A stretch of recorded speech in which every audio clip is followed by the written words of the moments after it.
ay napapago. Hindi papipigil, patuloy na maglingkod. Lagi kong itigil, ikaw ay malugod. Buong kagalakan, ikaw ay aking paglilingkuran. Nahihirapan man, kahit na nasusugatan. Kasangkapanin mo, ikaw ang tunay na may-ari ng buhay na ito. Anumang danasin ko, ikaw, Jesus, ang gantimpala.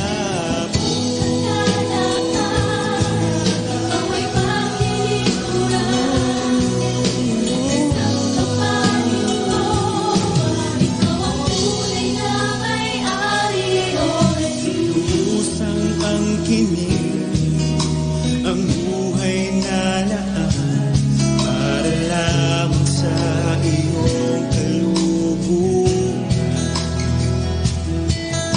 Hindi man kita kayang higitan, laging susubukan ibigay sa iyo ang pinakamainam. Kagalakan, ikaw ay aking paglilingkuran. Nahihirapan man, kahit pa nasusugatan. Kasangkapanin mo, ikaw ang tunay na may-ari ng buhay na ito. Ano mang danasin ko, ikaw, Jesus, ikaw ang gantimpala ko.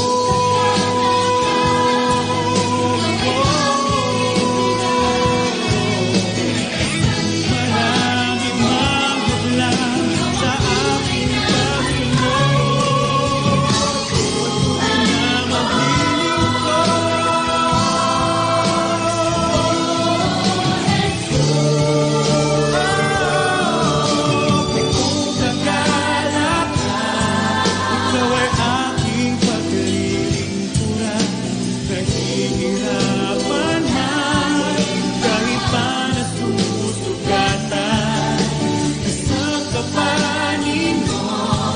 na tunay na may-ari ng buhay na ito.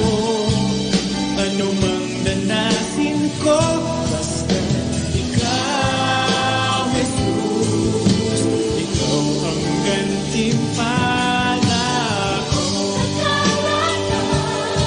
Ikaw ay aking paglilingkuran.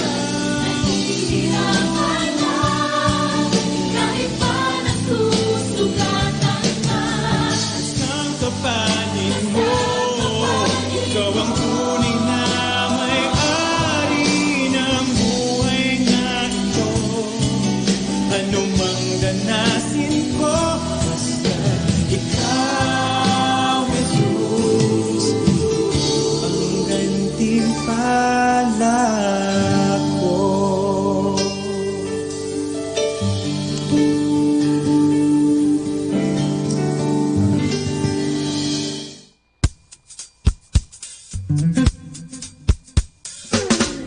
Happy Wednesday, everybody.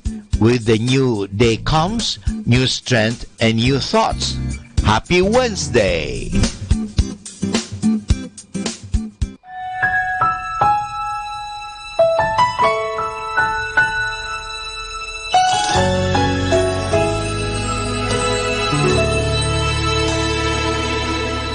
I have a dream, something that I wanted to achieve in my lifetime, and I wanna show the best of me. I know I'll make it through if I believe.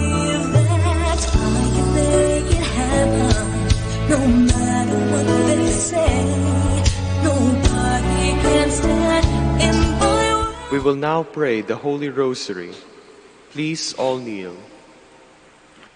O sacred feast, in which we partake of Christ, His sufferings are remembered, our minds are filled with His grace, and we receive the pledge of the glory which is to be ours. You gave them bread from heaven to be their food, And this bread contained all goodness. let us pray. Lord Jesus Christ, you gave us the Eucharist as the memorial of your suffering and death. May our worship of this sacrament of your body and blood help us to experience the salvation you won for us and the peace of the kingdom, where you live with the Father and the Holy Spirit, one God, forever and ever. Amen. The angel of the Lord declared unto Mary, And she conceived by the power of the Holy Spirit. Hail Mary, full of grace, the Lord is with you. Blessed are you among women, and blessed is the fruit of your womb, Jesus. Holy Mary, Mother of God, pray for us sinners, now and at the hour of our death. Amen. Behold the handmaid of the Lord. Be it done unto me according to your word. Hail Mary, full of grace, the Lord is with you. Blessed are you among women, and blessed is the fruit of your womb, Jesus. Holy Mary, Mother of God, pray for us sinners, now and at the hour of our death. Amen. And the Word was made flesh, And dwelt among us. Hail Mary, full of grace, the Lord is with you. Blessed are you among women, and blessed is the fruit of your womb, Jesus. Holy Mary, Mother of God, pray for us sinners, now and at the hour of our death. Amen. Pray for us, O Holy Mother of God. That we may be made worthy of the promises of Christ. Let us pray. Pour forth, we beseech you, O Lord, your grace into our hearts, that we, to whom the incarnation of Christ your Son was made known by the message of an angel, may by his passion and cross be brought to the glory of his resurrection, through the same Christ our Lord. Amen. Hail Mary, full of grace, the Lord is with you. Blessed are you among women, and blessed is the fruit of your womb, Jesus. Lord, open my lips, And my mouth shall declare your praise. God, come to my assistance. Lord, make haste to help me. Glory to the Father, and to the Son, and to the Holy Spirit. As it was in the beginning, is now, and will be forever. Amen. The glorious mysteries, the resurrection. Our Father, who art in heaven, hallowed be thy name. Thy kingdom come, thy will be done on earth as it is in heaven. Give us this day our daily bread, and forgive us our trespasses, as we forgive those who trespass against us. And lead us not into temptation, but deliver us from evil. Amen. Hail Mary, full of grace, the Lord is with you. Blessed are you among women, and blessed is the fruit of your womb, Jesus. Holy Mary, Mother of God, pray for us sinners, now and at the hour of our death. Amen. Hail Mary, full of grace, the Lord is with you. Blessed are you among women, and blessed is the fruit of your womb, Jesus. Holy Mary, Mother of God, pray for us sinners, now and at the hour of our death. Amen. Hail Mary, full of grace, the Lord is with you. Blessed are you among women, and blessed is the fruit of your womb, Jesus. Holy Mary, Mother of God, pray for us sinners, now and at the hour of our death. Amen. Hail Mary, full of grace, the Lord is with you. Blessed are you among women, and blessed is the fruit of your womb, Jesus. Holy Mary, Mother of God, pray for us sinners, now and at the hour of our death. Amen. Hail Mary, full of grace, the Lord is with you. Blessed are you among women, and blessed is the fruit of your womb, Jesus. Holy Mary, Mother of God, pray for us sinners, now and at the hour of our death. Amen. Hail Mary, full of grace, the Lord is with you.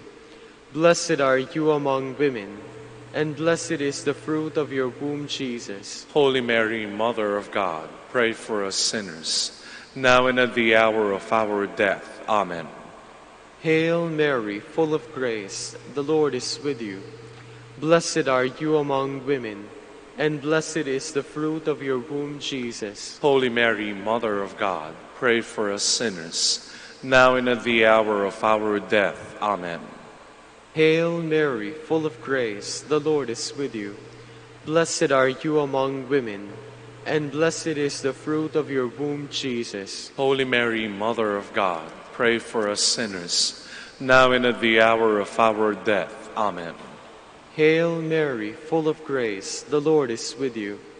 Blessed are you among women, and blessed is the fruit of your womb, Jesus. Holy Mary, Mother of God, pray for us sinners, now and at the hour of our death. Amen. Hail Mary, full of grace, the Lord is with you. Blessed are you among women, and blessed is the fruit of your womb, Jesus. Holy Mary, Mother of God, pray for us sinners, now and at the hour of our death. Amen. Glory to the Father, and to the Son, and to the Holy Spirit. As it was in the beginning, is now, and will be forever. Amen. The Ascension. Our Father, who art in heaven, hallowed be thy name. Thy kingdom come. Thy will be done on earth as it is in heaven. Give us this day our daily bread, and forgive us our trespasses, as we forgive those who trespass against us. And lead us not into temptation, but deliver us from evil. Amen. Hail Mary, full of grace, the Lord is with you. Blessed are you among women, and blessed is the fruit of your womb, Jesus. Holy Mary, Mother of God, pray for us sinners, now and at the hour of our death. Amen. Hail Mary, full of grace, the Lord is with you. Blessed are you among women, and blessed is the fruit of your womb, Jesus. Holy Mary, Mother of God, pray for us sinners, now and at the hour of our death. Amen. Hail Mary, full of grace, the Lord is with you. Blessed are you among women, and blessed is the fruit of your womb, Jesus. Holy Mary, Mother of God, pray for us sinners, now and at the hour of our death. Amen. Hail Mary, full of grace, the Lord is with you. Blessed are you among women, and blessed is the fruit of your womb, Jesus. Holy Mary, Mother of God, pray for us sinners, now and at the hour of our death. Amen. Hail Mary, full of grace, the Lord is with you. Blessed are you among women, and blessed is the fruit of your womb, Jesus. Holy Mary, Mother of God, pray for us sinners, now and at the hour of our death. Amen. Hail Mary, full of grace, the Lord is with you. Blessed are you among women, and blessed is the fruit of your womb, Jesus. Holy Mary, Mother of God, pray for us sinners, now and at the hour of our death. Amen. Hail Mary, full of grace, the Lord is with you. Blessed are you among women, and blessed is the fruit of your womb, Jesus. Holy Mary, Mother of God, pray for us sinners, now and at the hour of our death. Amen. Hail Mary, full of grace, the Lord is with you. Blessed are you among women, and blessed is the fruit of your womb, Jesus. Holy Mary, Mother of God, pray for us sinners, now and at the hour of our death. Amen. Hail Mary, full of grace, the Lord is with you. Blessed are you among women, and blessed is the fruit of your womb, Jesus. Holy Mary, Mother of God, pray for us sinners, now and at the hour of our death. Amen. Hail Mary, full of grace, the Lord is with you. Blessed are you among women, and blessed is the fruit of your womb, Jesus. Holy Mary, Mother of God, pray for us sinners, now and at the hour of our death. Amen. Glory to the Father, and to the Son, and to the Holy Spirit. As it was in the beginning, is now, and will be forever. Amen. The descent of the Holy Spirit. Our Father, who art in heaven, hallowed be thy name. Thy kingdom come, thy will be done on earth as it is in heaven. Give us this day our daily bread, and forgive us our trespasses, as we forgive those who trespass against us. And lead us not into temptation, but deliver us from evil. Amen. Hail Mary, full of grace, the Lord is with you. Blessed are you among women, and blessed is the fruit of your womb, Jesus. Holy Mary, Mother of God, pray for us sinners, now and at the hour of our death. Amen. Hail Mary, full of grace, the Lord is with you. Blessed are you among women, and blessed is the fruit of your womb, Jesus. Holy Mary, Mother of God, pray for us sinners, now and at the hour of our death. Amen. Hail Mary, full of grace, the Lord is with you. Blessed are you among women, and blessed is the fruit of your womb, Jesus. Holy Mary, Mother of God, pray for us sinners, now and at the hour of our death. Amen. Hail Mary, full of grace, the Lord is with you.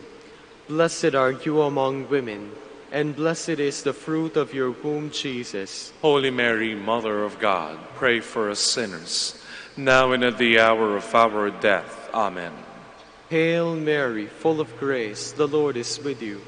Blessed are you among women, and blessed is the fruit of your womb, Jesus. Holy Mary, Mother of God, pray for us sinners, now and at the hour of our death. Amen. Hail Mary, full of grace, the Lord is with you. Blessed are you among women, and blessed is the fruit of your womb, Jesus. Holy Mary, Mother of God, pray for us sinners, now and at the hour of our death. Amen. Hail Mary, full of grace, the Lord is with you. Blessed are you among women, and blessed is the fruit of your womb, Jesus. Holy Mary, Mother of God, pray for us sinners, now and at the hour of our death. Amen. Hail Mary, full of grace, the Lord is with you. Blessed are you among women, and blessed is the fruit of your womb, Jesus. Holy Mary, Mother of God, pray for us sinners, now and at the hour of our death. Amen. Hail Mary, full of grace, the Lord is with you. Blessed are you among women, and blessed is the fruit of your womb, Jesus. Holy Mary, Mother of God, pray for us sinners, now and at the hour of our death. Amen. Hail Mary, full of grace, the Lord is with you. Blessed are you among women, and blessed is the fruit of your womb, Jesus. Holy Mary, Mother of God, pray for us sinners, now and at the hour of our death. Amen. Glory to the Father, and to the Son, and to the Holy Spirit. As it was in the beginning, is now, and will be forever. Amen. The Assumption of Mary. Our Father, who art in heaven, hallowed be thy name. Thy kingdom come, thy will be done on earth as it is in heaven. Give us this day our daily bread, and forgive us our trespasses, as we forgive those who trespass against us. And lead us not into temptation, but deliver us from evil. Amen. Hail Mary, full of grace, the Lord is with you. Blessed are you among women, and blessed is the fruit of your womb, Jesus. Holy Mary, Mother of God, pray for us sinners, now and at the hour of our death. Amen. Hail Mary, full of grace, the Lord is with you. Blessed are you among women, and blessed is the fruit of your womb, Jesus. Holy Mary, Mother of God, pray for us sinners, now and at the hour of our death. Amen. Hail Mary, full of grace, the Lord is with you. Blessed are you among women, and blessed is the fruit of your womb, Jesus. Holy Mary, Mother of God, pray for us sinners, now and at the hour of our death. Amen. Hail Mary, full of grace, the Lord is with you. Blessed are you among women, and blessed is the fruit of your womb, Jesus. Holy Mary, Mother of God, pray for us sinners, now and at the hour of our death. Amen. Hail Mary, full of grace, the Lord is with you. Blessed are you among women, and blessed is the fruit of your womb, Jesus. Holy Mary, Mother of God, pray for us sinners, now and at the hour of our death. Amen. Hail Mary, full of grace, the Lord is with you. Blessed are you among women, and blessed is the fruit of your womb, Jesus. Holy Mary, Mother of God, pray for us sinners, now and at the hour of our death. Amen. Hail Mary, full of grace, the Lord is with you. Blessed are you among women, and blessed is the fruit of your womb, Jesus. Holy Mary, Mother of God, pray for us sinners, now and at the hour of our death. Amen. Hail Mary, full of grace, the Lord is with you. Blessed are you among women, and blessed is the fruit of your womb, Jesus. Holy Mary, Mother of God, pray for us sinners, now and at the hour of our death. Amen. Hail Mary, full of grace, the Lord is with you. Blessed are you among women, and blessed is the fruit of your womb, Jesus. Holy Mary, Mother of God, pray for us sinners, now and at the hour of our death. Amen. Hail Mary, full of grace, the Lord is with you. Blessed are you among women, and blessed is the fruit of your womb, Jesus. Holy Mary, Mother of God, pray for us sinners, now and at the hour of our death. Amen. Glory to the Father, and to the Son, and to the Holy Spirit. As it was in the beginning, is now, and will be forever. Amen. The Coronation of Mary. Our Father, who art in heaven, hallowed be thy name. Thy kingdom come, thy will be done on earth as it is in heaven. Give us this day our daily bread, and forgive us our trespasses, as we forgive those who trespass against us. And lead us not into temptation, but deliver us from evil. Amen. Hail Mary, full of grace, the Lord is with you. Blessed are you among women, and blessed is the fruit of your womb, Jesus. Holy Mary, Mother of God, pray for us sinners, now and at the hour of our death. Amen. Hail Mary, full of grace, the Lord is with you. Blessed are you among women, and blessed is the fruit of your womb, Jesus. Holy Mary, Mother of God, pray for us sinners, now and at the hour of our death. Amen. Hail Mary, full of grace, the Lord is with you. Blessed are you among women, and blessed is the fruit of your womb, Jesus. Holy Mary, Mother of God, pray for us sinners, now and at the hour of our death. Amen. Hail Mary, full of grace, the Lord is with you. Blessed are you among women, and blessed is the fruit of your womb, Jesus. Holy Mary, Mother of God, pray for us sinners, now and at the hour of our death. Amen. Hail Mary, full of grace, the Lord is with you. Blessed are you among women, and blessed is the fruit of your womb, Jesus. Holy Mary, Mother of God, pray for us sinners, now and at the hour of our death. Amen. Hail Mary, full of grace, the Lord is with you. Blessed are you among women, and blessed is the fruit of your womb, Jesus. Holy Mary, Mother of God, pray for us sinners, now and at the hour of our death. Amen. Hail Mary, full of grace, the Lord is with you. Blessed are you among women, and blessed is the fruit of your womb, Jesus. Holy Mary, Mother of God, pray for us sinners, now and at the hour of our death. Amen. Hail Mary, full of grace, the Lord is with you. Blessed are you among women, and blessed is the fruit of your womb, Jesus. Holy Mary, Mother of God, pray for us sinners, now and at the hour of our death. Amen. Hail Mary, full of grace, the Lord is with you. Blessed are you among women, and blessed is the fruit of your womb, Jesus. Holy Mary, Mother of God, pray for us sinners, now and at the hour of our death. Amen. Hail Mary, full of grace, the Lord is with you. Blessed are you among women, and blessed is the fruit of your womb, Jesus. Holy Mary, Mother of God, pray for us sinners, now and at the hour of our death. Amen. Glory to the Father, and to the Son, and to the Holy Spirit. As it was in the beginning, is now, and will be forever. Amen. Hail, Holy Queen, Mother of mercy, hail our life, our sweetness, and our hope. To you do we cry, poor banished children of Eve. To you do we send up our sighs, mourning and weeping in this valley of tears. Turn then, most gracious Advocate, your eyes of mercy toward us, and after this our exile, show unto us the blessed fruit of your womb, Jesus. O clement, O loving, O sweet Virgin Mary. Queen of the Holy Rosary of Manaoag, pray for us. that we may be made worthy of the promises of Christ. Let us pray.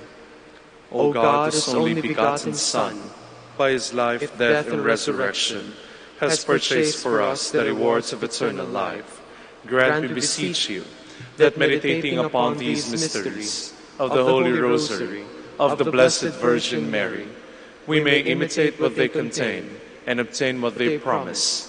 Through Christ our Lord. Amen. Prayer to Saint Joseph. All together. Behold the faithful and prudent steward, whom the Lord has set over his household. The Lord has shown him his love and covered him with glory. He has clothed him with a splendid garment. Let us pray. Father, you entrusted our Savior to the care of Saint Joseph. By the help of his prayers, may your Church continue to serve our Lord Jesus Christ, who lives and reigns with you in the Holy Spirit, one God, forever and ever. Amen. In the name of the Father, and of the Son, and of the Holy Spirit. Amen. Good morning, brothers and sisters. We will now have the morning prayer of the Church, integrated with the celebration of the Holy Mass.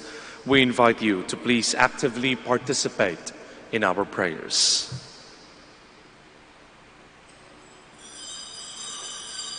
Please all stand.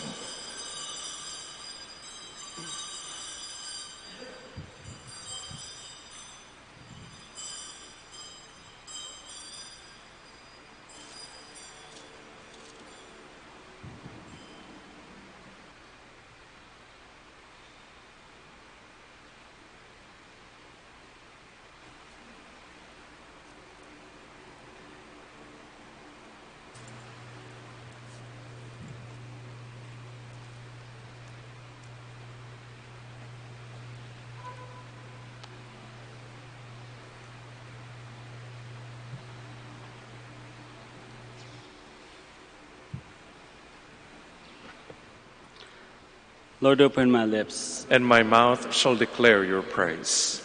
Come, let us worship Christ the Lord, who for our sake endured temptation and suffering. Come, let us worship Christ the Lord, who for our sake endured temptation and suffering. Cry out with joy to the Lord, all the earth. Serve the Lord with gladness. Come before him, singing for joy. Come, let us worship Christ the Lord, who for our sake endured temptation and suffering. Know that he, the Lord, is God. He made us, we belong to him. We are his people, the sheep of his flock. Come, let us worship Christ the Lord, who for our sake endured temptation and suffering. Go within his gates giving thanks. Enter his courts with songs of praise. Give thanks to him and bless his name. Come, let us worship Christ the Lord, who for our sake endured temptation and suffering. Indeed, how good is the Lord, eternal his merciful love. He is faithful from age to age. Come, let us worship Christ the Lord, who for our sake endured temptation and suffering. Glory to the Father, and to the Son, and to the Holy Spirit, as it was in the beginning, is now, and will be forever. Amen. Come, let us worship Christ the Lord, who for our sake endured temptation and suffering. Take up your cross, the Savior said, if you would my disciple be, deny yourself, the world forsake, and humbly follow after me. Please be seated. In the day of my distress, I reach out with my hands to seek the Lord's help. I cry aloud to God that he may hear me. In the day of my distress I sought the Lord. My hands were raised at night without ceasing. My soul refused to be consoled. I remembered my God and I groaned. I pondered and my spirit fainted. You withheld sleep from my eyes. I was troubled, I could not speak. I thought of the days of long ago, and remembered the years long past. At night I mused within my heart. I pondered, and my spirit questioned. Will the Lord reject us forever? Will he show us his mercy no more? Has his love vanished forever? Has his promise come to an end? Does God forget his mercy, or in anger withhold his compassion? I said, "This is what causes my grief, that the way of the Most High has changed." I remember the deeds of the Lord. I remember your wonders of old. I muse on all your works and ponder your mighty deeds. Your ways, O God, are holy. What God is great as our God? You are the God who works wonders. You showed your power among the peoples. Your strong arm redeemed your people, the sons of Jacob and Joseph. The waters saw you, O God. The waters saw you and trembled. The depths were moved with terror. The clouds poured down rain. The skies sent forth their voice. Your arrows flashed to and fro. Your thunder rolled round the sky. Your flashes lighted up the world. The earth was moved and trembled when your way led through the sea, your path through the mighty waters, and no one saw your footprints. You guided your people like a flock by the hand of Moses and Aaron. Glory to the Father, and to the Son, and to the Holy Spirit. As it was in the beginning, is now, and will be forever. Amen. If we have died with Christ, we believe that we shall also live with Christ. My heart exults in the Lord. My horn is exalted in my God. I have swallowed up my enemies. I rejoice in my victory. There is no Holy One like the Lord. There is no rock like our God. Speak boastfully no longer, nor let arrogance issue from your mouths. For an all-knowing God is the Lord, a God who judges deeds. The bows of the mighty are broken, while the tottering gird on strength. The well-fed hire themselves out for bread, while the hungry batten on spoil. The barren wife bears 7 sons, while the mother of many languishes. The Lord puts to death and gives life. He casts down to the netherworld. He raises up again. The Lord makes poor and makes rich. He humbles. He also exalts. He raises the needy from the dust. From the ash heap he lifts up the poor, to seat them with nobles and make a glorious throne their heritage. For the pillars of the earth are the Lord's, and he has set the world upon them. He will guard the footsteps of his faithful ones, but the wicked shall perish in the darkness. For not by strength does man prevail. The Lord's foes shall be scattered. The Most High in heaven thunders. The Lord judges the ends of the earth. Now may he give strength to his king and exalt the horn of his anointed. Glory to the Father, and to the Son, and to the Holy Spirit. As it was in the beginning, is now, and will be forever. Amen. God has made Christ Jesus our wisdom and our holiness. By him we have been sanctified and redeemed. The Lord is King, let earth rejoice. Let all the coastlands be glad. Cloud and darkness are his raiment, his throne justice and right. A fire prepares his path. It burns up his foes on every side. His lightnings light up the world. The earth trembles at the sight. The mountains melt like wax before the Lord of all the earth. The skies proclaim his justice. All people see his glory. Let those who serve idols be ashamed, those who boast of their worthless gods. All you spirits worship him. Zion hears and is glad. The people of Judah rejoice because of your judgments, O Lord. For you indeed are the Lord, most high above all the earth, exalted far above all spirits. The Lord loves those who hate evil. He guards the souls of his saints. He sets them free from the wicked. Light shines forth for the just, and joy for the upright of heart. Rejoice, you just, in the Lord. Give glory to his holy name. Glory to the Father, and to the Son, and to the Holy Spirit. As it was in the beginning, is now, and will be forever. Amen. Please all stand. Let us pray. O God, who willed your Son to submit for our sake to the yoke of the cross, so that you might drive from us the power of the enemy, grant us, your servants, to attain the grace of the resurrection, through our Lord Jesus Christ, your Son, who lives and reigns with you in the unity of the Holy Spirit, one God, forever and ever. Amen. Please be seated. A reading from the book of the prophet Isaiah. The Lord God has given me a well-trained tongue, that I might know how to speak to the weary, a word that will rouse them. Morning after morning, He opens my ear that I may hear, and I have not rebelled, have not turned back. I gave my back to those who beat me, my cheeks to those who plucked my beard. My face I did not shield from buffets and spitting. The Lord God is my help. Therefore, I am not disgraced. I have set my face like flint, knowing that I shall not be put to shame. He is near who upholds my rights. If anyone wishes to oppose me, let us appear together.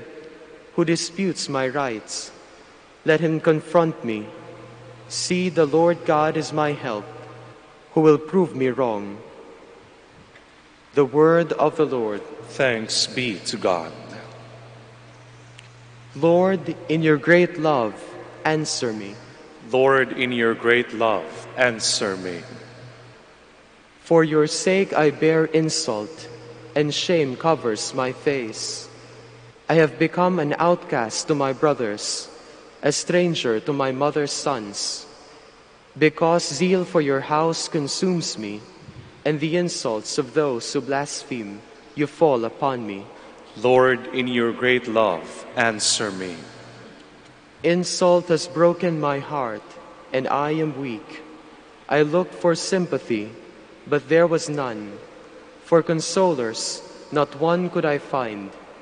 Rather, they put gall in my food, and in my thirst they give me vinegar to drink. Lord, in your great love, answer me. I will praise the name of God in song, and I will glorify Him with thanksgiving.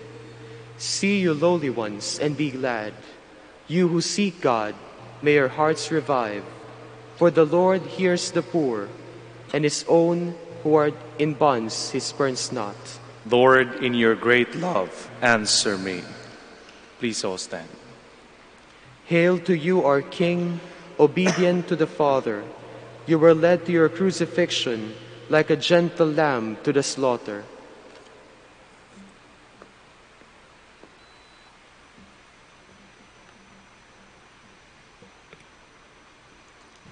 The Lord be with you. And with your spirit. A reading from the Holy Gospel according to Matthew. Glory to you, O Lord. One of the 12, who was called Judas Iscariot, went to the chief priests and said, "What are you willing to give me if I hand him over to you?" They paid him 30 pieces of silver, and from that time on he looked for an opportunity to hand him over. On the first day of the Feast of Unleavened Bread, the disciples approached Jesus and said, "Where do you want us to prepare for you to eat the Passover?" He said, "Go into the city to a certain man and tell him, 'The teacher says, my appointed time draws near. In your house I shall celebrate the Passover with my disciples.'" The disciples then did as Jesus had ordered and prepared the Passover. When it was evening, he reconciled at table with the 12. He reclined at table with the 12, and while they were eating, he said, "Amen, I say to you, one of you will betray me." Deeply distressed at this, they began to say to him, one after another, "Surely it is not I, Lord." He said in reply, "He who has dipped his hand into the dish with me is the one who will betray me. The Son of Man indeed goes as it is written of him, But woe to that man by whom the Son of Man is betrayed. It would be better for that man if he had never been born." Then Judas, his betrayer, said in reply, "Surely it is not I, Lord." He answered, "You have said so." The Gospel of the Lord. Praise to you, Lord Jesus Christ. Please be seated. Magandang umaga po sa inyong lahat, lalong-lalo na sa mga nakikinig sa atin sa radio at saka nagsusubaybay sa atin sa live streaming sa internet. Sana ay meron pa kayong lakas na mag-hold on, hawak lang, kapit lang, pagsusuko. Virus lang yan. Tayo mga anak tayo ng Diyos. So, kapit lang. Sa gospel na binasa natin, nakita natin si Judas. Binenta ni Judas si Jesus Christ. No? He betrayed him. He turned against him by selling him out to the Pharisees and to the scribes. Ginawa niya ito pagkatapos makasama si Jesus ng 3 taon. Pagkatapos na sumunod kay Jesus, makinig kay Jesus, makita lahat ng ginagawa ni Jesus sa mga tao, mga milagro na ginagawa niya, pagpapatawad ni Jesus sa mga makakasalanan, pagbibigay ng pagpapakita ng compassion sa mga tao. And after all of that, pagkatapos ng 3 taon ng pagkasama kay Jesus, makita yung kabutihan ni Jesus at kagandahang loob ng ni Jesus, ginawa niya pa rin ito. Binenta pa niya rin si Jesus sa mga Pariseo, sa mga nakakaangat doon sa synagogue. Pwede natin itanong, bakit? Bakit after everything, after all the 3 years of being with Jesus, seeing Him and hearing Him and witnessing all the miracles, why would He betray Jesus? Pwedeng maring sagot dyan, possible answer, maybe He did not agree anymore with the mission of Jesus, with the teachings and the strategies especially of Jesus Christ. Maybe He wanted somebody, He was looking for somebody who was more aggressive,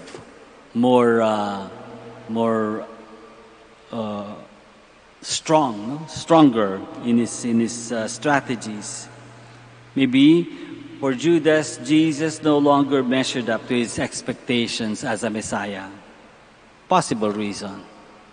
Another possible reason, maybe Judas gave a higher priority to his own advantage. Inuna niya yung kanyang advantage, which was 30 pieces of silver.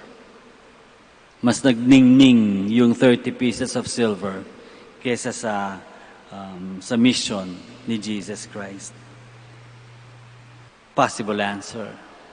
Another possible answer, maybe he didn't want to be incriminated with Jesus. Ayaw niyang madamay kay Jesus Christ. Nakikita niya na namimiligro na si Jesus dun sa mga Hudyo. They were planning to persecute him, to kill him. And so ayaw niya siguro, baka, pwede, na ayaw niya ng madamay. It's a possible answer. Maraming possible answers. Maybe one of them or all of them. Hindi tayo makasiguro. Pero isang bagay na pwede tayo makasiguro, sa mas isang tanong, kung ano yung ating mararamdaman kung tayo yung binitray, tayo yung binenta, tayo yung tinalikuran ng isang tao.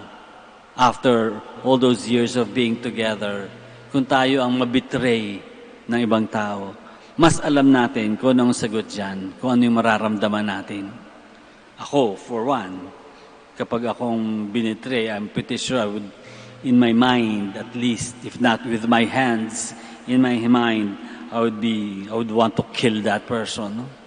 Pagkatapos kang traidorin, pagkatapos mong pagkatiwalaan, pagkatapos mong mahalin, pagkatapos mong makasama ng matagal, tatraidorin ka, siyempre galit na galit ka niyan. At least ako, magiging galit na galit ako niyan.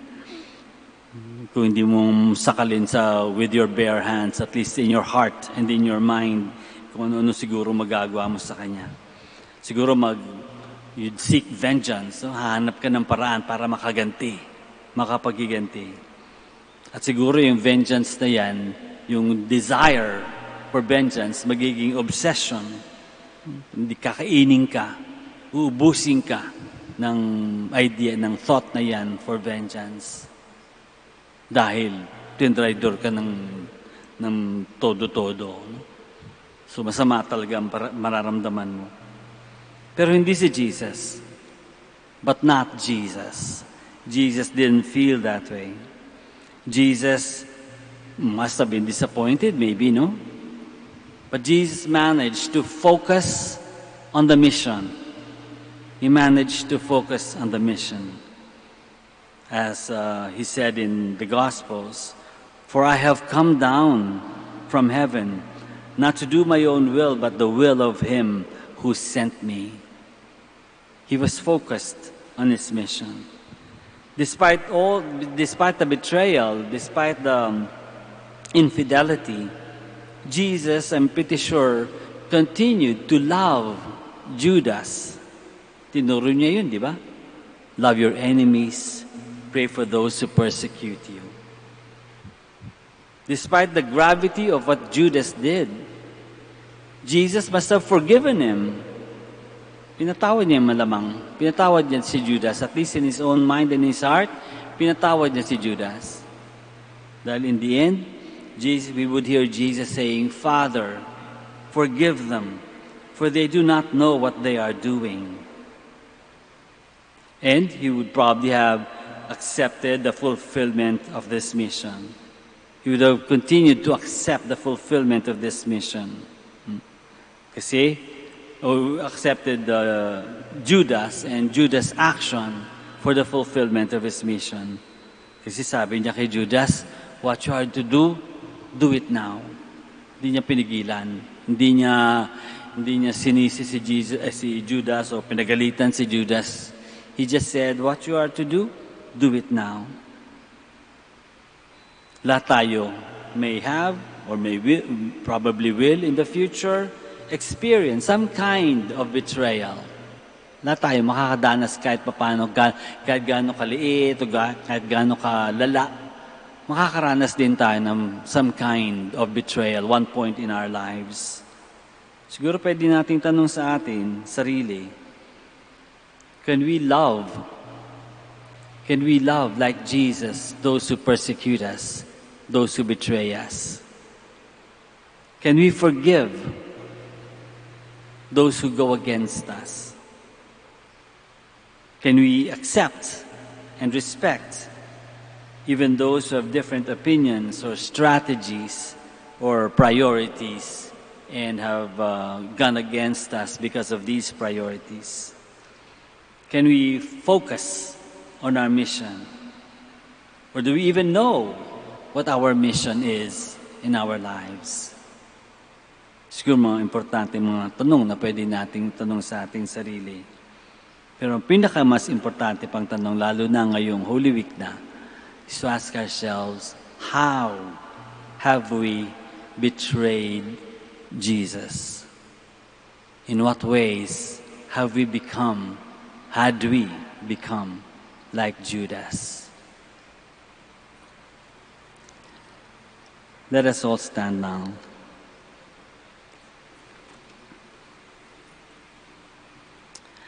As we approach Good Friday with confidence in our loving God, let us recall the saving action of Jesus, his servant. After each petition, we pray, "Father, bless us in the blood of Christ." Father, bless us in the blood of Christ, that those who suffer unjustly may receive God's comfort through a clean conscience. Let us pray to the Lord. Father, bless us in the blood of Christ, that our own sufferings may strengthen our faith in the Lord. Let us pray to the Lord. Father, bless us in the blood of Christ, that those among us who are putting off making their confession because of pride fear, or laziness may come to the realization of the need for God's forgiveness. Let us pray to the Lord. Father, bless us in the blood of Christ. That the sick and all those who suffer may experience the healing presence of Christ. Let us pray to the Lord. Father, bless us in the blood of Christ. For our brothers in ministry at Bahay Dominico and St. Mary Magdalene, let us pray to the Lord. Father, bless us in the blood of Christ. For the guidance and safety of the Philippines and of the Filipino people, and for the continuous healing of all those afflicted with COVID-19, let us pray to the Lord. Father, bless us in the blood of Christ. That those who have died may share in Christ's resurrection, let us pray to the Lord. Father, bless us in the blood of Christ. Lord God, you gave us the example of your Son to show us how to live and die. Grant us the faith we need to follow him. We ask this through Christ our Lord. Amen.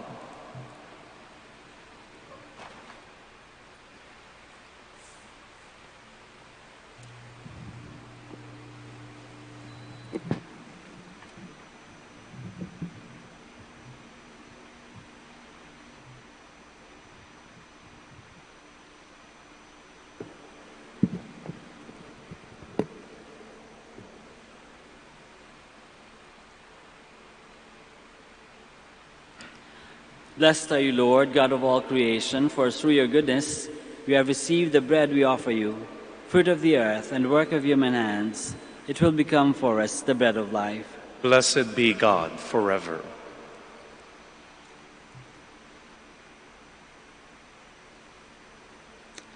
Blessed are you, Lord, God of all creation, for through your goodness we have received the wine we offer you, fruit of the vine and work of human hands. It will become our spiritual drink.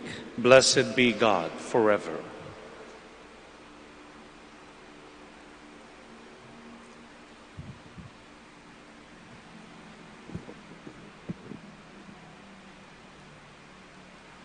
Please all stand.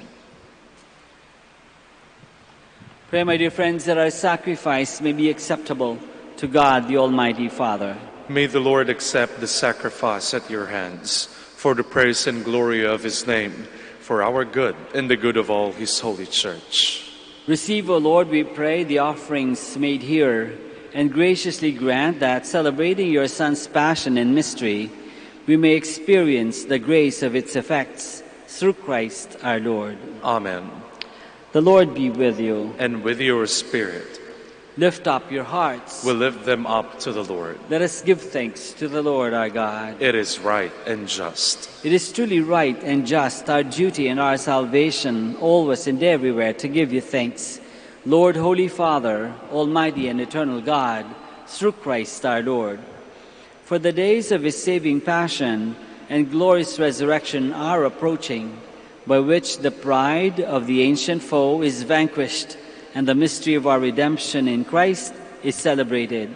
Through him, the host of angels adores your majesty and rejoices in your presence forever. May our voices, we pray, join with theirs in one chorus of exultant praise as we acclaim. Holy, holy, holy Lord, God of hosts, heaven and earth are full of your glory. Hosanna in the highest. Blessed is he who comes in the name of the Lord. Hosanna in the highest. Please all kneel. You are indeed holy, O Lord, the fount of all holiness. Make holy, therefore, these gifts, we pray, by sending down your Spirit upon them like the dewfall, so that they may become for us the body and blood of our Lord Jesus Christ. At the time he was betrayed and entered willingly into his passion, he took bread and, giving thanks, broke it and gave it to his disciples, saying, "Take this, all of you, and eat of it, for this is my body, which will be given up for you."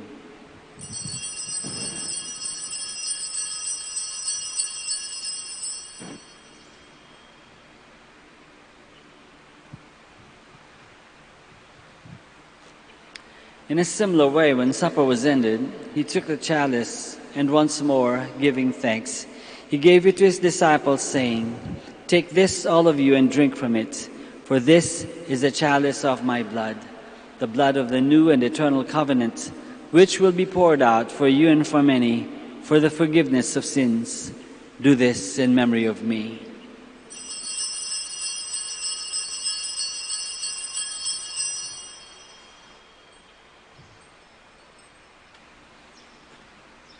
The mystery of faith. We proclaim your death, O Lord, and profess your resurrection until you come again. Therefore, as we celebrate the memorial of his death and resurrection, we offer you, Lord, the bread of life and the chalice of salvation, giving thanks that you have held us worthy to be in your presence and minister to you. Humbly we pray that partaking of the body and blood of Christ, we may be gathered into one by the Holy Spirit.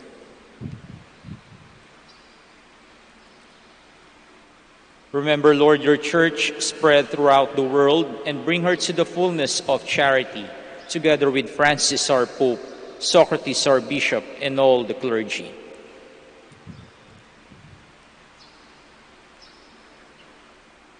Remember also our brothers and sisters who have fallen asleep in the hope of the resurrection, and all who have died in your mercy.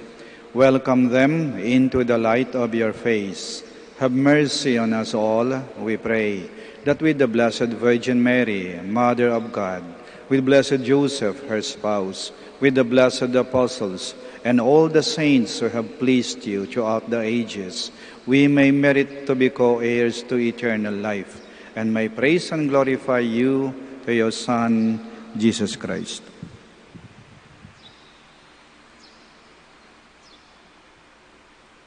Through him, and with him, and in him, O God, Almighty Father, in the unity of the Holy Spirit, all glory and honor is yours forever and ever.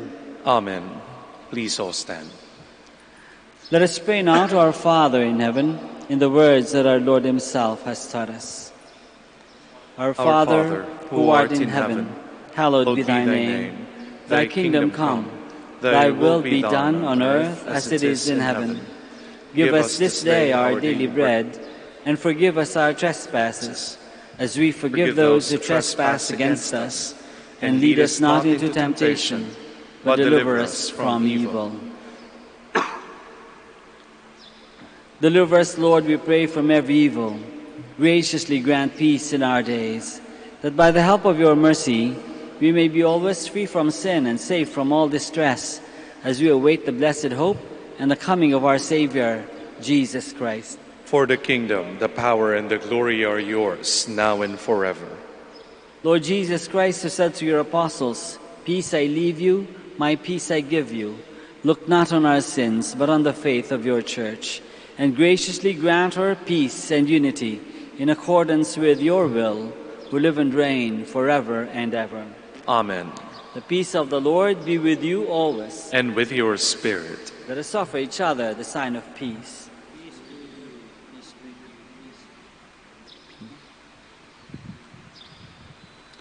Lamb of God, you take away the sins of the world, have mercy on us.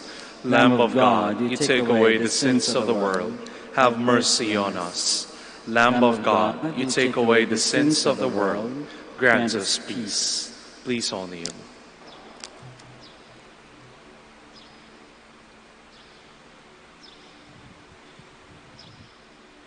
This is Jesus, the Lamb of God, who takes away the sins of the world. Happy are we who are called to this banquet. Lord, I am not worthy that you should enter under my roof, but only say the word, and my soul shall be healed.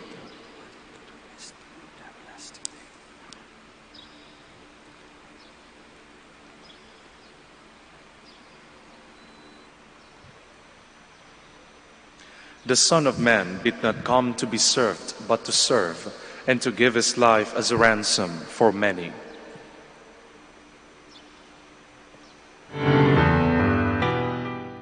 You are listening to the live Mass on air at the Minor Basilica of Our Lady of the Rosary of Manaoag. And the celebrant for this live Mass on air is Reverend Father Roberto Reyes, O.P. Let us pray for the intention of our sick brothers and sisters and to all Filipinos working abroad.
Please all stand.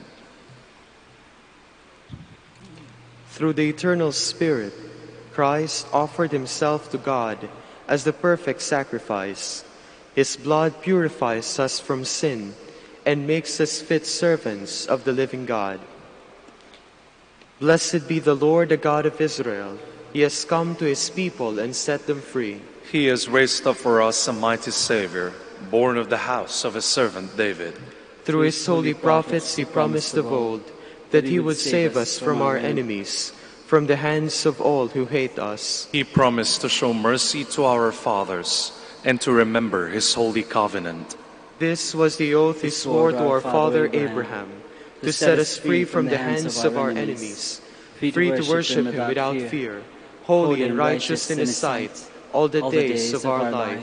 You, my child, shall be called the prophet of the Most High, for you will go before the Lord to prepare his way, to give his people knowledge of salvation by the forgiveness of their sins. In the tender compassion of our God, the dawn from on high shall break upon us, to shine on those who dwell in darkness and the shadow of death, and to guide our feet into the way of peace. Glory to the Father, and to the Son, and to the Holy Spirit. As it was in the beginning, is now, and will be forever. Amen. Through the eternal Spirit, Christ offered himself to God as the perfect sacrifice. His blood purifies us from sin and makes us fit servants of the living God. Let us now pray the Oratio Imperata. God our Father, We come to you in our need to ask your protection against the COVID-19 that has claimed lives and has affected many. We pray for your grace for the people tasked with studying the nature and cause of this virus and its disease, and of stemming the tide of its transmission. Guide the hands and minds of medical experts, that they may minister to the sick with competence and compassion, and of those governments and private agencies that must find cure and solution to this epidemic. We pray for those afflicted. May they be restored to health soon. Grant us the grace to work for the good of all, and to help those in need. Grant this through our Lord Jesus Christ, your Son, who lives and reigns with you in the unity of the Holy Spirit, God, forever and ever. Amen. Mary, help of all Christians, Pray for us. Saint Raphael the Archangel, Pray for us. Saint Roch, Pray for us. Saint Lorenzo Ruiz, Pray for us. Saint Pedro Calungsod. Pray for us. Please all stand. Let us pray. Endow Almighty God with a firm conviction that through your Son's death in time, to which the revered mysteries bear witness, we may be assured of perpetual life through Christ our Lord. Amen. Maraming salamat po sa inyong lahat sa pakikiisa dito sa misa, over the radio or through the internet. Sana po magpatuloy tayo na mag-alaga sa ating sarili at sa isa't isa. Sana ma-save tayo from the virus at yung pag naapektuhan, sana ay mapagaling at makabalik sa ating natural na pamumuhay. The Lord be with you. And with your spirit. May Almighty God bless you all, the Father and the Son and the Holy Spirit. Amen. Mass is ended, we go in the peace and the love of Christ. Thanks be to God. We shall now offer a blessing prayer for the sick. Our help is in the name of the Lord, who made heaven and earth. Let us pray. God, our Almighty Father, by your blessing you give us strength and support in our frailty.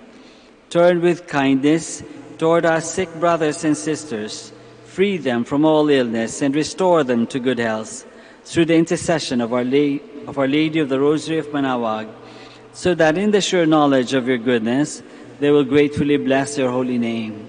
We ask this through Christ our Lord. Amen. We also bless your religious articles. In memory of the mysteries of the life, death, and resurrection of our Lord Jesus Christ, and to the honor and glory of the Blessed Virgin Mary, Mother of Christ, Mother of the Church, Our Lady of the Rosary, May all these rosaries, images, candles, oil, and other religious articles be blessed and made holy in the name of the Father, and of the Son, and of the Holy Spirit. Amen.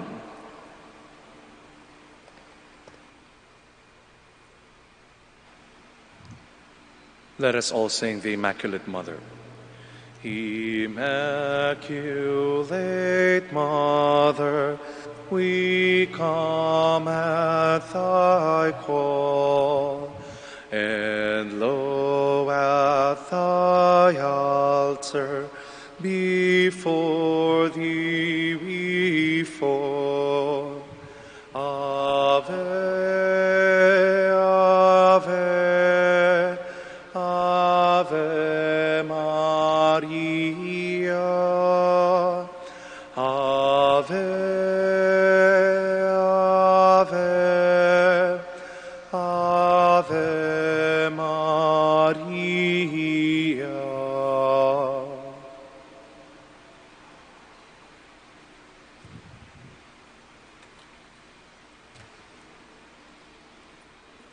Devotees and faithful, the Dominican community of the Minor Basilica of Our Lady of the Rosary of Manaoag and the Priory of the Holy Rosary keeps its regular schedule of prayer and masses in private, which are also live streamed via Manaoag Radio 102.7 FM and can be followed live on Facebook.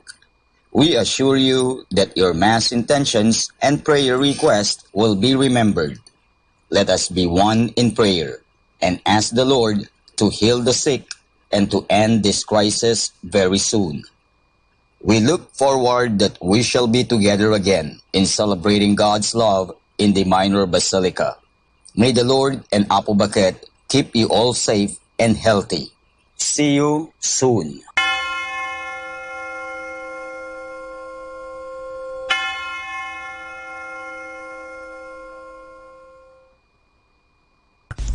A coronavirus prayer. In the name of the Father, and of the Son, and of the Holy Spirit. Amen. Lord Jesus Christ, you traveled through towns and villages, curing every disease and illness. At your command, the sick were made well. Come to our aid now, in the midst of the global spread of the coronavirus, that we may experience your healing love. Heal those who are sick with the virus. May they regain their strength and health through quality medical care. Heal us from our fears, which prevents nations from working together and neighbors from helping one another. Heal us from our pride, which can make us claim invulnerability to a disease that knows no borders. Lord Jesus Christ, healer of all, stay by our side in this time of uncertainty and sorrow. Be with those who have died from the virus. May they be at rest with you in your eternal peace. Be with the families of those who are sick or who have died. As they worry and grieve, defend them from illness and despair. May they know your peace. Be with the doctors, nurses, researchers, and all medical professionals who seek to heal and help those affected and who put themselves at risk in the process. May they know your protection and peace. Be with the leaders of all nations. Give them the foresight to act with charity and true concern for the well-being of the people they are meant to serve. Give them the wisdom to invest in long-term solutions that will help prepare for or prevent future outbreaks. May they know your peace as they work together to achieve it on earth. Whether we are home or abroad, surrounded by many people suffering from this illness, or only a few, Lord Jesus Christ, stay with us as we endure and mourn, persist and prepare. In place of our anxiety, give us your peace. Lord Jesus Christ, heal us. In the name of the Father, and of the Son, and of the Holy Spirit. Amen.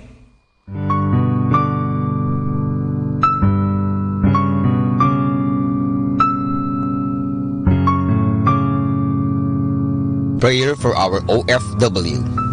Lord Jesus, we put ourselves at the foot of your holy cross with Our Lady of the Rosary of Manaoag, as we acknowledge that we are nothing without you, and by your death you have redeemed the world. We believe in faith that nothing is impossible with you. We lift up to you our OFW listeners all over the world, whom we offer our prayers and every Holy Mass from the Minor Basilica of Our Lady of the Rosary of Manaoag. Lord, words cannot describe and express what they are sacrificing in order to have a better chance in life. Lord, redeem them of all their pains, trials, and persecutions as they are working in a foreign land for people that are complete strangers to them. Shield them with your most precious blood that flows from your sacred heart. Protect them from any harm and abuses that they may face as they continue their journey in life. We beg for your mercy and divine love, for they are far away from their families, loved ones, and friends. They miss our home that is causing heartaches and loneliness, that they are at a loss on what to do. Grant them the power and strength from the Holy Spirit to succeed and to be blessed in this chapter and mission in their life. Guide, inspire, and lead them to believe in faith that you will never forsake nor abandon them in their hours of need. Be with them always, especially for those OFW who are staying in places where they are not allowed to worship and pray for you. Make their bodies, minds, and spirit be your temple. Our Lady of the Rosary of Manaoag, you are always sensitive to their needs. You know what is in their minds, heart, and their condition in life. We love you as we ask you to cover them, their families, loved ones, and friends with your mantle of love and protection. We ask all of this in the name of Jesus, through the intercession of Our Lady of the Rosary of Manaoag. Amen.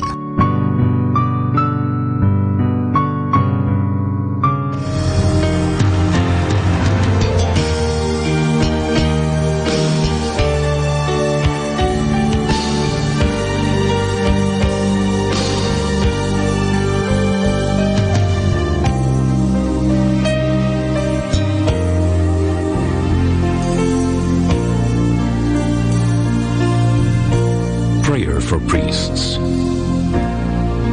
O Almighty Eternal God, look upon the face of your Son, and for love of him who is the eternal High Priest, have pity on your priests. Remember, O most compassionate God, that they are but weak and frail human beings. Stir up in them the grace of their vocation, which is in them by the imposition of the bishop's hands. Keep them close to you, lest the enemy prevail against them, so that they may never do anything in the slightest degree unworthy of their sublime vocation. O Jesus, I pray for your faithful and fervent priests, for your unfaithful and tepid priests, for your priests laboring at home or abroad in distant mission fields, for your tempted priests, for the lonely and desolate priests, for your young priests, for your dying priests, for the souls of your priests in purgatory. But above all, I commend to you the priests dearest to me, the priest who baptized me, the priests who absolved me from my sins, the priests at whose masses I assisted, and who gave me your body and blood in Holy Communion. the priests who taught and instructed me, or helped me and encouraged me, all the priests to whom I am indebted in any way. Oh, Jesus, keep them all close to your heart and bless them abundantly in time and in eternity. Amen.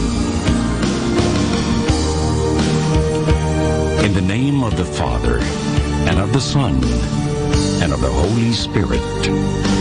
Amen.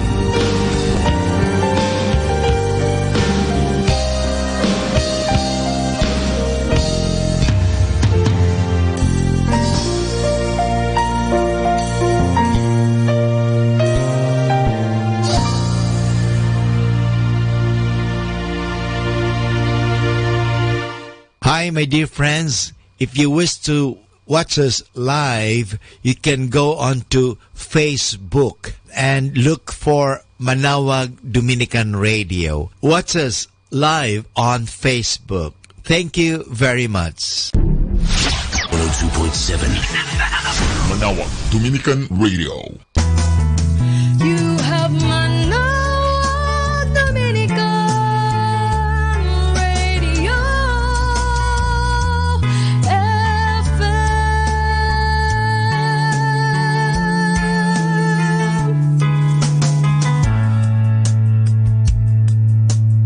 Kasama natin to.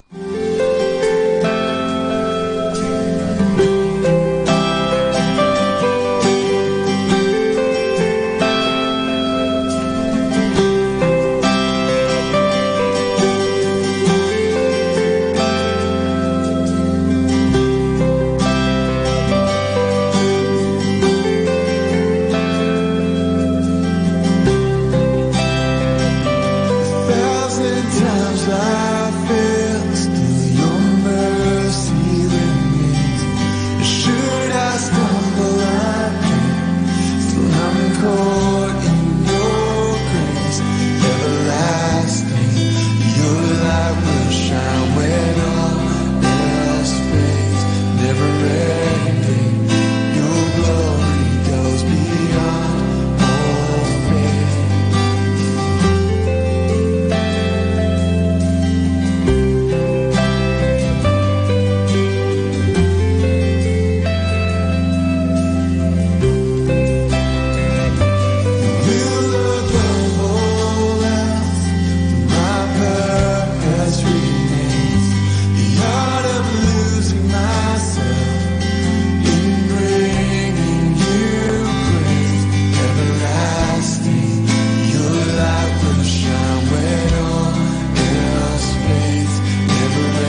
something about the way you are that takes this empty feeling oh so far. Now I know, can't deny what I'm feeling. Can I hold you?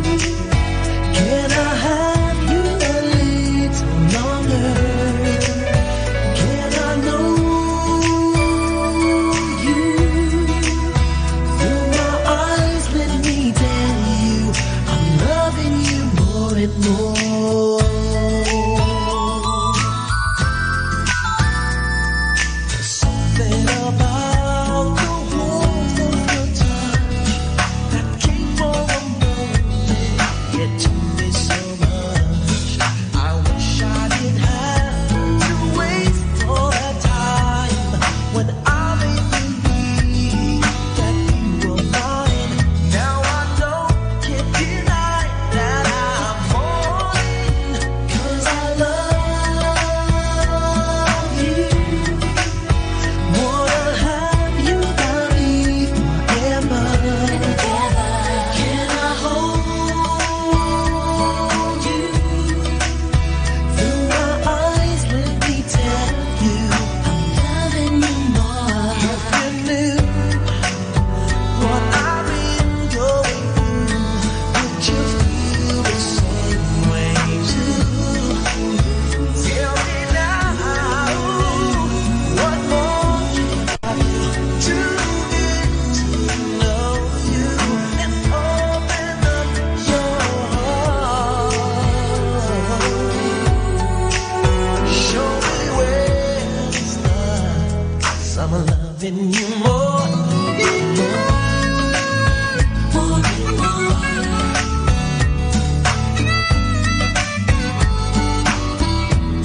More.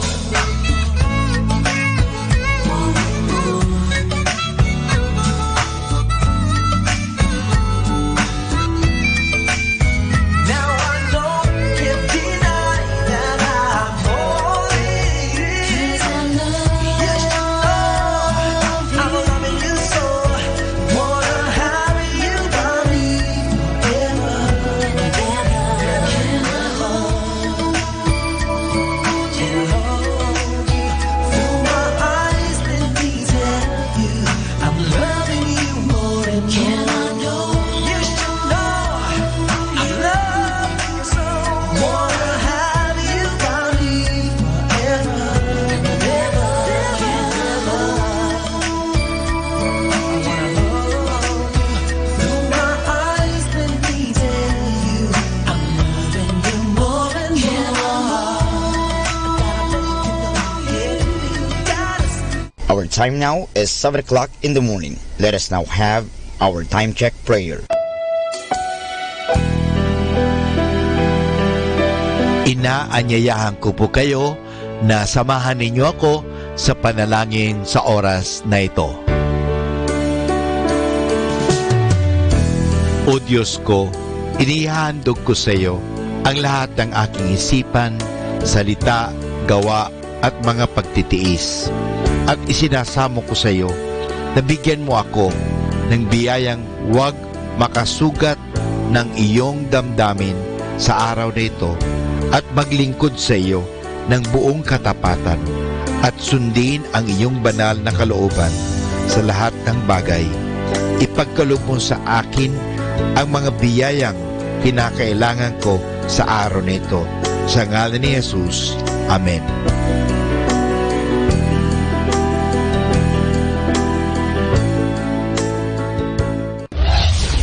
This is Manawag Dominican Broadcasting Incorporated, a religious non-commercial radio station. 10 years of evangelizing the airwaves, sharing God's blessings, live masses on air, playing religious music and prayers. May kasama ka, si Jesus, si Maria at kami. Our positive thought for this hour. Never be afraid to fall apart, because it is an opportunity to rebuild yourself the way you wish you had been all along.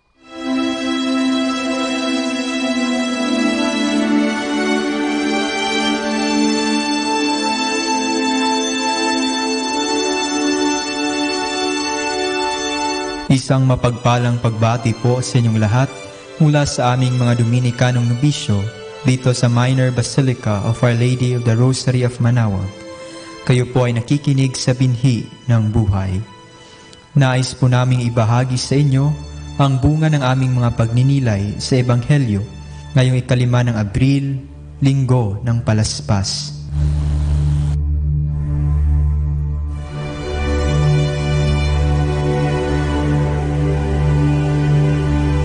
A reading from the Holy Gospel according to Matthew.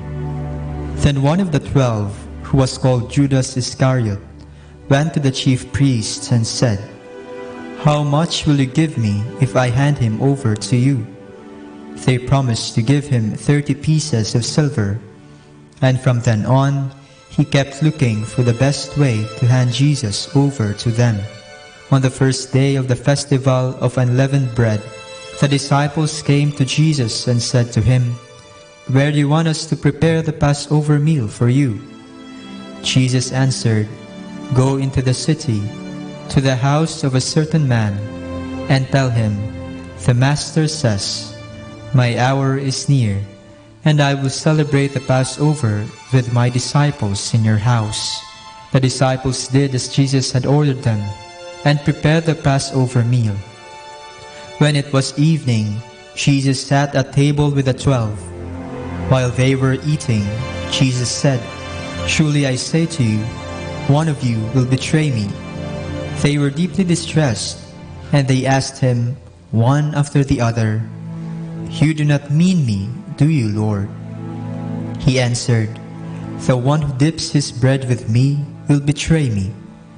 While they were eating, Jesus took bread, said a blessing, and broke it, and gave it to his disciples, saying, "Take and eat. This is my body." Then he took a cup and gave thanks, and passed it to them, saying, "Drink this, all of you, for this is my blood, the blood of the covenant, which is poured out for many for the forgiveness of sins. Yes, I say to you, from now on I will not taste the fruit of the vine, until that day when I drink new wine with you in my Father's kingdom." After singing psalms of praise, they went out to the Mount of Olives. Then Jesus said to them, "You will falter tonight because of me, and all of you will fall. Father, if this cup cannot be taken away from me without my drinking it, your will must be done." When he came back to his disciples, he again found them asleep, for they could not keep their eyes open. So leaving them again, Jesus went to pray for the 3rd time, saying the same words. Then he came back to his disciples and said to them, "You can sleep on now and take your rest. The hour has come, and the Son of Man will be handed over to sinners. Get up, let us go. See, the betrayer is here." Jesus was still speaking when Judas, one of the 12, arrived. With him was a crowd armed with swords and clubs, who had been sent by the chief priests and the elders of the people. The traitor had given them a sign, "The one I kiss, he is the man. Arrest him." Judas went directly to Jesus and said, "Greetings, Rabbi," and he kissed him. Jesus said to him, "Friend, do what you came to do." Then they laid hands on Jesus and arrested him. Then all his disciples deserted Jesus and fled. Those who had arrested Jesus took him to the house of the high priest Caiaphas, where the teachers of the law and the elders were assembled. Meanwhile, as Peter sat outside in the courtyard, a young servant girl said to him, "You also were with Jesus of Galilee." But he denied it before everyone, saying, "I do not know what you are talking about." After a little while, those who were standing there approached Peter and said to him, "Surely you are one of the Galileans. Your accent gives you away." Peter began to justify himself with curses and oaths. protesting that he did not know Jesus. Just then a cock crowed, and Peter remembered the words of Jesus, "Before the cock crows, you will deny me 3 times." And going out, he wept bitterly.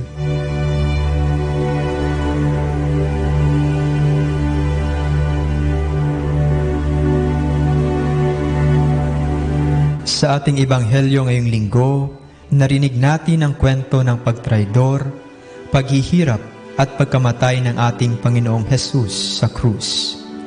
Pinahiya, pinalo-palo, pinagtawanan, pinako sa krus at namatay. Iyan ba ang Diyos na tinuturo ng simbahan? Isang Diyos na mahina. Ba't hindi siya lumaban? Ba't hindi niya ginamit ang kapangyarihan niya kung Diyos nga siya? Bakit? Sa kalagitnaan ng isang gyera, isang importanteng cable line ang nasira. Ginagamit ito ng mga sundalo upang makipag-usap sa ibang kampo. Isang manggagawa lamang ang nandoon noong oras na iyon at kailangan maayos ito agad. Kaya agad na pinuntahan ito ng manggagawa at ilang minuto lang ay muling pumasok ang mga mensahe at maayos na ang mga linya. Isang oras ang dumaan, ngunit wala pa ang manggagawang lumabas para ayusin ang nasirang linya. Kaya nagpadala ang kampo na isang grupo para hanapin ang naturang manggagawa. Ilang minuto lang ay natagpuan nila ang manggagawa. Nakahiga sa gilid ng mga kable, hinahawakan ang 2 dulo nito at may nakabaong bala sa dibdib na siyang sanhi ng kanyang pagkamatay.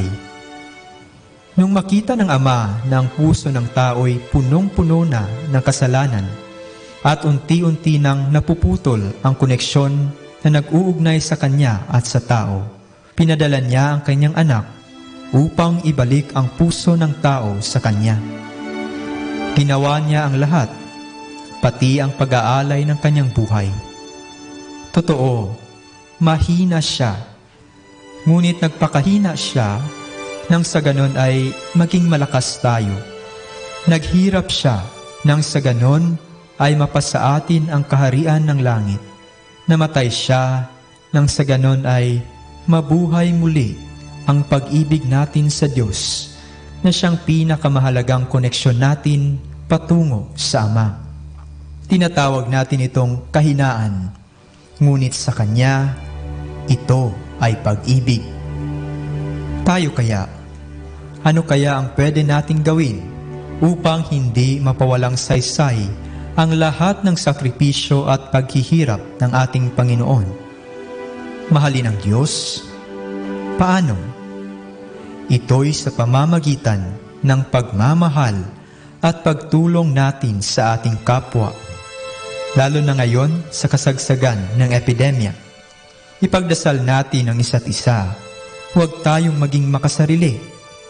Sa panahon natin ngayon, huwag tayong maging katulad ni Judas na trinaydor ang ating Panginoon sa pamamagitan ng pagtraydor din natin sa ating mga kapatid.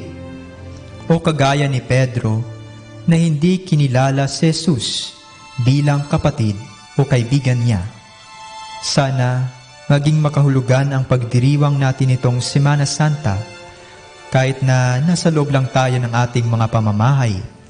Ang importante, ang puso at isipan natin ay nasa labas, ipinagdarasal ang ibang tao, at ang mga kamay natin ay nagbibigay ng mga tulong na maaaring magamit ng mga kapatid nating nangangailangan.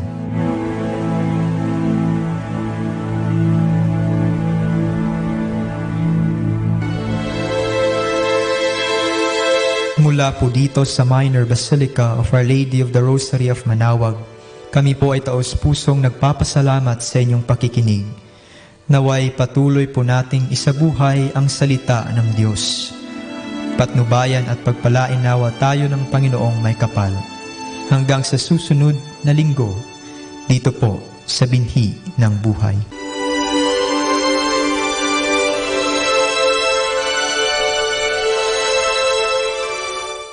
Atin pong pakinggan ang mga pasabi mula sa Basilica Minore ng Manawag.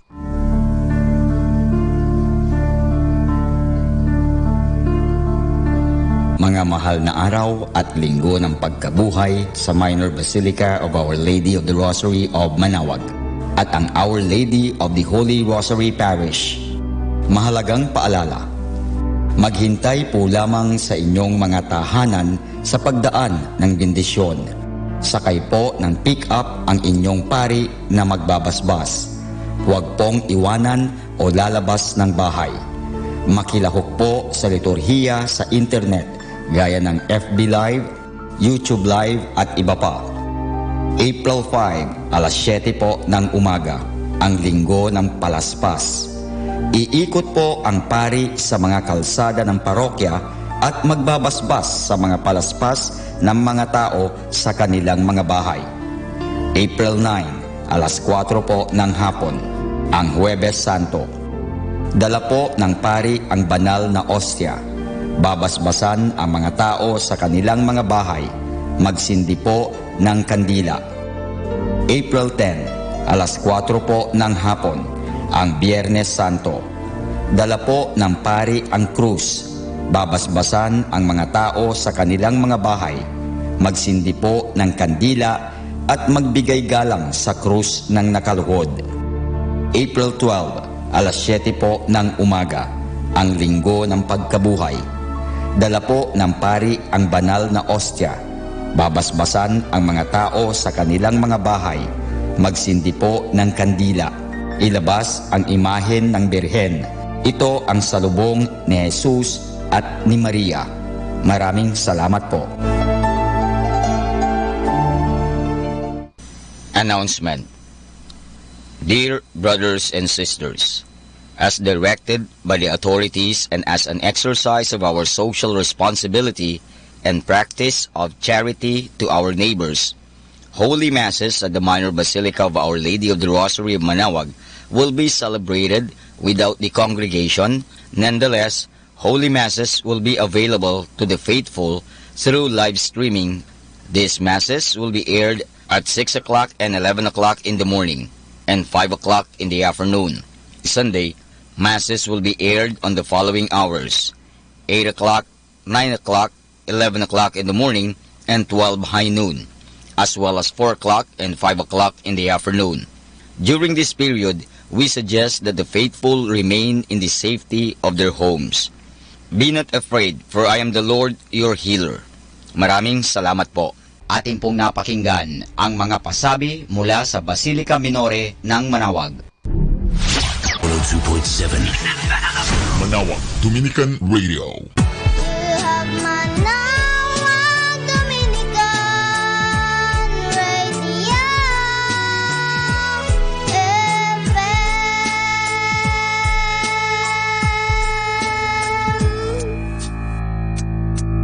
Kasama natin to.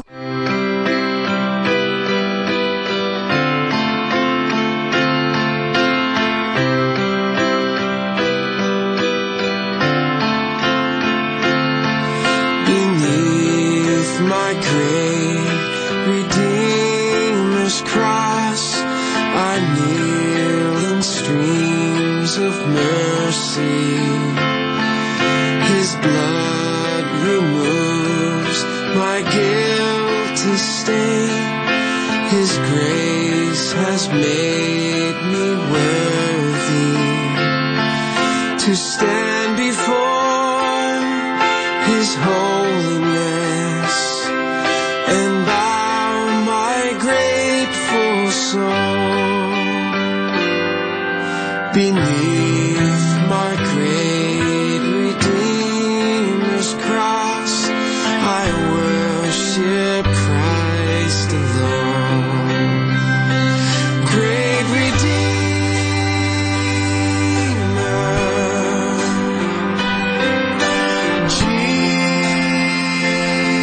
Jesus, great Redeemer.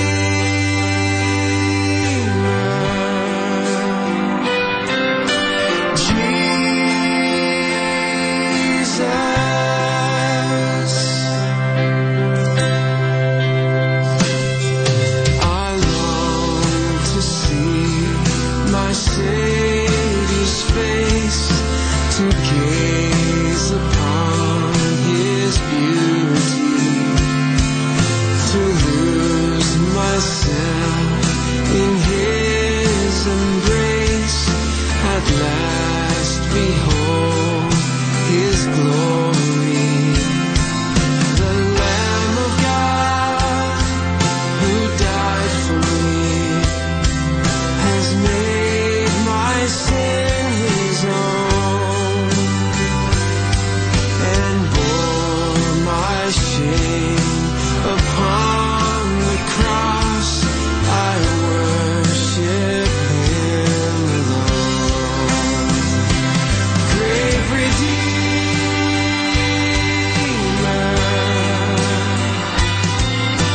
Jesus,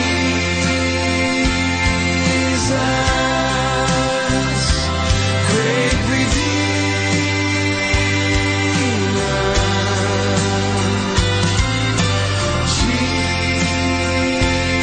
Jesus,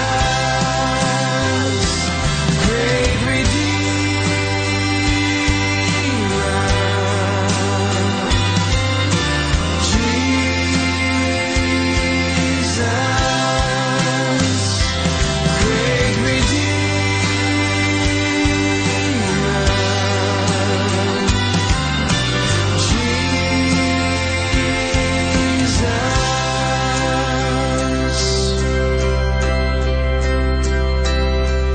O Lamb of God, you died for me and made my sin your own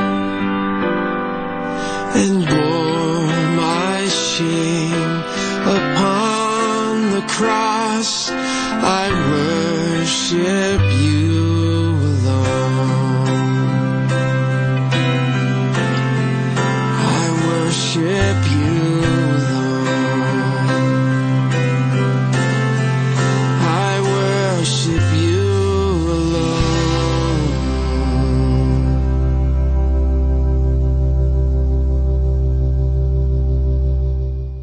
Our station knows only God to change your life for better. You are never alone because You have Manawa Dominican Radio FM.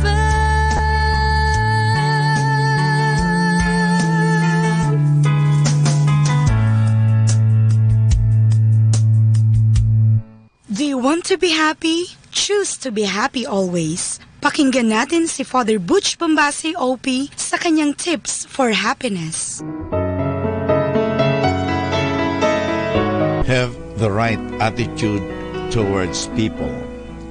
The fact is not all people are the same, and some of them can really be scary. Be the exception. Do not let anyone drag you down to their rudeness. Be the exact opposite. Pull them up with your soft-heartedness and jovial spirit. Give a pleasant smile to someone having a bad day. Shower an arrogant person with acts of kindness and sincere service. It takes a good person like you for some individuals to realize how bad they are. We choose to see people the way we want to see them. When conditions are normal, we can spend our lives thinking about the few negative things that our child is doing. He is too lousy, naughty, or lazy. Suddenly, he is hospitalized because of a car accident. And now, we shift our focus by talking about his talents, how obedient he is, and how accomplishments he has at the school. If you want to have a better relationship with people, think of their positive qualities. You can choose how to see your spouse, your children, or even your old friend who lives next door. The best way to improve your relationship with them is to focus on their endearing qualities. Often, when you adjust the way you deal with them, they change for the better. Notice that a little amount of positive consideration when it comes to relationship with people can bring more satisfaction and reduce problems. Look at the people around you as a little bit more attractive, understanding, and considerate. See your relationship with them as something more exciting. Similarly, looking at yourself with little more confidence, kindness, or consideration when it comes to work and relationship enhances performance, increases productivity, and nurtures positive attitude. Consider yourself as someone more capable, creative, and loving, and soon enough you will be. No matter how you look at others or at yourself, some people will be there for you as real friends, both in good times and in bad. Be aware, however, that you grow more with people who challenge you, embarrass you, or put you in boiling waters.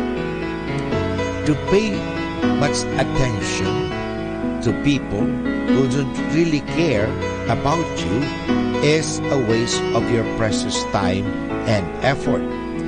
You do not have to waste most of your valuable time pleasing people who do not like you, friends who habitually backbite you, critics who have nothing good to say about you, relatives who cannot forgive you, acquaintances who try to manipulate you, superiors who try to abuse you, or indifferent individuals who keep on ignoring you. There are so many other people out there who will value you for being you. So, in order to be happy, you have to have an eye for what is good in others. They adjust their attitude depending on the type of person that they will have to deal with. They become more understanding when they have to, and they would rather get the best lessons from difficult people and move on to live their lives with those who treasure them for who they are. So, if you like to be happy, have the right attitude towards people. Atin pong napakinggan si Father Butch Bombase OP sa kanyang mga tips for happiness. Kahit malungkot ka, isipin mo na lang na masaya ka at sasaya ka. Happiness is a choice. Salamat po. Good morning! Start your day with a happy smile all the time, and while have a wonderful day is my only pray. So good morning!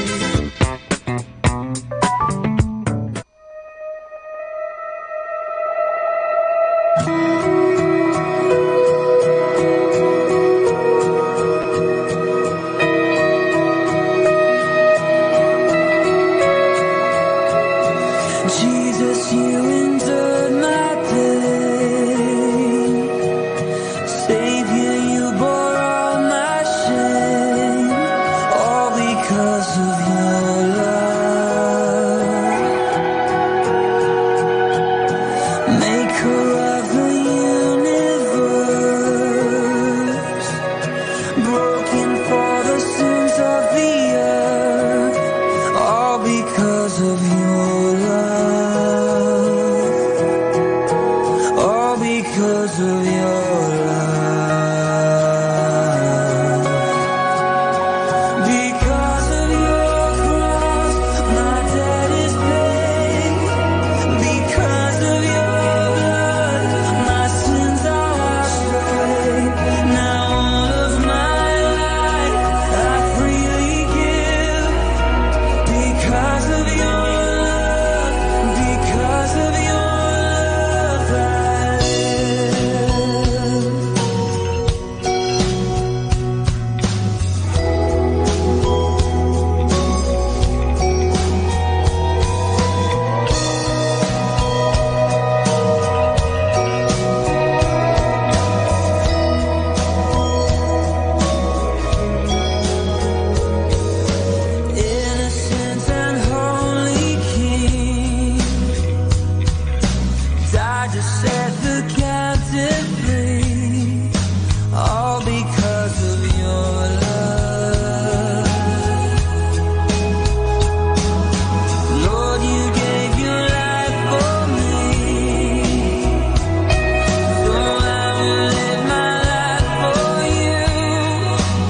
pies divinos, pies divinos,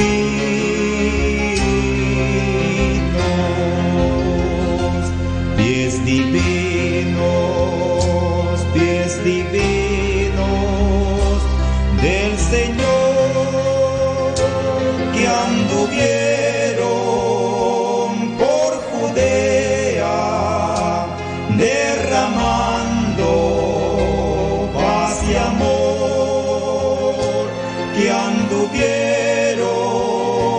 por Judea derramando paz y amor. Pies divinos, pies divinos, pies sangrantes,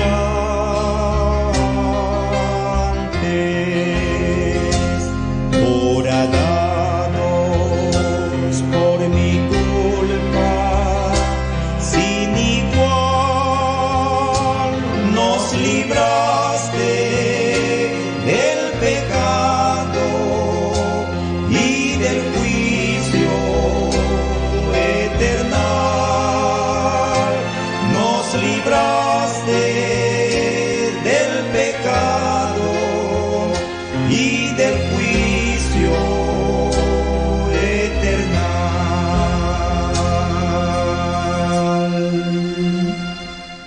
Our station knows only God to change your life for better. You are never alone because You have Manawa Dominican Radio FM.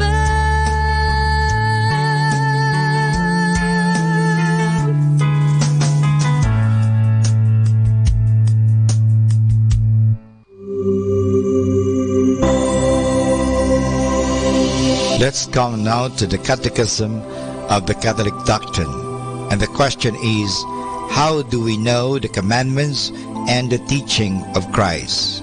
The answer, we know the commandments and the teaching of Christ to the voice of the Church and our conscience. By the natural order of creation, God imprints His commandments in the hearts of men. This is the natural law, the evident and obvious order of creation established by God in the whole world. It is God's will that all creatures should follow the natural law. Indeed, creatures without reason or intellect follow the natural law blindly and of necessity. Man alone can know the natural law with his own mind. Man alone follows the natural law of his own accord and free determination.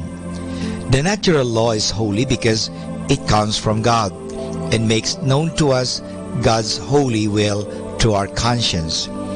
Our conscience is nothing else but our reason, which tells us what is good and what is evil, and therefore to do what is good and to avoid what is evil.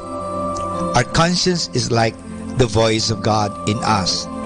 We must obey our conscience to avoid sin. A person who repeatedly disregards the voice of his conscience will finally no longer hear it. Because of original sin, human reason has been weakened and our will has become inclined to evil. It is difficult for man by himself to follow God's natural law. To help man know clearly and definitively His commandments, God gave them publicly to Moses on Mount Sinai. Christ confirmed the commandments of God in His teaching, which He entrusted to the Catholic Church. The Church then is like the voice of Christ for us. The Bible says, "Go therefore and make disciples of all nations, teaching them to observe all that I have commanded you." That is in Matthew chapter 28, verse 19 to 20. And the question is, how do we know the commandments and the teaching of Christ? Mga kasama, I have something for you. I'd like to share with you what Walter Anderson suggests there are 7 pillars of confidence, which could help a lot for gaining of self-assurance. Number 1, say, I am responsible. Number 2, believe in something big. Your life is worth a noble motive. Number 3, practice tolerance. You like yourself a lot more, and so will others. Number 4, be brave. Remember, courage is acting with fear, not without it. If the challenge is worth it, you're supposed to be nervous. Number 5, be ambitious. The important thing is not to let barriers limit your ambitions. No single effort will solve all your problems, achieve your dreams, or even be enough. But that's okay. To want to be more than what we are is real, normal, and healthy. Number 6, smile. Because no one can do this for you. And number 7, love someone. You should know joy.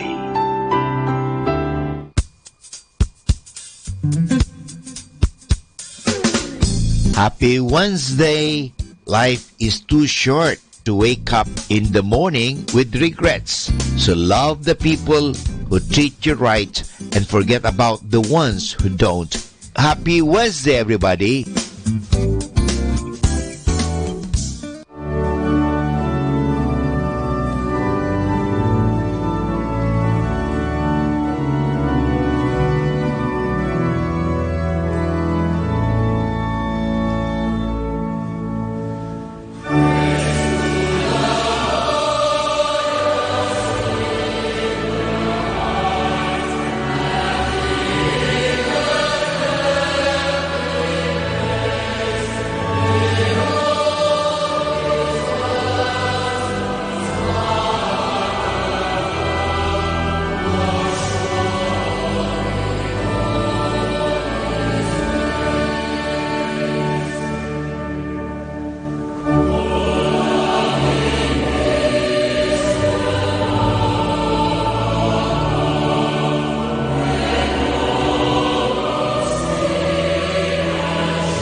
answered or unexpressed.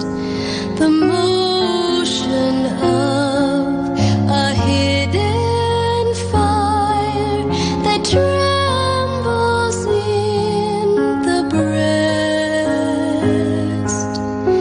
Prayer is the burden of a sigh, the falling of a tear, the upward glancing of an eye when none but God is near.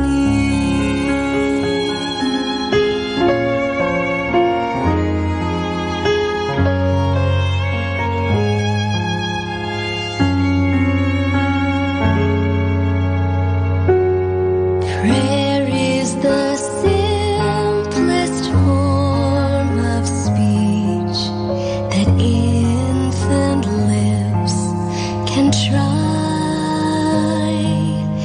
Prayer, the sublimest strains that reach the majesty on high.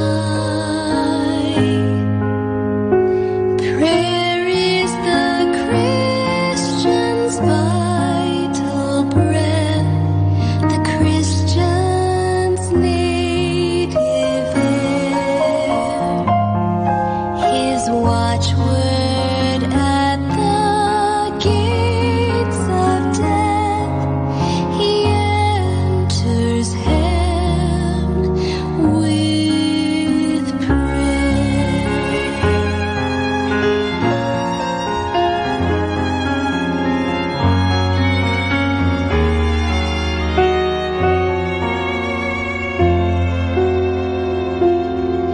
Prayer is the contrite sinner's voice, returning from his ways, while angels in their songs rejoice and cry, behold, he prays, and cry, behold, he prays.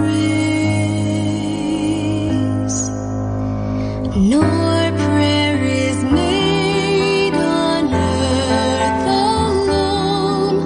The Holy Spirit pleads, and Jesus at the Father's throne for sinners intercedes.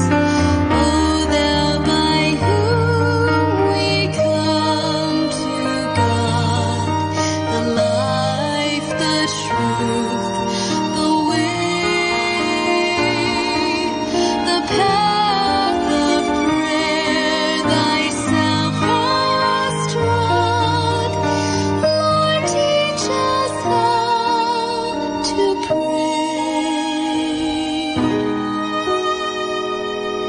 O thou by whom we come to God, Lord, teach us how to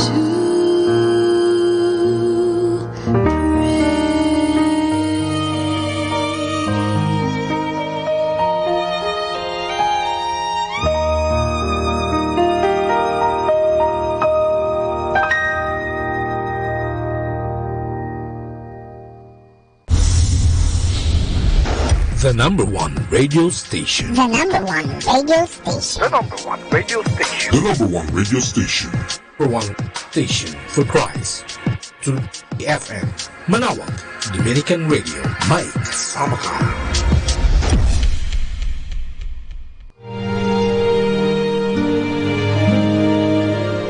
Ang salitang Kwaresma ay hango sa wikang Latin, quadrigesima, na ang ibig sabihin ay ika-40 bahagi o 40th. Ito ay patungkol sa 40 araw ng paghahanda sa paggunita sa pagpapakasakit, pagkamatay, at muling pagkabuhay ng ating Panginoong Hesukristo.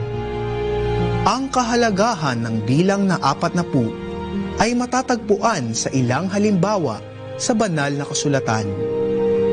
Ang 40 taong paglalakbay ng mga Israelita sa disyerto, ang 40 araw na pananatili ni Moises sa bundok Sinai bago tanggapin ang 10 kautusan, ang 40 araw na pananalangin ni Jesus at pagtukso sa kanya ng diablo sa disyerto. Makikita ang diwa ng Kwaresma sa pagsisimula nito sa araw ng Miyerkules ng Abo. Ang lahat ng nananampalataya ay nilalagyan ng tanda ng krus na abo sa kanilang noo, bilang paalala na dapat silang magsisi at manampalataya sa mabuting balita. Bilang paghahanda at pakikiisa sa pagpapakasakit ng Panginoon, ang lahat ng Katoliko na may gulang na 14 pataas ay may tungkuling hindi kumain ng karne sa Miyerkules ng Abo, sa Biyernes Santo, at sa lahat ng Biyernes sa panahon ng Kwaresma. Ang mga may gulang na 18 hanggang 59 na taon ay may tungkuling ding mag-ayuno, na ang ibig sabihin ay 1 full meal at 2 small meals sa Miyerkules ng Abo at Biyernes Santo. Maliban dito, inaanyayahan din tayong ihanda ang sarili sa pamamagitan ng pagdarasal, pagtitika at pagtulong sa kapwa. Nagwawakas naman ang Kwaresma bago ang misa ng huling apunan sa araw ng Huwebes Santo. Ang Kwaresma ay tinatawag din sa sinaunang wikang Ingles na Lent, na ang kahulugan ay tagsibol. Sa 40 araw na ito, sisikapin nating tahakin ang landas ng kabutihan at katotohanan, bagamat ito'y mahirap sundin. Sa panahong ito, binibigyan tayo ng pagkakataon. Tularan si Moises na nakipagtagpo at nakilala ng lubusan ang Diyos. Higit sa lahat, sa 40 araw na ito, tayo ay inaanyayahan ng simbahan na magwagi sa hamon ng tukso at kasamaan, tulad ng pagtatagumpay ni Hesukristo sa disyerto. Ang panahong ito ay di lamang panahon ng pagsisisi, ito rin ay panahon ng pagsibol, pagbabagong buhay, buhay na ipinagkaloob sa atin ng ating Panginoong Hesukristo.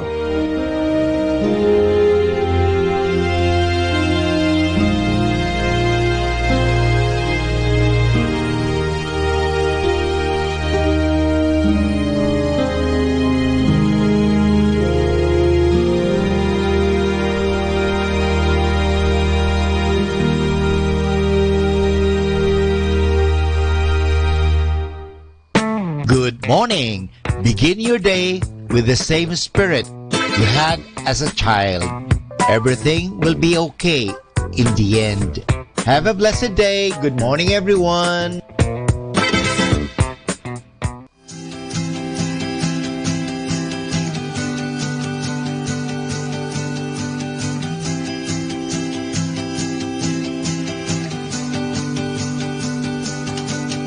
My God, my Father, while I stray far from my home in life's rough way, oh, teach me from my heart to say, Thy will be done. Though dark my path and sad my lot, let me be still and murmur not, or breathe the prayer divinely taught. Thy will be done. But if my fainting heart be blessed,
time now is 8 o'clock in the morning.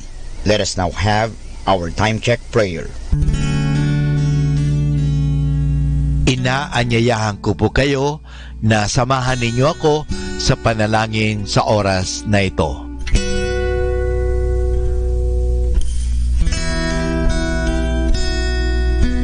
Panalangin bago mag-aral. Panginoong Yesus, Ikaw ang bukal ng liwanag at karunungan. Tanglawan mo ang iyong liwanag, ang aking isipan, upang maunawaan ko ang aking mga aralin. Bigyan mo ako ng talas ng isip upang maisaulo ko ang mga dapat kong tandaan. Pagkalooban mo ako ng tiyaga at sipag upang patuloy akong magsikap sa aking pag-aaral. Pag-alabin mo ang aking pagnanais na makamit ang karunungang kinakailangan ko sa buhay nito. Ang lahat nito hiningi namin sa ngalan ni Kristo. Amen.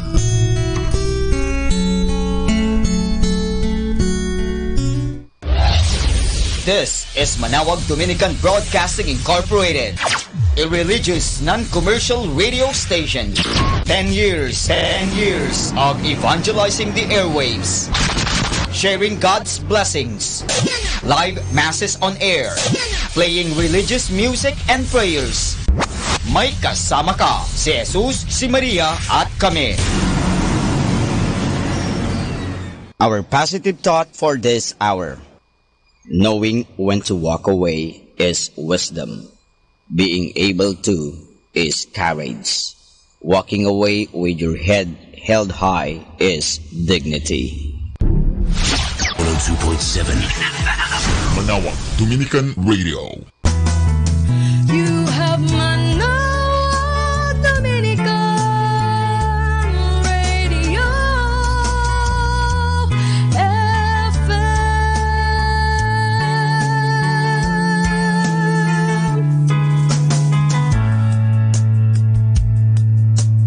Kasama natin to.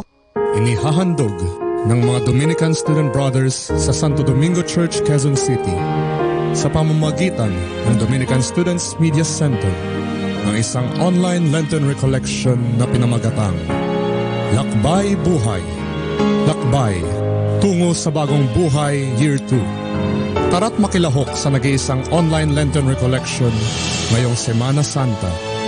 Kasama sina Father Roland de la Rosa OP, Father Tereso Campilio OP, at Fray Wilson Nucum OP. Libreng mapapanood ito via Facebook streaming sa darating na April 8, 2020, Miyerkules Santo sa ganap na alas 10 ng umaga. Lakbay Buhay, Lakbay Tungo sa Bagong Buhay Year 2. Isang online Lenten Recollection hatid sa inyo ng Dominican Student Brothers ng Santo Domingo Church, Quezon City. Dito lamang sa DSMC Studio.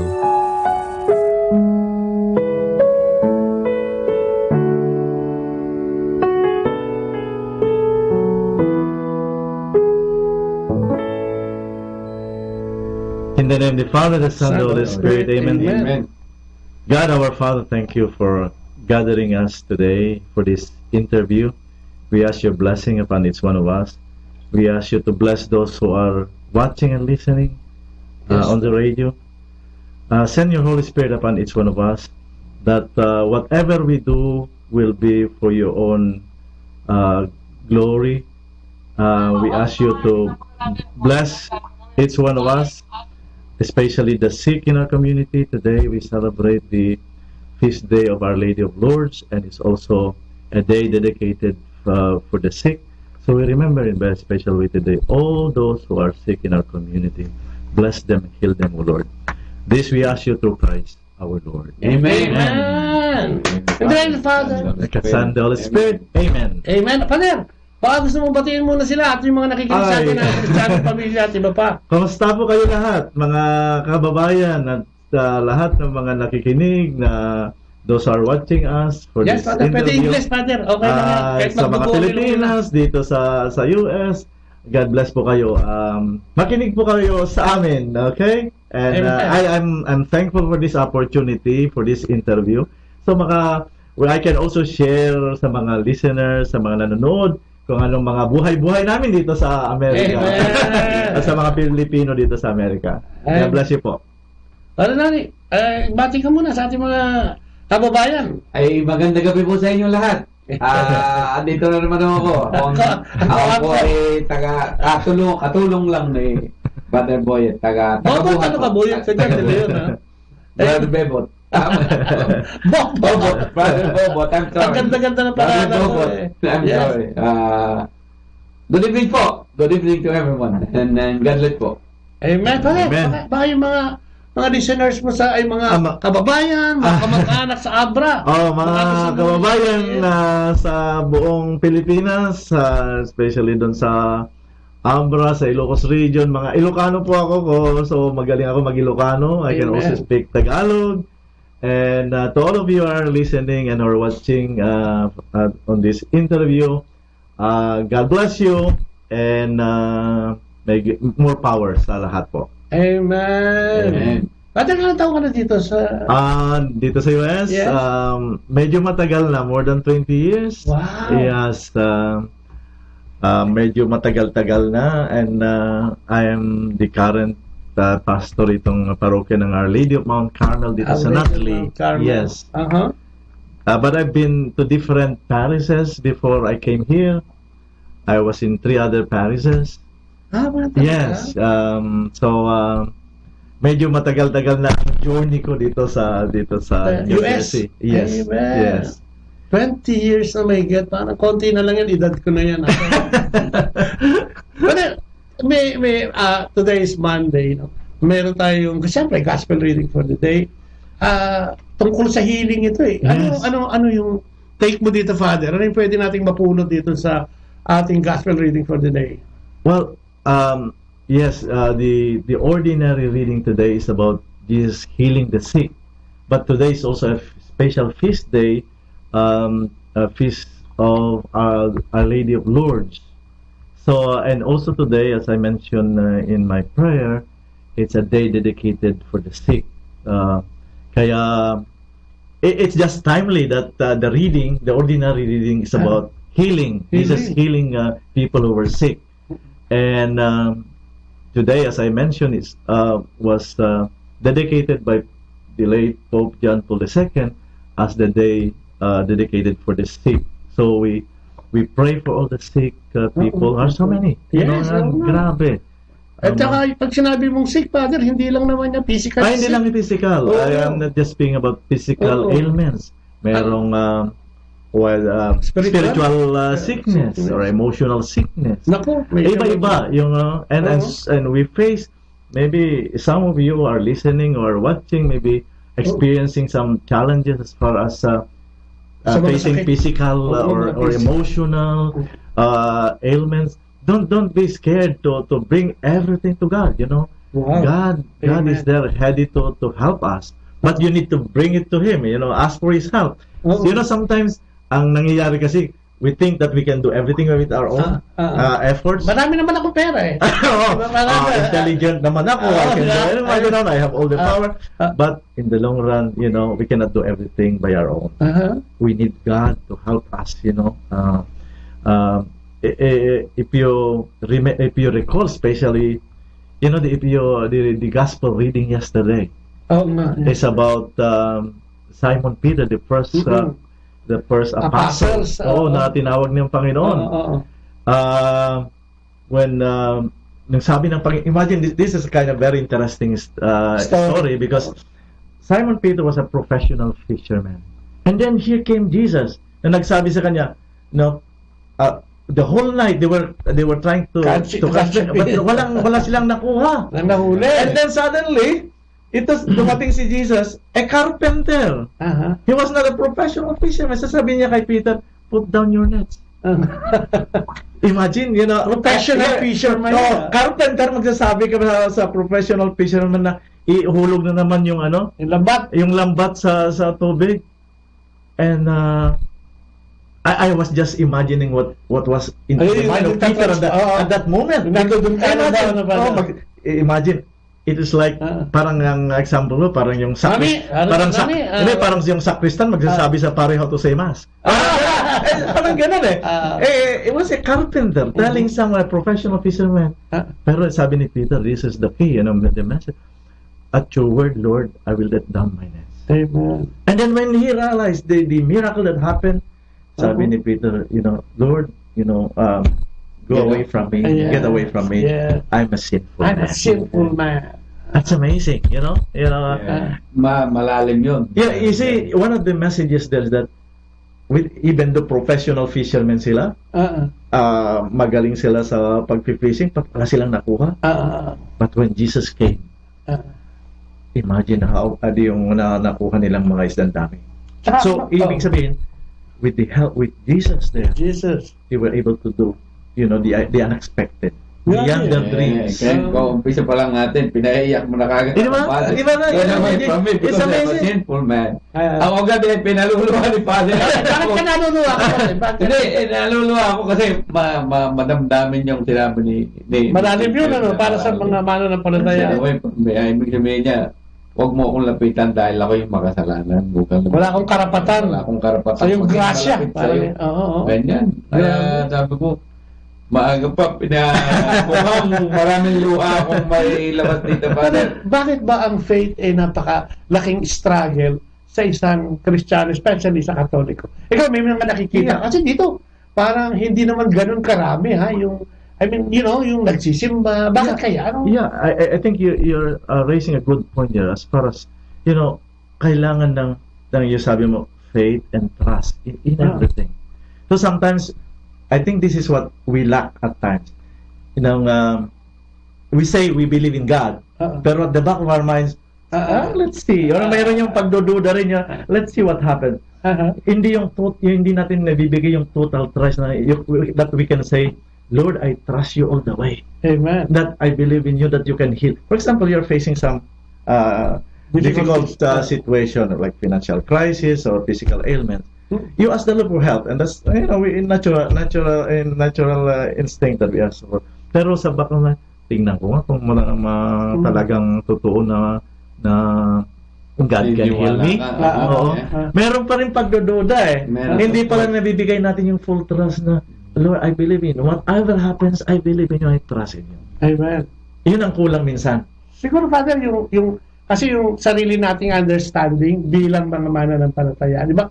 Sabi niya sa Proverbs 3:5 and 6, sabi niya, trust in the Lord with all your heart.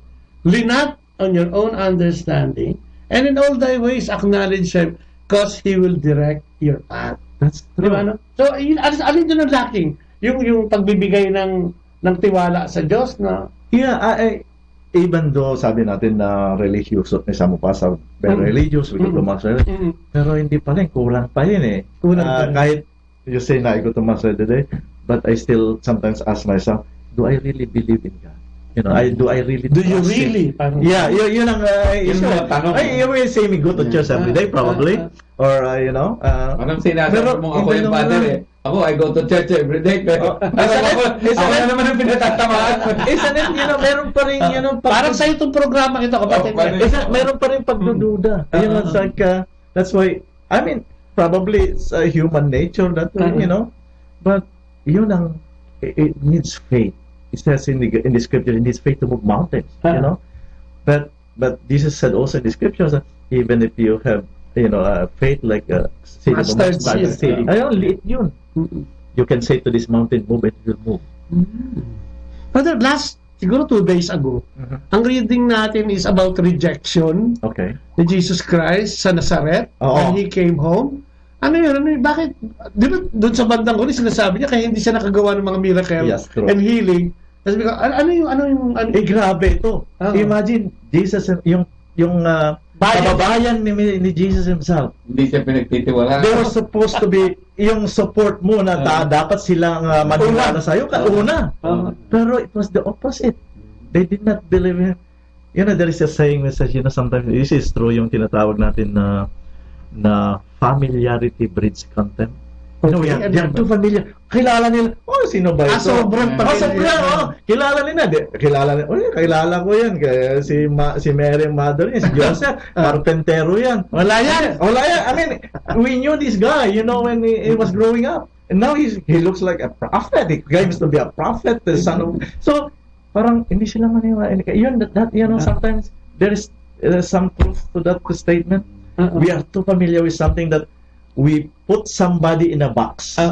Na when you put somebody in a box, he or she cannot grow. Wala na sila makita kasi nandun na yung paningin nila, karpintero lang. Malinos na. Ginudge na. Walang kaya yan. Kilala ko ito. You know what I mean?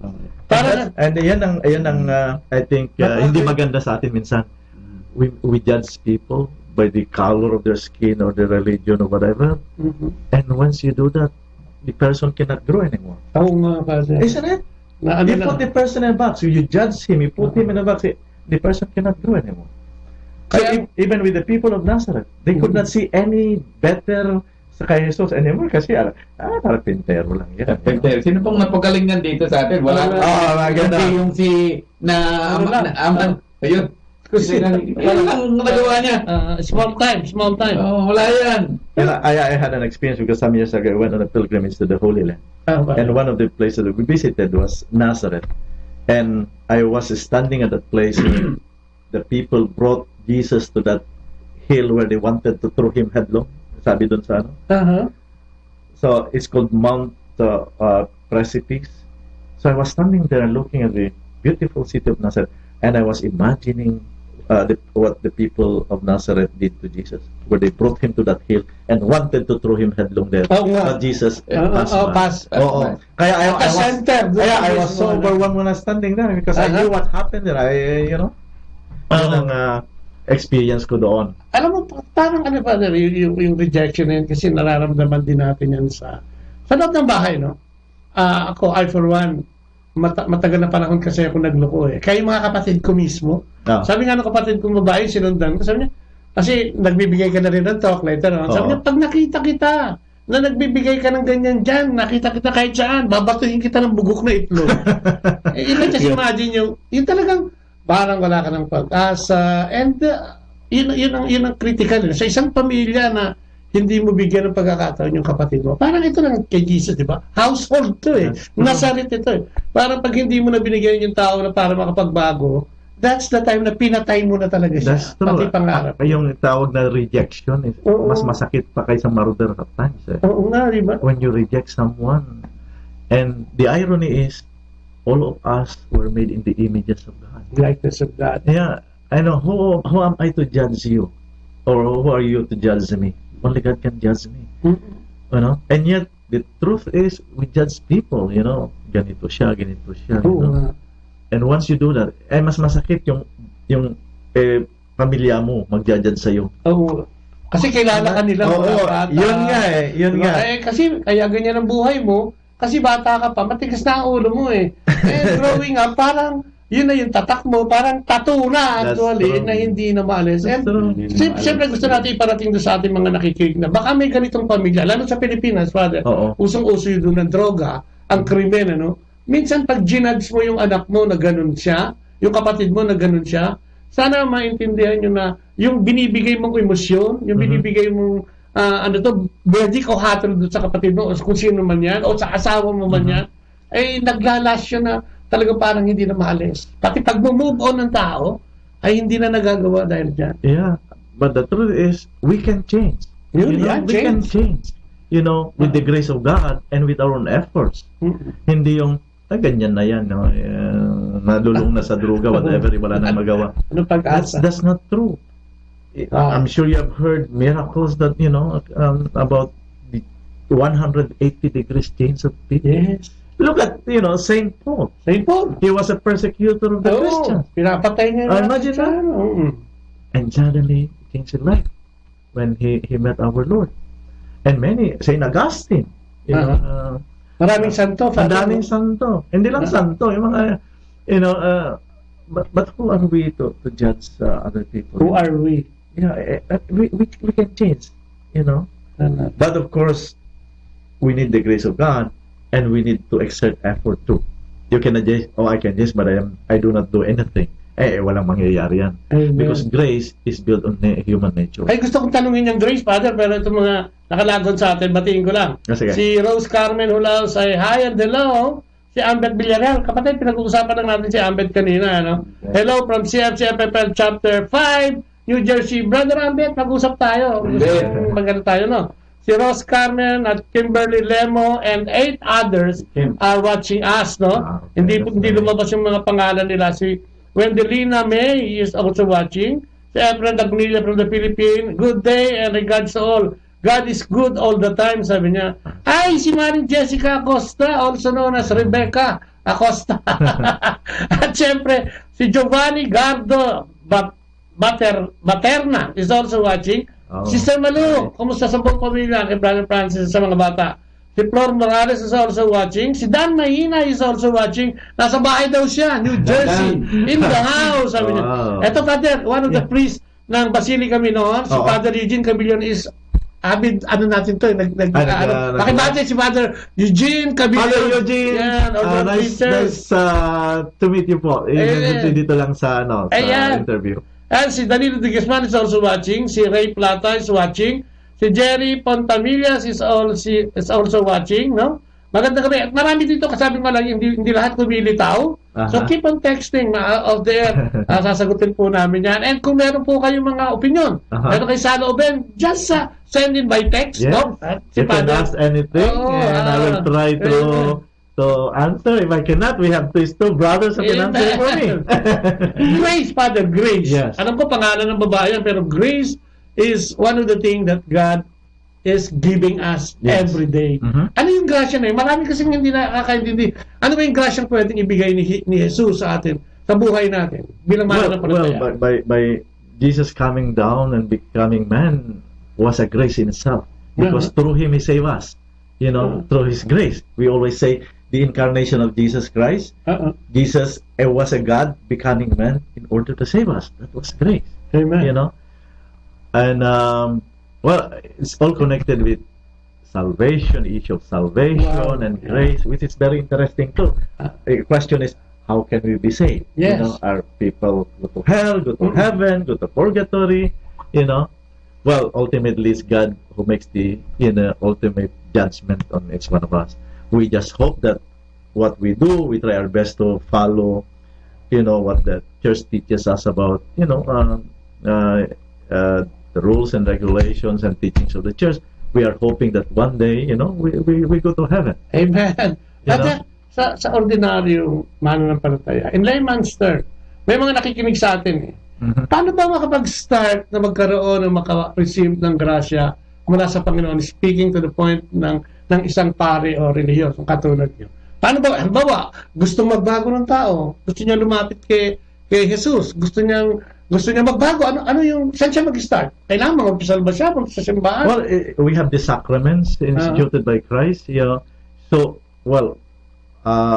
there are many ways by which we receive the grace of God. We have the sacrament of confession. We have kung may, pagka nagkasala tayo, then we avail the sacrament of confession.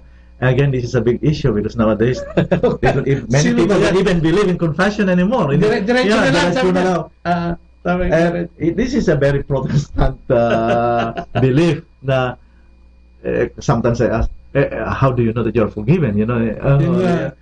But if you believe in the teachings of the Catholic Church, to the priests who were ordained, and then this is also very not so understood very well about confession, because when people come for confession, they think that it is to that the priest yung nagbibigay ng kapatawaran. Hindi. God is just using us. Instruments lang kami, the priest, to forgive your sin. So even if the priest is in a state of sinfulness, he can still forgive your sin. Yes, because it's not the power of the priest who can forgive your sin. He is just being used by God as an instrument to forgive your sin. So we have the sacrament of confession, the sacrament of the Holy Eucharist. And again, this is a big issue as well, because even though you go to Mass regularly, Lalo how dito many sa- of us understand really the meaning, the significance of the Eucharist? Some do it mainly because it is an obligation. Oh, someday I have to go. Kailangan. Sabi ko sa mga tao, sabi ko, Yeah. do you know why? And the big issue too is, how come, especially dito sa US and Europe, hindi na masyadong maraming tao nagsisimba? Not like in the Philippines, and thank God, but here, they will say, I can pray at home. I don't need to go to church. But what is that particular thing that you receive when you go to Mass? It's the body and blood of Christ. Where else can you receive the body and blood of Christ except at Mass? Can you buy it at ShopRite? No way! No way. So, and we believe that when we receive the body at Mass, we receive the body, soul, and divinity of Christ. It's not just a symbol of Christ. It's salvific, no? Oo. Yan ang difference natin sa mga Protestant brothers and sisters. For them, it's just a symbol. Yung Eucharist is just a symbol. But for us, it's the real body and blood of Christ. Yeah. That makes a lot of difference. Way of life na. Kaya some people also come to me and say, I can go to any church. Pare-pareho lang. Hindi pare-pareho. Yun, diretso. Hindi pare-pareho. Yung belief natin sa Catholic is different from the belief of the Protestant brothers and sisters. Amen. Kaya, for us, where else do you receive the body and blood of Christ except at Mass? Oo nga. Sa ating mga Catholic lang yata meron yan, Father, no? Yung feast yun nga, body and blood of Christ. Yeah, I mean, and it's really universal. Pati reading natin. Yeah, this is also nice. That's a good point. Whether you are here in the States or in Europe, or in the Philippines, it's the same Mass that we celebrate. Same bread, Father. Yeah, same bread of life that change into becoming the body and blood of Christ. And that's a wonderful thing. That's a wonderful, and amazing. that gives us grace. When you receive the body of Christ, it gives us grace. Hindi yung sinasabi na pag nagpunta ka na sa ibang bansa ano yan, fake na yan kasi yung nasa US yun ang original. Ang fake na yan, kaya ako hindi pupunta rin. So whether you are in Europe, in the US, it's the same thing. It's the same Mass, Catholic Mass, and we receive the body and blood of Christ. Hindi lang yung symbol ng Basahin ko dito, Father. Sige. Nandiyan dyan si Ricky Lota Sibulen. Alam ko, nasa barko to no? Si Lynn Lemon C is also watching. Si Edwin Montes Claros, magandang gabi at siyempre sa buong kabayan. Si Sire Manjares is also watching. Sel Yabak, si Noraline Enriquez. Malapit na magpari si Raynor, pagdasal natin yung thesis niya. Ayan, at siyempre, God bless daw, pare. Si June Generoso, si Richard Gomez yan ng Quezon City, si June Generoso, at puro mga Katolikong kasama natin sa community at hindi kasama sa community, mga nakikinig at nanonood sa atin, Father. Wonderful. Okay, si Brother Donnie, tatanungin ko lang. Hindi pa nila narinig ang kahit ng Father. Kwentuhan mo nga kami ng isang maiksing grasya mula sa Diyos na nangyari sa buhay mo. Bakit ganyan na lang din kasi ang paglilingkod mo bilang isang laiko? Diba? Dito sa Amerika, makikita natin na come and go lang. Kung may panahon, okay. Kung walang panahon, wag na muna. Parang gano'n. Kasi kapatid, ako naman, kaya ako nagsiservisyo kasi marami akong pinagdasal na tinugon ng Panginoon. Pero dapat nagbago ka muna, di ba marami ka rin kalokohan? Pero kasi yung grasya na. Maano rin ako kasi ako nga, katulad sabi ko sa'yo, nagpulis akong sandali. Pulis sa atin. Pero yung sandali ko, maraming nangyari sa buhay ko kasi yung pulis noong unang panahon sa atin, medyo ibang klase. Hindi naman talagang cotton cut ba? pero masama. Hindi. Kaya nung ako mapunta rito, hindi naman agad ako nagsimbahan. Nabago, hindi nabago. Hindi agad ako nagsimbahan. Pero mula Pilipinas, kapatid, dala-dala mo rito yung ugali ko. Oo, yung ugali, di ba? Yung ugali ko, hindi magandang ugali. Okay. Hanggang sa unti-unti, napasama nga kami sa community sa CFC. Couple for Christ. Then, doon ako unang nakapagbasa ng Biblia. Alam kong may Biblia, pero hindi naman ako bubukat yan. Nagsisimba ako, hanggang doon lang ako. Kaya natuto akong magsimba, bago nangyari yan kaya pati ako napupunta sa Couples for Christ, parang nagkaroon kami ng mag-asawa ng problema. Meron palang yun ang tumulong sa amin para maging ayos ang aking buhay ay maayos. Kasi ang asawa ko ang siyang nagdadasal para sa akin. Kasi marami akong ugaling hindi tama. Pero awa ng Diyos, sa tulong ng grasya ng Diyos, yung mga ugali kong yun unti-unti kong nabawasan. Amen. At hanggang ngayon kaya ako'y natutuwa. Hanggang ngayon ako'y sa grasya pa rin ng Diyos, tinutulungan niya akong magsumikap para ako'y patuloy ang aking pagbabago sa aking buhay. At yun ang ginagawa ko araw-araw. Kaya ako'y nagsisimba pa rin. Yun ang ipinanalalangin ko sa Diyos na ako'y patuloy niyang bigyan ng grasya na magbago ang aking sarili. Maging holy. Be holy as your Father is holy. That's right. One of our callings to be holy. Marching order yan. Marching order is a command. Be holy as you and I are holy, as I and the Father are holy, says in the Scripture. Yun din ang isang ng Couples for Christ. Isn't it? CFCFFL na maging holy tayo. But again, being holy does not just mean going to mass every day. Yes, but it's in how you live your life. Work in progress yan to be holy. That's a classic example of change. I mean, tinatawag natin na to the grace of God and to the instruments of your wife. You can change it. You can do better. You know what I mean? Yun nga, Father, nung una, siguro yung mga nakakapanood sa akin o mga nakakakita, siguro, pag nakikita nila ako kung naririnig sasalita, ito pala ikang sa Batanggay nyo, ganun. Ako, yung pala sinuna yung pala marunong nang magdasal. Yun. So, you felt like Jesus in Nazareth, Dinatouch ka rin. Nung una, kayo napakasamang tao na yan Ngayon pala, kayo nagdadasal. Ako, hindi naniniwalang ganyan. Hindi. Kung magkasano, hilaw ang paniwala nila sa'yo dahil kilala ka nila. Masama. Nung una, hindi ka ganun. Pero, ang salamat ko sa Diyos ay yung grasyang binigay niya sa akin na kahit anong sabihin mo sa akin, patuloy pa rin akong gagawin ko yung sasamba pa rin. Tama. Yung tama. Amen. What is right. Na pinangangaral ng Diyos. Ang ganda. Ganda naman experience Si Edwin Montes Claros, nagtatanong ko si Father Alex daw itong guest natin. Hindi lang nakaabi to kapatid. Faith, Father, paano ba ito? Ito ba itong faith pwede magbilin to, Father? Paano ba ito? Yung faith? Paano ba ito tutubo? Faith is a gift. It's a gift given by God. It's a grace. It's a grace. But at the same time, you have, hindi lang binigay sa iyo, but you have to take care of it and to deepen your faith. But it's a gift given by God to us. That's why we are so thankful for that gift. Because not everybody has the gift of faith. Remember that. Kaya tayo na nabigyan ng paniniwala na ganito, we should be thankful in the first place. But how many of us are thankful for this gift of faith? We take for granted our faith. And yet there's so many people who don't even know about God and Jesus Christ. And yet, sa tayo nabigyan tayo ng with the grace of God, knowledge and faith, and yet we take our faith for granted. That's the irony of it.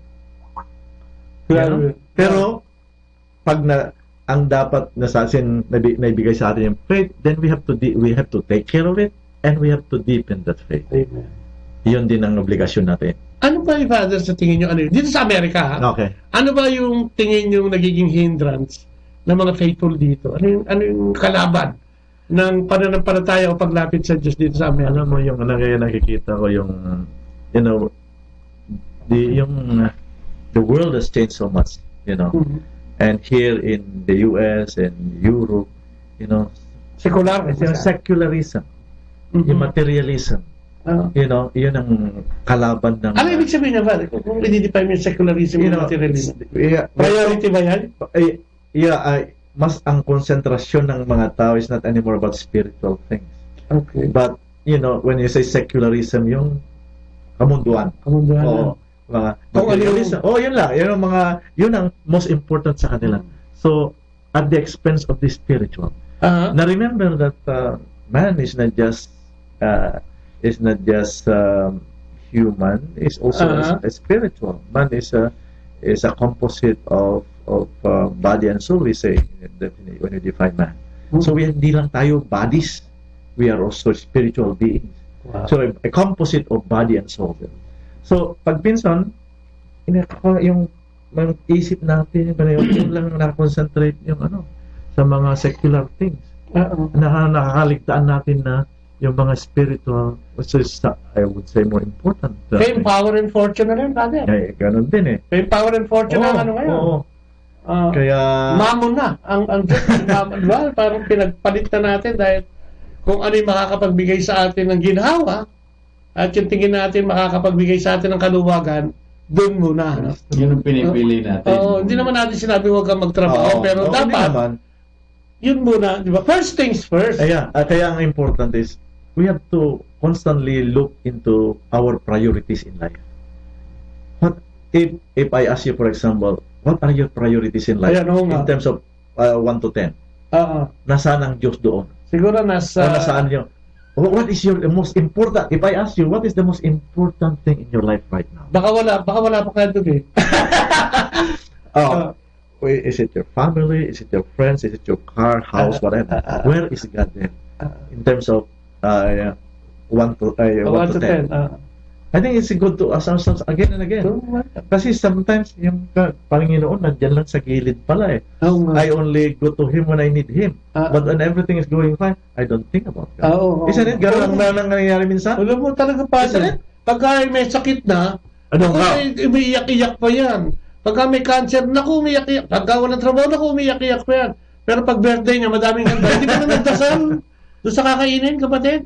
Nakalimutan ng Diyos pagka pero sa akin, when everything is well, parang sa aking experience, kapatid, pag akong tatanungin mo, sa ano rin yan pag sa edad ng mga tao rin yan. Sige. Pag akong tatanungin mo, nung bata pa ako, pag tinanong mo sa akin, kung anong prioridad ko. Ang prioridad ko ay ang aking pamilya, ang kumita, para may pampakain sa aking pamilya, para may tustos ko, makatulong sa pamilya ko.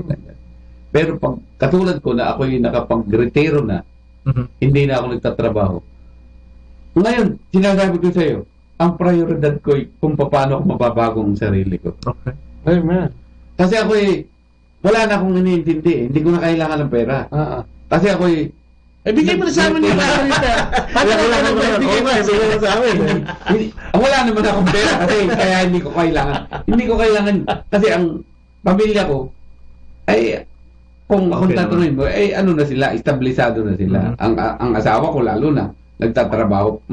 Pwede nang magpahinga, pero ayaw yung magpahinga. Gusto niya magtrabaho. Sabi ko, okay lang. Wala naman akong pakialam sa trabaho niyo. Okay lang. Mabuti nga yung nakakapagtrabaho. Pero alam mo kapatid, marami ang, yung pa din, okay yan hindi naman masama yan. Pero remember the first and second commandment. First, ang God. Sabi nga niya, kung importante yung asawa mo, tsaka yung pamilya mo kaysa sa akin, hindi ka karapat dapat sa akin, di ba? Parang wala kang karapatan. No? Pero alam naman natin, na literal na sinasabi niya lang na we make priority. Di ba? Mas maganda ang pamilya pag nakasentro ang Diyos eh. Most of the time, kahit sa Pilipinas, siguro dito, 300 lang ang divorce eh. Lagi ko sinasabi, may ad dyan, 300 lang yata ang divorce. Most of the time, ang nagiging problema is keep on forgetting na ilagay sa sentro ang Panginoon. Di ba, Kalit? That's very true. Hindi ko lang kung yung sinasabi natin dito, hindi naman na pabayaan mo yung pamilya mo or yung trabaho mo. This is not that's not the point. The point is, what is, when you say priority, the most important thing or most important in your life? That's a good question to ask. Importante yung pamilya, of course. Importante yung work, of course.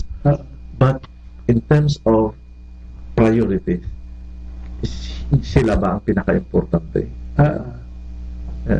Parang yun na sila. Yun ang the whole issue. And of course, God should be the most important in our lives, no matter what, no matter what. Look at, the calling of the first disciples and the apostles. Sa reading yan. When Jesus called them, they left everything. When I say everything in pati lambat, wala din. Kaya I think it's important na di ba sinasabi sa atin, life is short. And we don't know when God will come and get us at any time. Parang tip daw yan eh. If you think that life is short, then you must think of the more important things in life. Kasi pag minsan, we are bogged down with the nonsensical things or mga material things, hindi naman talagang importante. If you are smart, your foresight should be in heaven. That someday when you die, you go to heaven. That should be our yung ano natin. Yung tingin pero yung tingin, hindi ganun ang tingin natin eh. Ganyan eh. Yung mga secular thing, mga material thing. Tapos you die.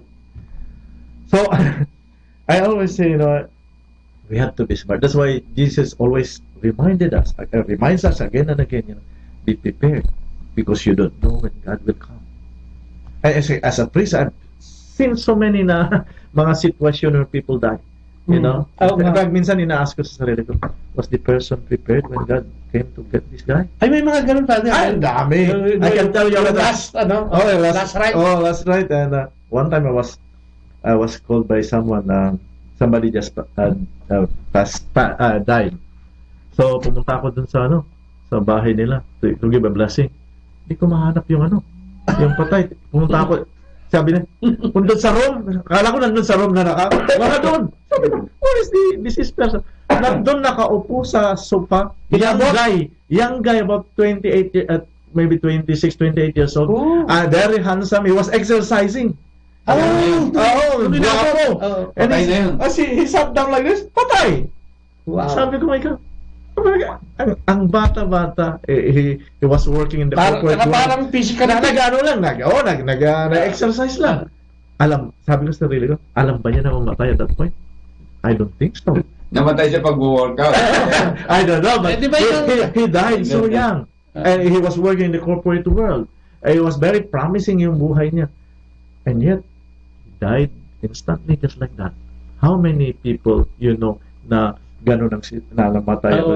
Hindi nila aso katakalain. Yeah, and you ask yourself, handa ba ito nung namatay? I mean, God only knows. Pero you cannot help but ask those questions. But the message is clear. And the message is there. So clear. We have to be prepared all the time. Yeah. Because God will come and get us. And you never know when we are not.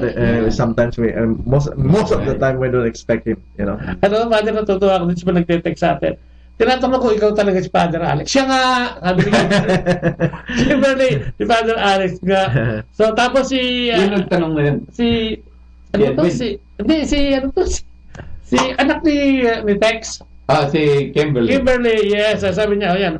Is that Father Alex? Is he priest in Bergen Country? Bergen County. Di na, no? Natli to, Natli na. Dati ako sa Bergen County. Si Edwin Montes Clara, sinasabi niya, pakibati daw, Father. Pinabati. Kasi one time umattend yata sila ng gathering niyo dito. Saan ba si Edwin Montes Clara? Hello, Edwin. Edwin. Hello, Edwin. Asawa ni Saida. Asawa niya si Saida. So ano, Father? Going back dun sa ating pinag-uusapan.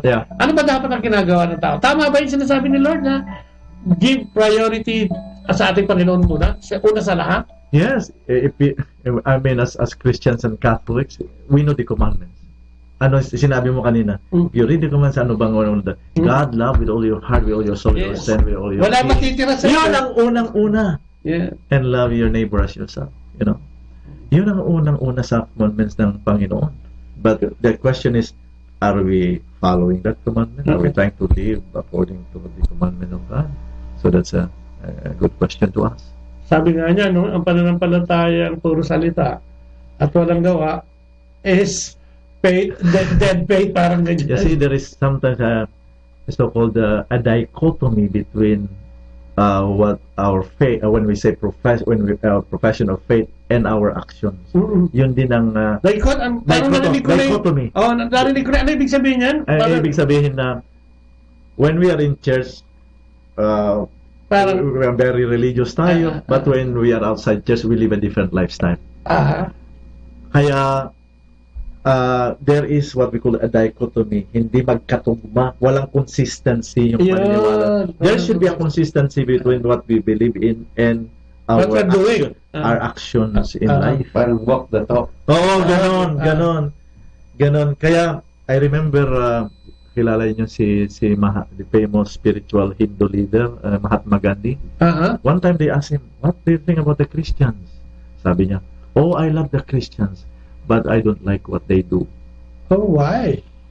He was saying to us that because, I mean, the Christians as a whole, he loved, but nakikita niya kasi walang consistency yung mga buhay-buhay ng mga Kristiyano nakikita niya na sa simbahan parang very religious sila pero outside iba naman ang buhay niya. Kaya yun ang gusto niyang yun ang message ni Mahatma Gandhi. I love the Christians, he said, but I don't like what they do. I mean, he's generalizing, but hindi naman lahat. Pero I love the people, but I don't love the culture. I love the culture, but I don't like the people.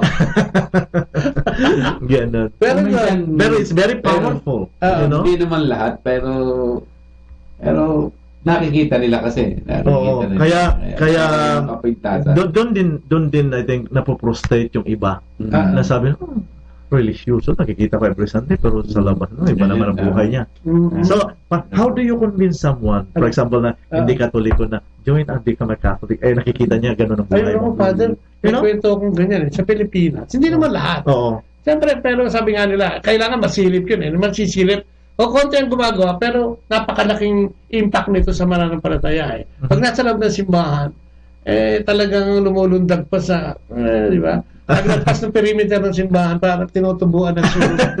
Di ba? Tendency ko minsan is nagsishy away yung mga tao imbis na maging magnet ka, kamukha ni Kristo na magnetic leader. We are supposed to be magnetic leader. Matthew 28, Father. Kung ang marching order natin say, go proclaim the good news of the Lord mula dito sa Samaria till the end of the world. Ano dapat ang ginagawa ng isang mananampalataya? Alam mo, sometimes all of us are called to be missionaries and to be apostles. And not just the priests or the bishops or the pope or the nuns. All of us are called to be missionaries and apostles of Jesus by virtue of our baptism. This is our calling. You read Vatican II, it speaks about this very clearly. But when we say to be missionaries does not really mean, does not mean that you have to go to Africa or where you can be a missionary at home or wherever, what state of life you are in. Whether you are, in school, in your work, wherever, you can be missionary. Yung pagiging tatay at tanay, Father. Oo, na maging missionary yan, di ba? That's sure. It's you are how do you take care of your children? That's right. Yun ang meaning doon. To be missionaries, to be apostles. Kung paano ka maging good example sa mga anak mo. Kung teacher ka, kung paano ka maging good example sa mga estudyante mo. Kung wherever, sa work mo, wherever, to be a good Catholic, a good example to your co-workers. That is what it means to be a missionary. That's why, do you know Saint Therese of Lisieux? She's the patroness of the mission, but she never went outside the walls of the convent. And yet she is the patroness of the mission. Ang ginawa lang niya, he was praying every day for people, for the conversion of sinners, for missionaries. And yet she was declared as the patroness of the mission. Imagine, no? And she never went outside the walls of her convent. Talaga? Si Saint Therese of Lisieux. Amen. So kung ano yung ginagawa mo, basta inalay mo kay Lord. That's right. Mission yun. That's right.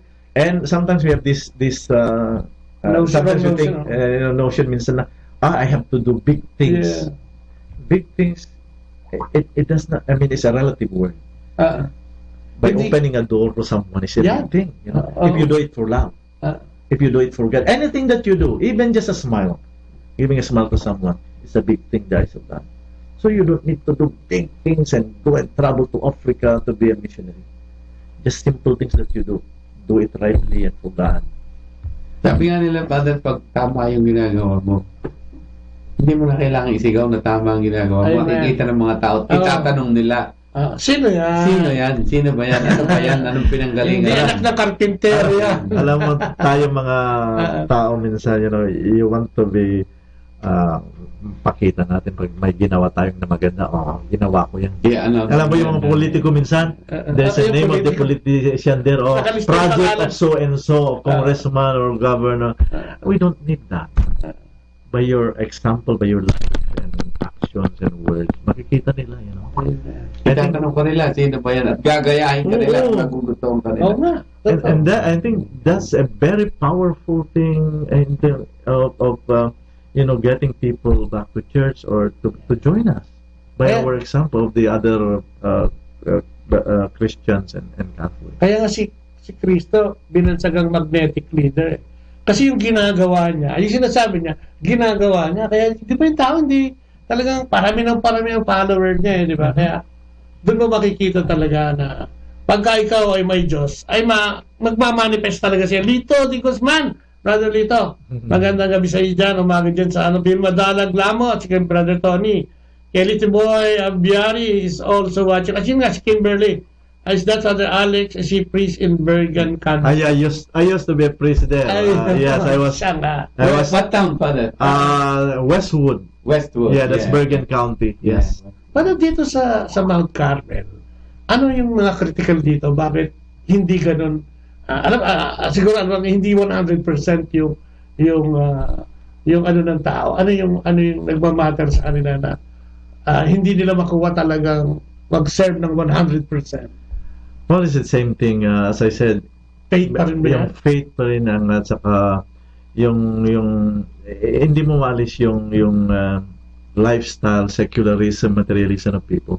Doon nag-affect yung whether they involve themselves in the activities of the church or not.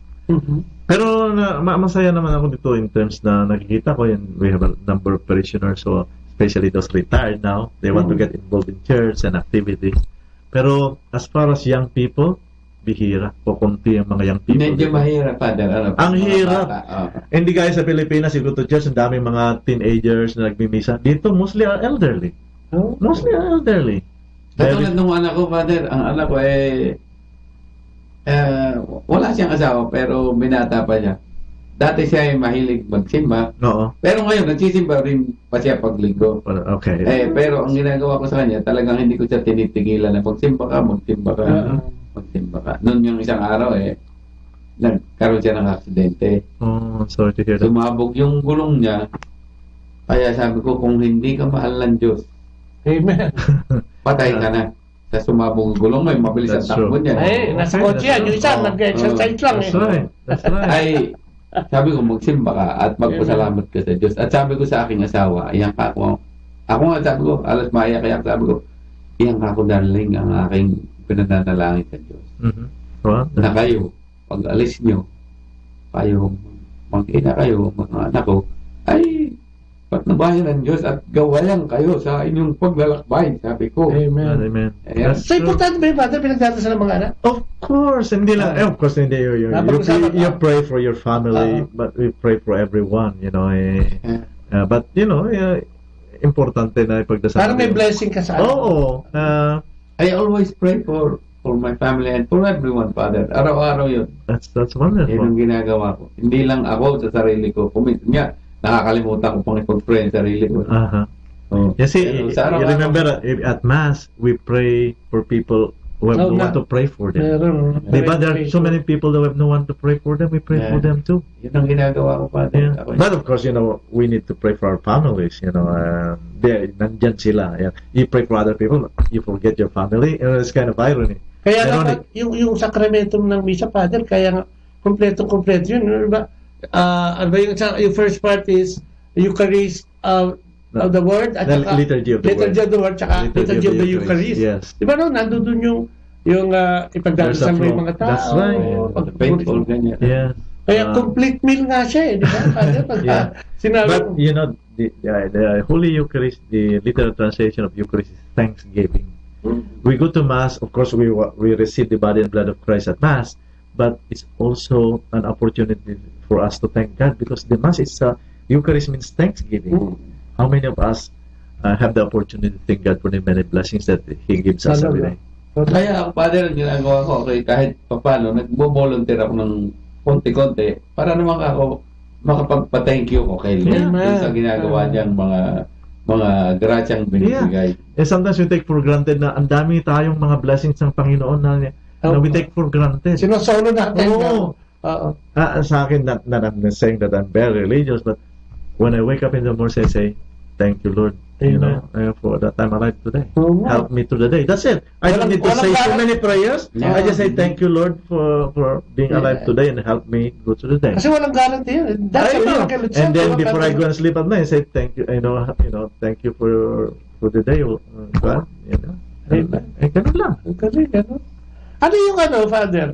Ano yung kasiyahan ng isang Alex, Father Alex? Anong Barbieto. Ano yung kasiyahan ng isang Father Alex Barbieto sa paglilingkod? Well, to be able to serve people is a joy in self that you can never, there's no monetary reward. Amen. Be able to serve people and find them joyful and lead them in the right way is a joy in itself. I've been a priest for so many years. Tagal na, Father. Lapit ka na mag-silver. I finished my silver jubilee already. Tapos ko na. Tapos na? Sa Amerika yung 20 may get? Yes, 20 years here. But I've been a priest of more than 30 years. Maraming gusto marinig to, Father. ano yung kinalulungkot ni Father Alex? Well, like... Saan bagay nalulungkot si Father Alex? Pag minsan, human as we are, pag mag-isa ka, you can get lonely. When you are overwhelmed with work too. Wala kang kasama. You can get, depressed at times. Bakit? Ako lang, we are also, not because I'm a priest, hindi na ako nadidepress or get lonely. I'm also vulnerable pa rin. Yeah, we are all vulnerable. We get depressed, we get lonely like anyone else. We are not, hindi naman kami santo, hindi naman kami perfecto. We also sin like anyone else.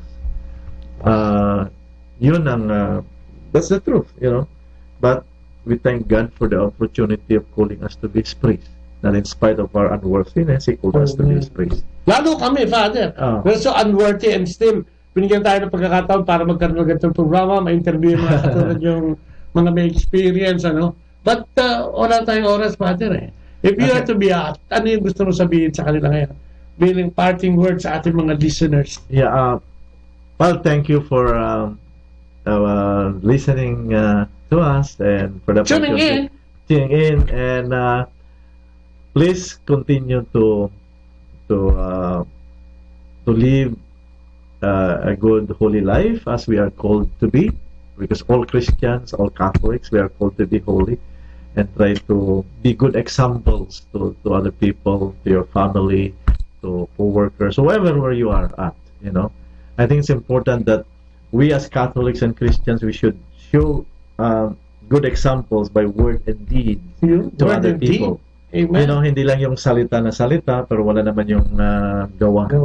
And I think that's the way we are able to get people to come to our fold. Amen. And yung tinatawag na by the witness of your words and actions, they will follow you. Hallelujah. Nanay, ikaw, may gusto ka sabihin sa ating mga nakikinig ngayong araw na ito. Ay, naku, salamat po sa inyong muling pakikinig at sa susunod ho ulit. At syempre, maraming salamat. At siguro, doon sa narinig natin ngayon, sana marami kayong napulot. Sana meron kayong naging edukasyon, para magamit natin sa pang-araw-araw nating buhay. Siya, di ba? Sabi nga ni Father, hindi kailangan big time para mag-serve kay Lord, para ma-please natin si Lord in our own way. Sabi nga, pagiging pamilyado mo, paghahanap buhay mo sa pamilya mo. Pag naglaba ka nga sa puso para sa pamilya at sa mga anak mo, service to God din yan. At lahat ng maliliit na bagay, yung magbigay ka sa traffic, lalo sa Maynila, dyan sa atin, yung magbigay ka ng daan, magtawid ng kung sino, lahat na yun, napakaliliit nun. Pero kita lahat ni Lord yun. Nakita mo yung babaeng nagbigay ng isang kusing, nakita pa ni Lord yun. Kaya gaano man kaliit yung ating mabuting gawa mula nga kay Father, galing yan sa Diyos at servisyo yan para sa Diyos. Maraming salamat. Maraming salamat po. Thank you for the opportunity of... Sana maulit ito, ha? Yes. At sana yung mga paring kaibigan natin dito sa US, mabigyan din natin ng ganitong pagkakataon. Masarap kasi makipag-usap sa bayan. Sa bayan ng Diyos. Once in a while. So, pagsamantala po nagpapaalam, pagpapaalam ka na. Okay, salamat po sa iyong pagkinig, and thank you and God bless you all. Amen. Brother Danny, bye-bye. Sige po, salamat po. Pagsamantala nagpapaalam. Ito po yung Kuya Bobot ng ang Kristiyanong Pamilya Mo pa sa pangalan po ni Leia. Kami pansamantala nagpapaalam. Bye-bye. Bye-bye. God bless. Good night po. Amen. Amen. Are you too busy to pray? Too busy for God? Busy people run the risk of losing contact with God. They often get caught in the fast pace of the busy world, enslaved by all the many things that need to be done daily. that out of the 1,440 minutes of their day, there seems to be just no time to pray. Yet God never gives up on us. He continues to invite us to draw closer to Him through different means and different people. The busier we are, the more we need God, and the more we need to make time for prayer. Has touched the lives of many. In your home, in your car, in your workplace, in your own daily experience of a growing prayer life. May you be filled with God's loving presence every day of your life. God bless you. Our time now is 9 o'clock in the morning. Let us now have our time check prayer.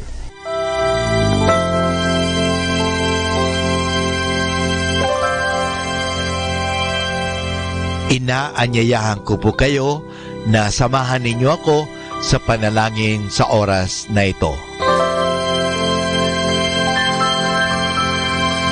Panalangin para sa aming bansang Pilipinas. Panginoong Diyos, sinabi mo sa iyong bayan na kung ito'y tumawag sa iyo ng may pagpapakumbaba at tinatalikuran ang masasamang gawin nito, mabubuksan na ang aking mga mata at nakikinig na ang aking mga pandinig sa panalangin ginagawa nito. Kaya tumatawag kami ng buong pananalig na kami ay diringgin alang-alang sa pag-ibig mo sa amin. Patawarin mo kami sa aming mga pagkukulang at sa kawalan naming pakialam sa pangyayari ng aming paligid, naganap na kahirapan, krimen, katiwalian, kawalan ng pagpapahalaga sa buhay at dangal ng tao at sa kalikasan. Tulungan mo kaming talikuran ang mga pagiging makasarili at turuan mo kami na ang hangarin ay ang kapakanan ng bawat mamamayan. Paghilumin mo nawa ang mga sugat ng masasakit na pangyayari ng mga nagdaang panahon. Pag-isahin mo ang aming mga diwa at puso upang sama-sama naming tahakin ang landas patungo sa maunlad at masaganang bukas.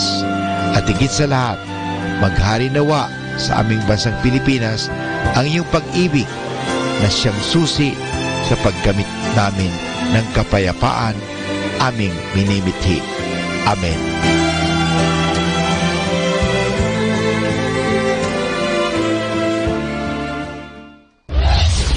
This is Manawag Dominican Broadcasting Incorporated, a religious, non-commercial radio station. 10 years of evangelizing the airwaves, sharing God's blessings, live masses on air, playing religious music and prayers. May kasama ka, si Jesus, si Maria, at kami. Our positive thought for this hour.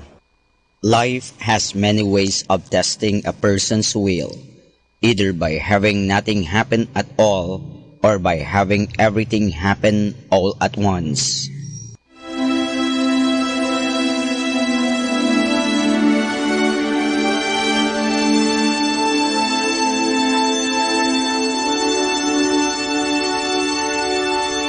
Isang mapagpalang pagbati po sa inyong lahat mula sa aming mga Dominikanong nobisyo dito sa Minor Basilica of Our Lady of the Rosary of Manawag. Kayo po ay nakikinig sa binhi ng buhay. Nais po naming ibahagi sa inyo ang bunga ng aming mga pagninilay sa Ebanghelyo ngayong 5 ng Abril, Linggo ng Palaspas.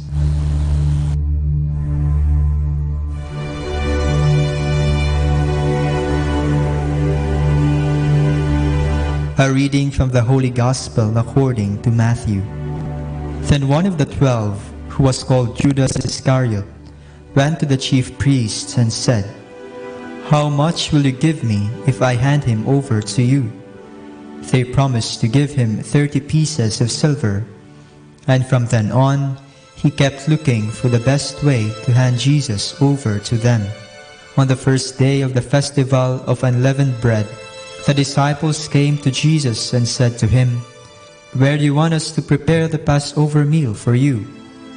Jesus answered, "Go into the city, to the house of a certain man, and tell him, 'The Master says, my hour is near, and I will celebrate the Passover with my disciples in your house.'"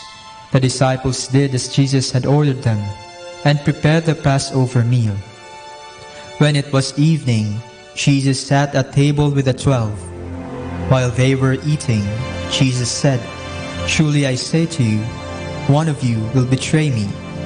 They were deeply distressed, and they asked him, one after the other, "You do not mean me, do you, Lord?" He answered, "The one who dips his bread with me will betray me." While they were eating, Jesus took bread, said a blessing, and broke it, and gave it to his disciples, saying, "Take and eat. This is my body." Then he took a cup and gave thanks, and passed it to them, saying, "Drink this, all of you, for this is my blood, the blood of the covenant, which is poured out for many for the forgiveness of sins. Yes, I say to you, from now on I will not taste the fruit of the vine, until that day when I drink new wine with you in my Father's kingdom." After singing psalms of praise, they went out to the Mount of Olives. Then Jesus said to them, "You will falter tonight because of me, and all of you will fall. Father, if this cup cannot be taken away from me without my drinking it, your will must be done." When he came back to his disciples, he again found them asleep, for they could not keep their eyes open. So leaving them again, Jesus went to pray for the third time, saying the same words. Then he came back to his disciples and said to them, "You can sleep on now and take your rest. The hour has come, and the Son of Man will be handed over to sinners. Get up, let us go.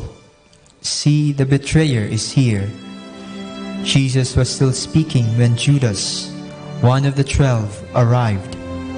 With him was a crowd armed with swords and clubs, who had been sent by the chief priests and the elders of the people. The traitor had given them a sign, "The one I kiss, he is the man. Arrest him." Judas went directly to Jesus and said, "Greetings, Rabbi," and he kissed him. Jesus said to him, "Friend, do what you came to do." Then they laid hands on Jesus and arrested him. Then all his disciples deserted Jesus and fled. Those who had arrested Jesus took him to the house of the high priest Caiaphas, where the teachers of the law and the elders were assembled. Meanwhile, as Peter sat outside in the courtyard, a young servant girl said to him, "You also were with Jesus of Galilee." But he denied it before everyone, saying, "I do not know what you are talking about." After a little while, those who were standing there approached Peter and said to him, "Surely you are one of the Galileans. Your accent gives you away." Peter began to justify himself with curses and oaths, protesting that he did not know Jesus. Just then a cock crowed, and Peter remembered the words of Jesus, "Before the cock crows, you will deny me 3 times." And going out, he wept bitterly.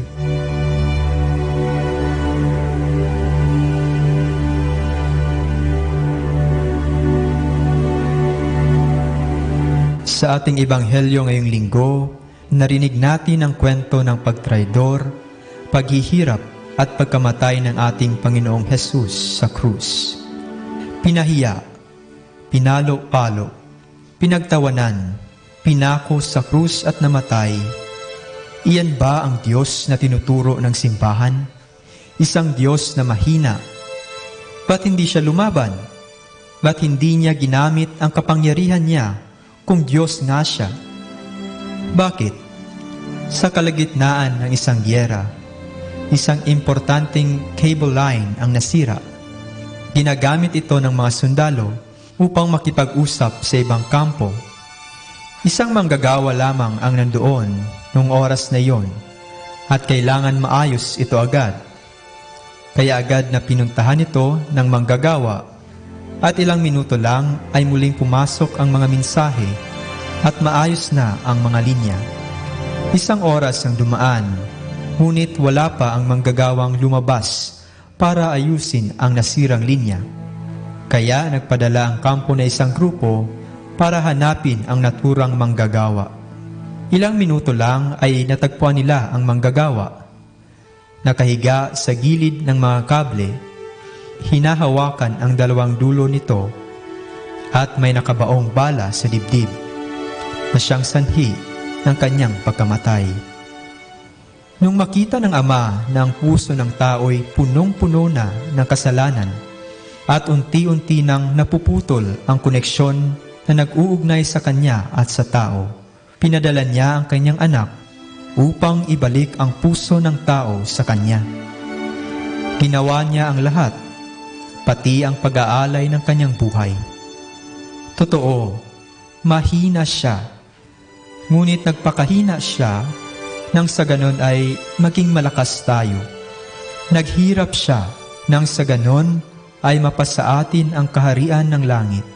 Namatay siya nang sa ganon ay mabuhay muli ang pag-ibig natin sa Diyos na siyang pinakamahalagang koneksyon natin patungo sa Ama.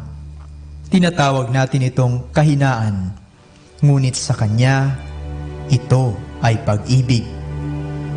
Tayo kaya, ano kaya ang pwede nating gawin upang hindi mapawalang saysay ang lahat ng sakripisyo at paghihirap ng ating Panginoon? Mahalin ang Diyos? Paano? Ito'y sa pamamagitan ng pagmamahal at pagtulong natin sa ating kapwa, lalo na ngayon sa kasagsagan ng epidemya. Ipagdasal natin ang isa't isa. Huwag tayong maging makasarili. Sa panahon natin ngayon, huwag tayong maging katulad ni Judas na trinaydor ang ating Panginoon sa pamamagitan ng pagtraydor din natin sa ating mga kapatid, o kagaya ni Pedro na hindi kinilala si Jesus bilang kapatid o kaibigan niya. Sana maging makahulugan ang pagdiriwang natin itong Semana Santa kahit na nasa loob lang tayo ng ating mga pamamahay. Ang importante, ang puso at isipan natin ay nasa labas, ipinagdarasal ang ibang tao, at ang mga kamay natin ay nagbibigay ng mga tulong na maaring magamit ng mga kapatid nating nangangailangan.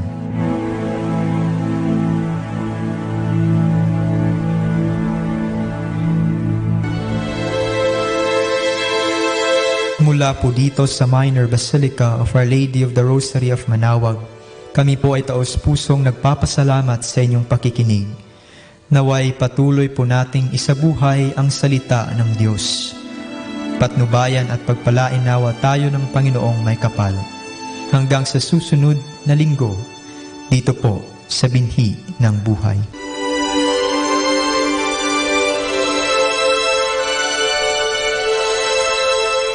Inihahandog ng mga Dominican Student Brothers sa Santo Domingo Church, Quezon City sa pamamagitan ng Dominican Students Media Center ang isang online Lenten Recollection na pinamagatang Lakbay Buhay, Lakbay, Tungo sa Bagong Buhay Year 2. Tara't makilahok sa nag-iisang online Lenten Recollection ngayong Semana Santa.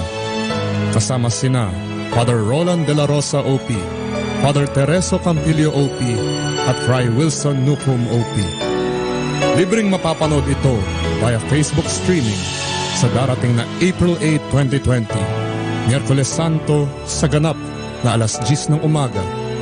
Lakbay Buhay, Lakbay, Tungo sa Bagong Buhay Year 2. Isang online Lenten Recollection hatid sa inyo ng Dominican Student Brothers ng Santo Domingo Church, Quezon City. Dito lamang sa DSMC Studio.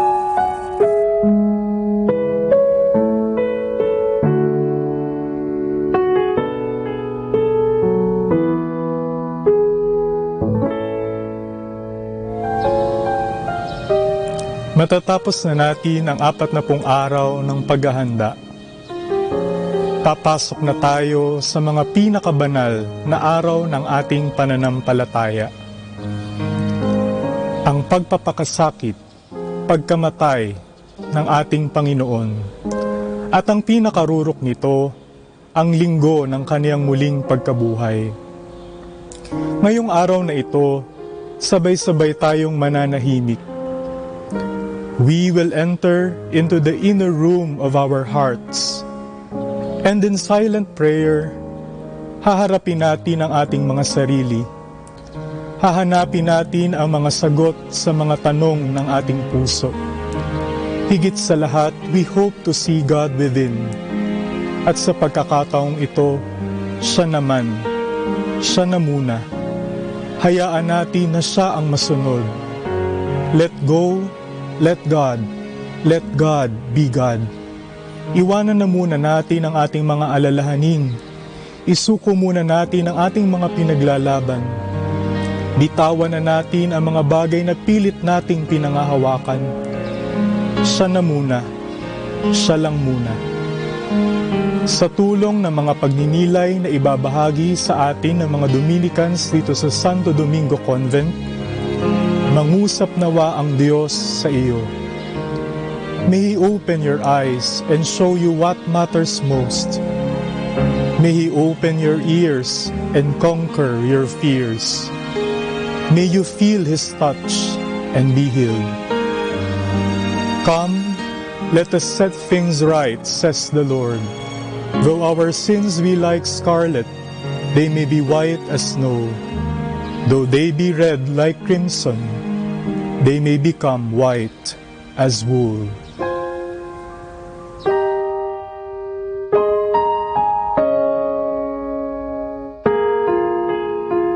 Inihahandog ng mga Dominican Student Brothers sa Santo Domingo Church, Quezon City sa pamamagitan ng Dominican Students Media Center ang isang online Lenten Recollection na pinamagatang Lakbay Buhay, Lakbay tungo sa bagong buhay Year 2.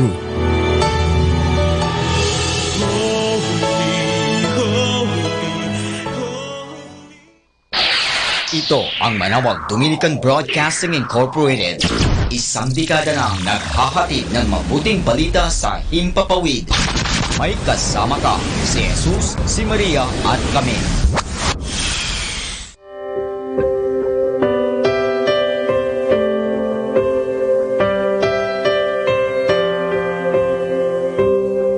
Sometimes it's hard for me to understand why we pull away from each other so easily, even though we're all walking the same road. Yet we build dividing walls between our brothers and ourselves. But I don't care what label you may wear. If you believe in Jesus, you belong with me. The bond we share is all I care to see, and we can change this world forever if you'll join with me. Join and sing. Oh, you're my brother, you're my sister, so take me by the hand. Together we will work until He comes. There's no foe that can defeat us when we're walking side by side. As long as there is love, we will stay.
sa dilim at kababaan. Ang kaibigay nag-aalay ng sarili niyang buhay, walang higit sa yaring pag-aalay. Kung paano mahal ako ng aking Ama, sa inyo'y aking ipinadarama. Sa pag-ibig ko, kayo sana ay manahan, at bilin ko na kayo ay magmahalan.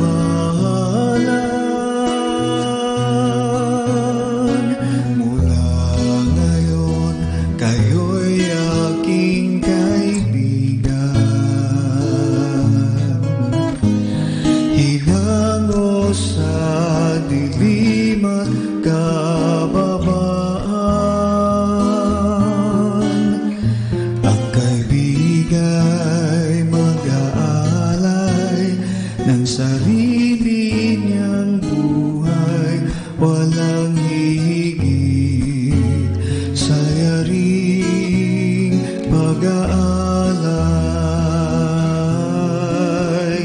Hinilig at hinirang upang mahalin, nang mamugat bunga mo'y panatilihin. Humayog at mamunga ng masagana, kagalakang walang hanggang ipamamana. Mula ngayon, kayo'y aking kaibigan. Hinango sa dilim at kababaan. Ang kaibigay mag-aalay ng sarili niyang buhay, walang higit sa yaring pag-aalay. Walang higit sa yaring pag-aalay.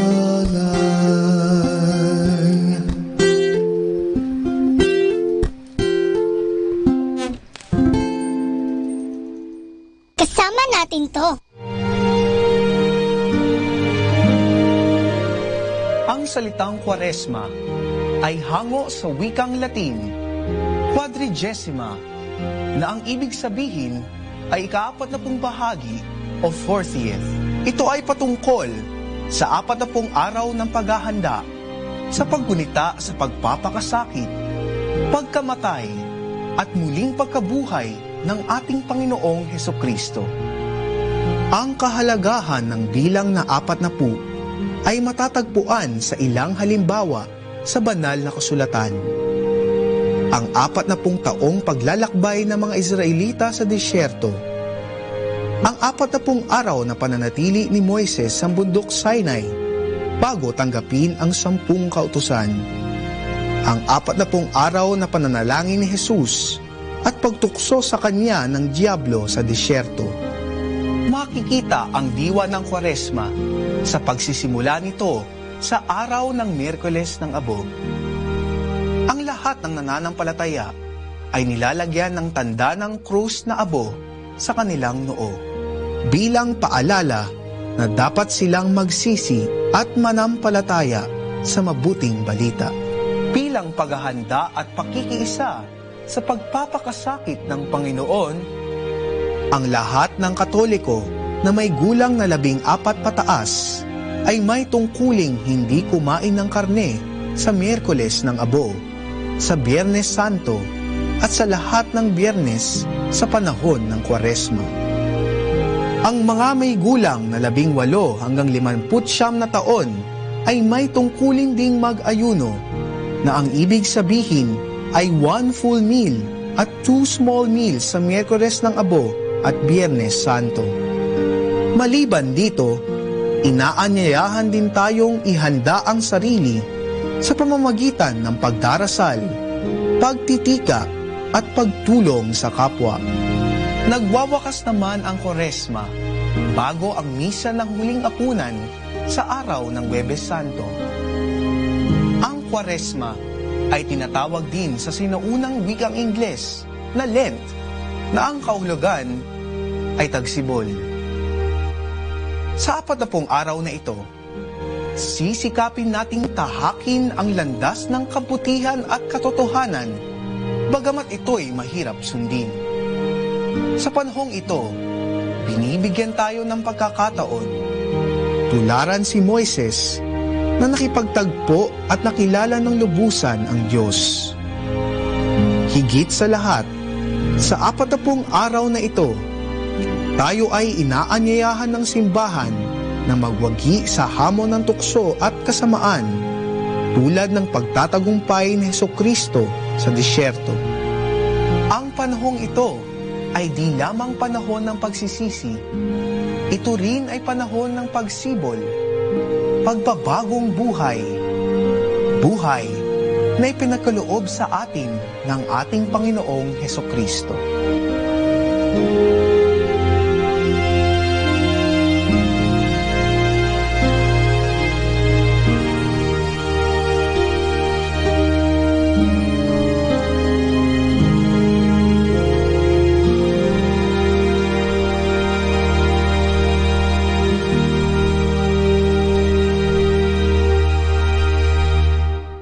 Let us immerse ourselves in God's loving presence as we start and end our day with a prayer and a song.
We can't find the kids anywhere.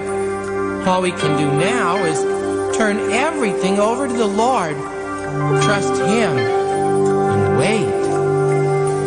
I cast all my cares upon you. I lay all of my burdens down at your feet. And anytime I don't know what to do, I will cast all my cares upon you.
o sinasadya mong di pansinin? Nadadaig ka ba ng ligalig at natatakot na hindi kayanin? Huwag mo sanang isiping darating ang sandaling karapat dapat kang hirangin. Tinatawag ka niya at ang tanging nais niya ang iyong tugon. Ibibigay mo ba ang buhay mo'y iisa? Hindi ka ba naghahangad na maging iba? Naririnig mo ba siya? Tinatawag ka niya.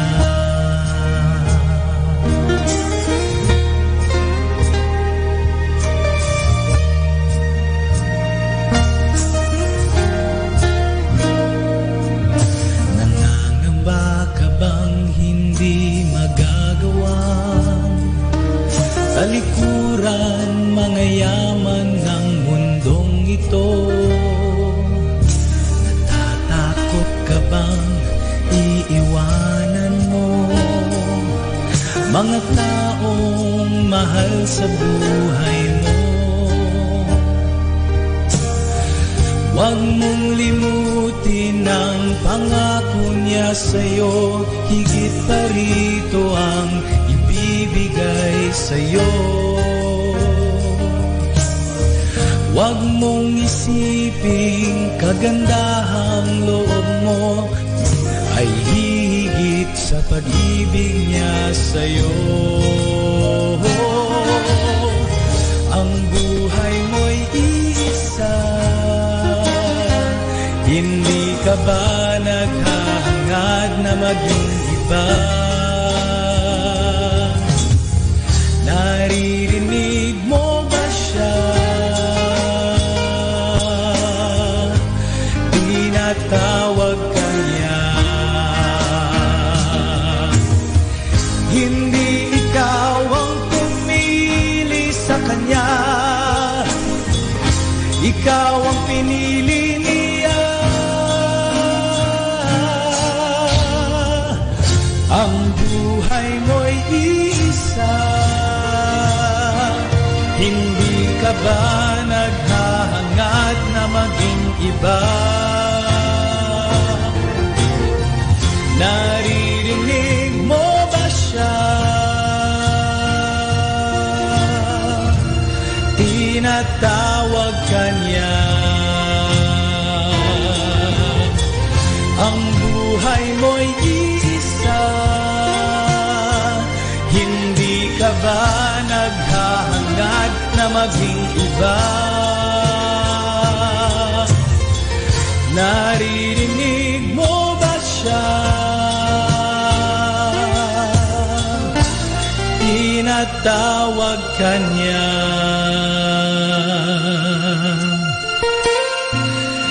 Tinatawag ka niya.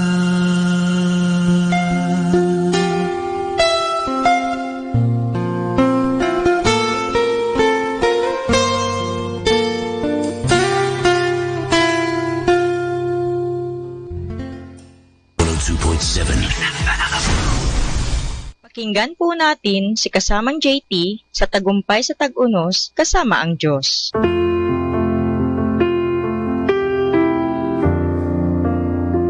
Ngayong Abril 8, ating pagnilayan ang inspirasyon na pinamagatang Ang Krus Bilang Koleksyon Mo.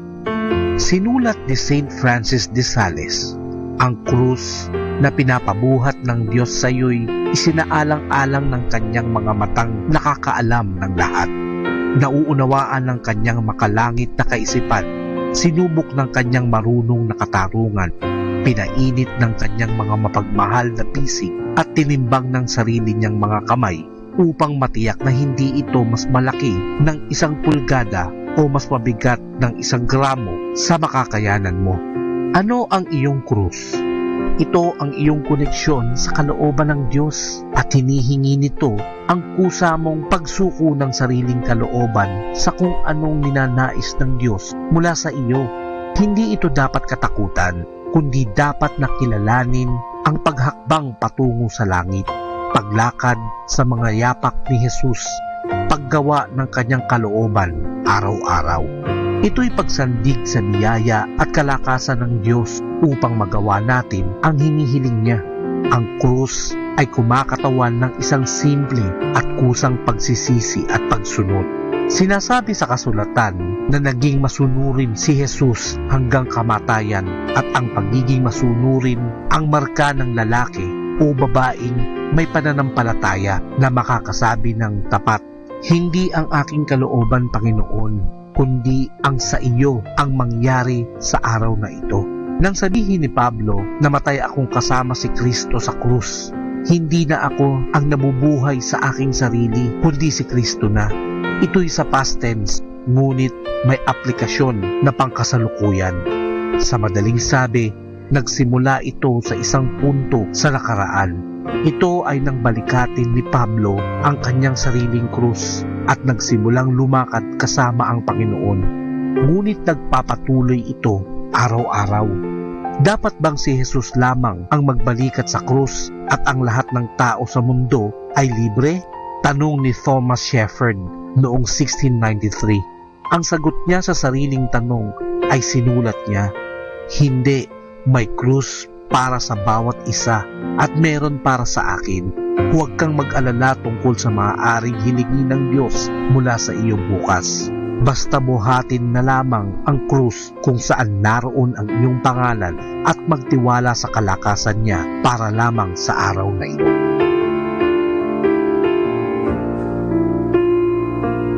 Lord, help me to live each day so that at the end of it, there is nothing I cannot share with you, nothing for which I cannot give thanks.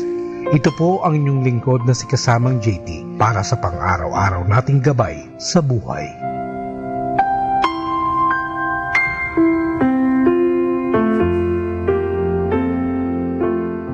Atin pong napakinggan si Kasamang JT sa Tagumpay sa Tag-Unos, Kasama ang Diyos, sa inspirasyon ni Harold J. Sala. Dito po lamang sa Manawag, Dominican Radio. May kasama ka, si Jesus, si Maria, at kami.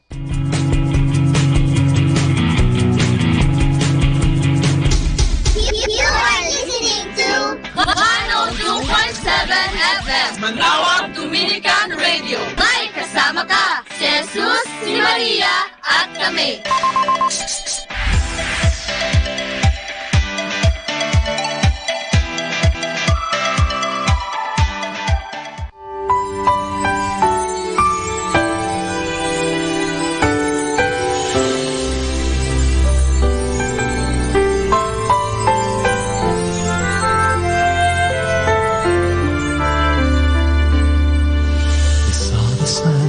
Rising in the east, bringing forth a new day of rejoicing. Our gifts are overflowing. We proclaim a joyful feast. Under the shadow of the cross, we gain what we're now giving. We pass the cup of knowledge. We share the cup of wisdom. We shout victorious cheers. Now we sing of the story we have made. 400 years of faith, of hope, of love, of UST.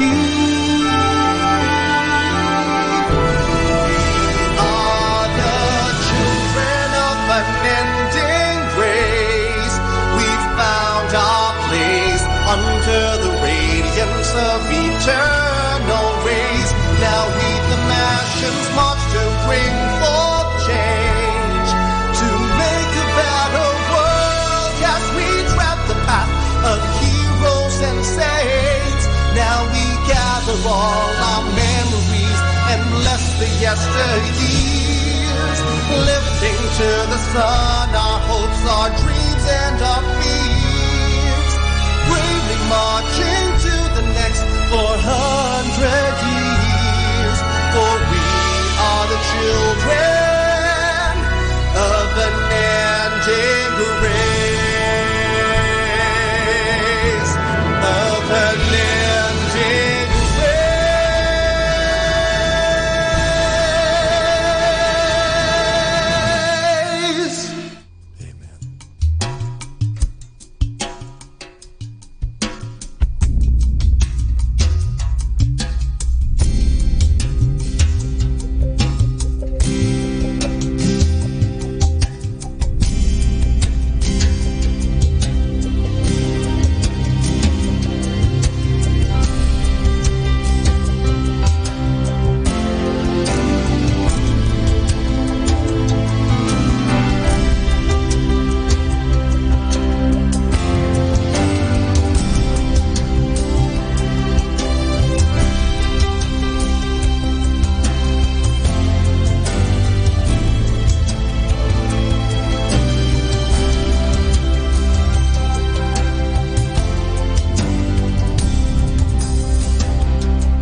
Lord, we come to worship, and we have come to pray.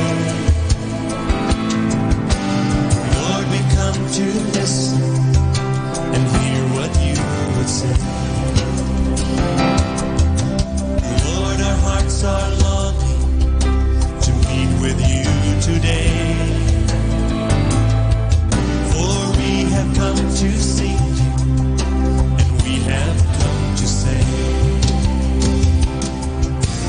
worthy, you are worthy, King of kings, Lord of lords, you are worthy, all blessing and power, all riches and wisdom, all glory and honor and praise to the Lamb.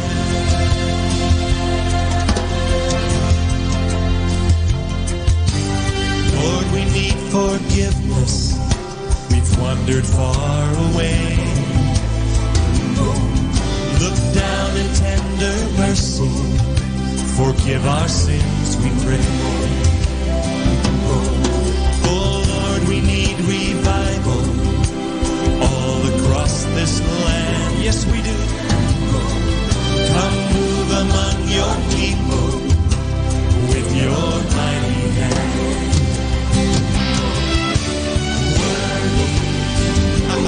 You are worthy, King of kings, Lord of lords. You are worthy,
Manawag Dominican Radio.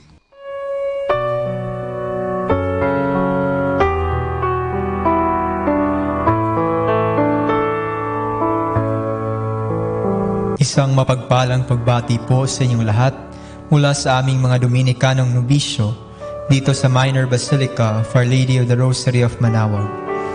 Nais po naming ibahagi sa inyo ang isang katekesis ukol sa mga tradisyon ng mga Pilipino tuwing Semana Santa.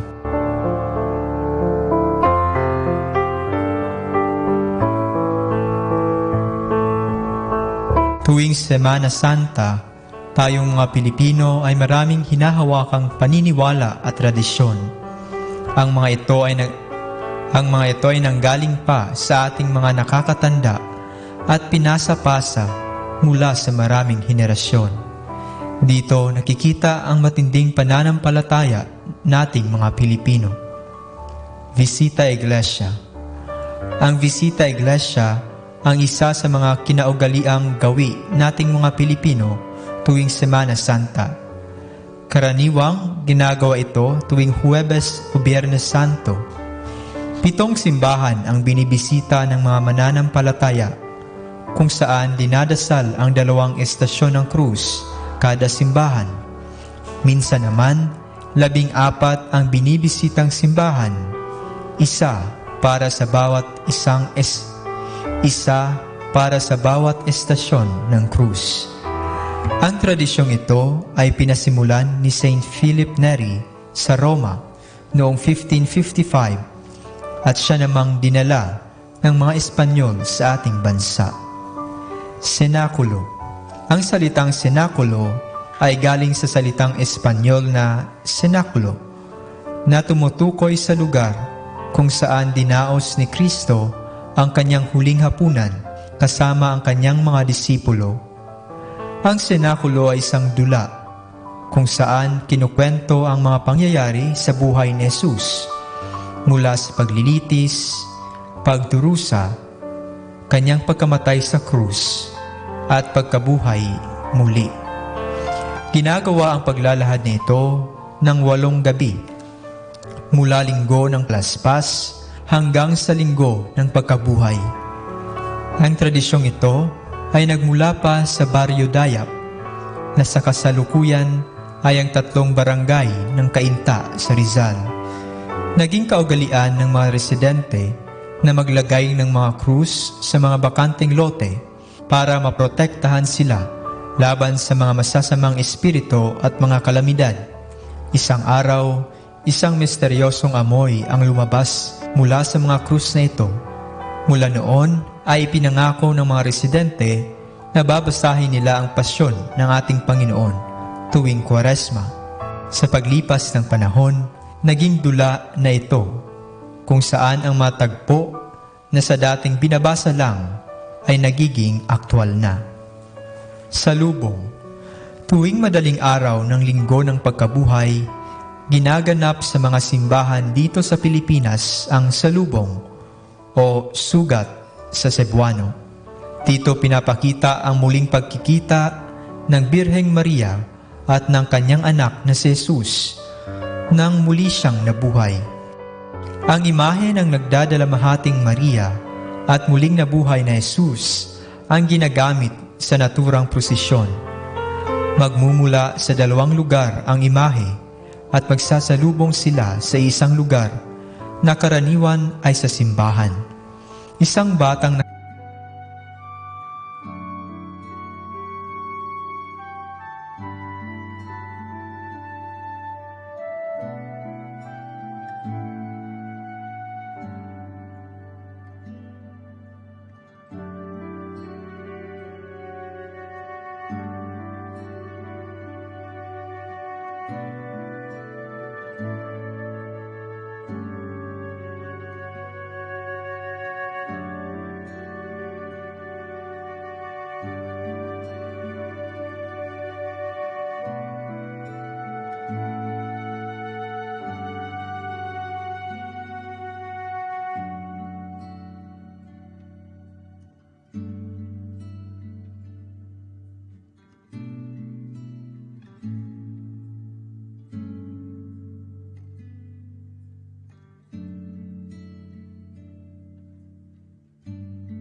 Matatapos na natin ang 40 araw ng paghahanda.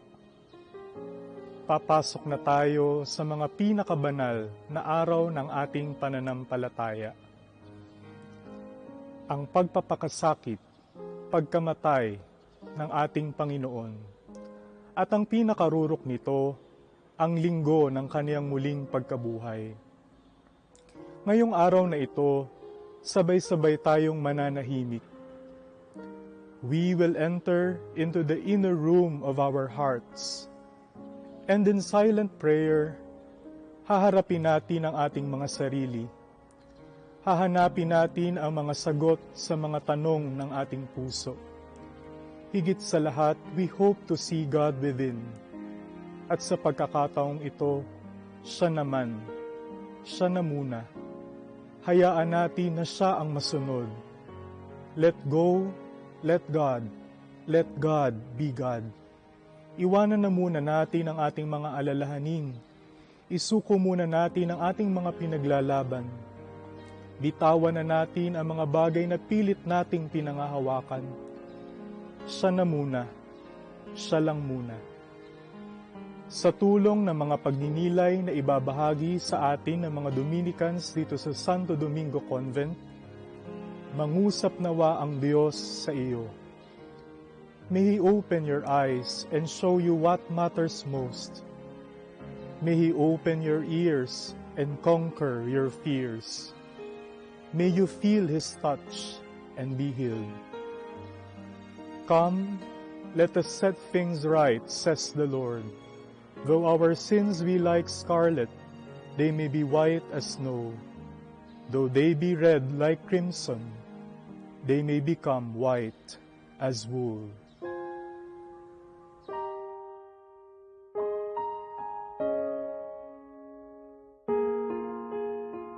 Inihahandog ng mga Dominican Student Brothers sa Santo Domingo Church, Quezon City sa pamamagitan ng Dominican Students Media Center ang isang online Lenten Recollection na pinamagatang Lakbay Buhay, Lakbay tungo sa Bagong Buhay Year 2.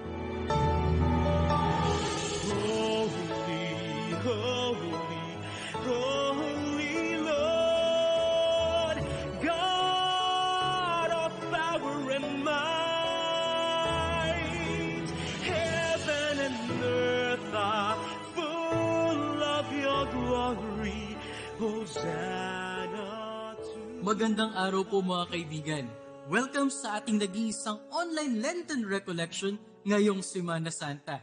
Ang Lakbay Buhay, Lakbay tungo sa Bagong Buhay.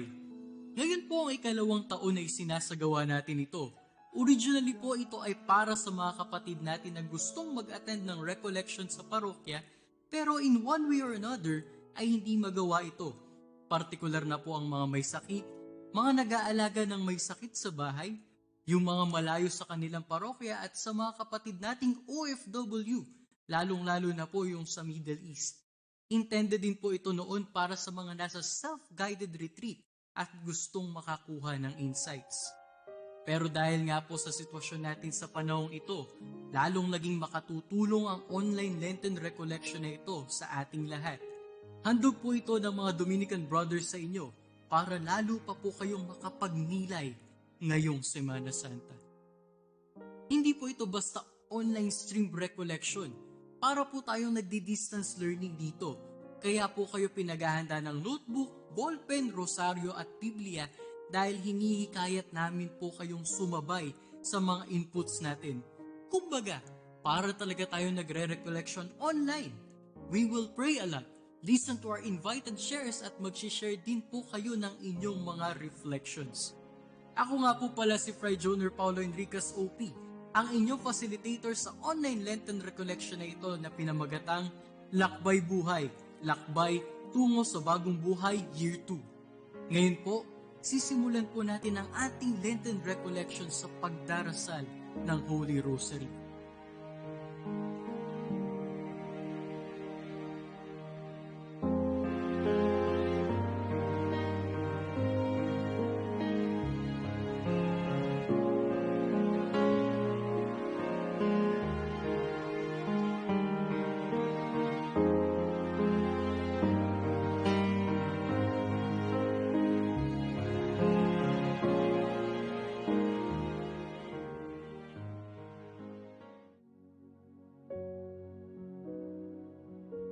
Let us pray the Holy Rosary. Hail Mary, full of grace, the Lord is with you. Blessed are you among women, and blessed is the fruit of your womb, Jesus.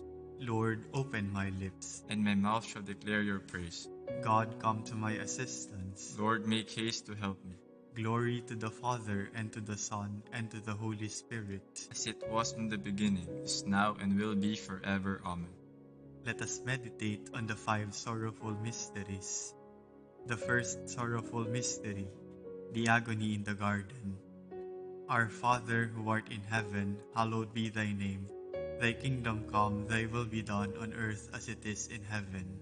Give us this day our daily bread, and forgive us our trespasses, as we forgive those who trespass against us. And lead us not into temptation, but deliver us from evil. Amen. Hail Mary, full of grace, the Lord is with you.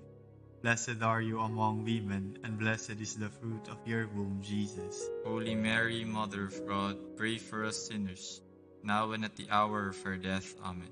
Hail Mary, full of grace, the Lord is with you. Blessed are you among women, and blessed is the fruit of your womb, Jesus. Holy Mary, Mother of God, pray for us sinners, now and at the hour of our death. Amen. Hail Mary, full of grace, the Lord is with you. Blessed are you among women, and blessed is the fruit of your womb, Jesus. Holy Mary, Mother of God, pray for us sinners, now and at the hour of our death. Amen. Hail Mary, full of grace, the Lord is with you. Blessed are you among women, and blessed is the fruit of your womb, Jesus. Holy Mary, Mother of God, pray for us sinners, now and at the hour of our death. Amen. Hail Mary, full of grace, the Lord is with you. Blessed are you among women, and blessed is the fruit of your womb, Jesus. Holy Mary, Mother of God, pray for us sinners, now and at the hour of our death. Amen. Hail Mary, full of grace, the Lord is with you.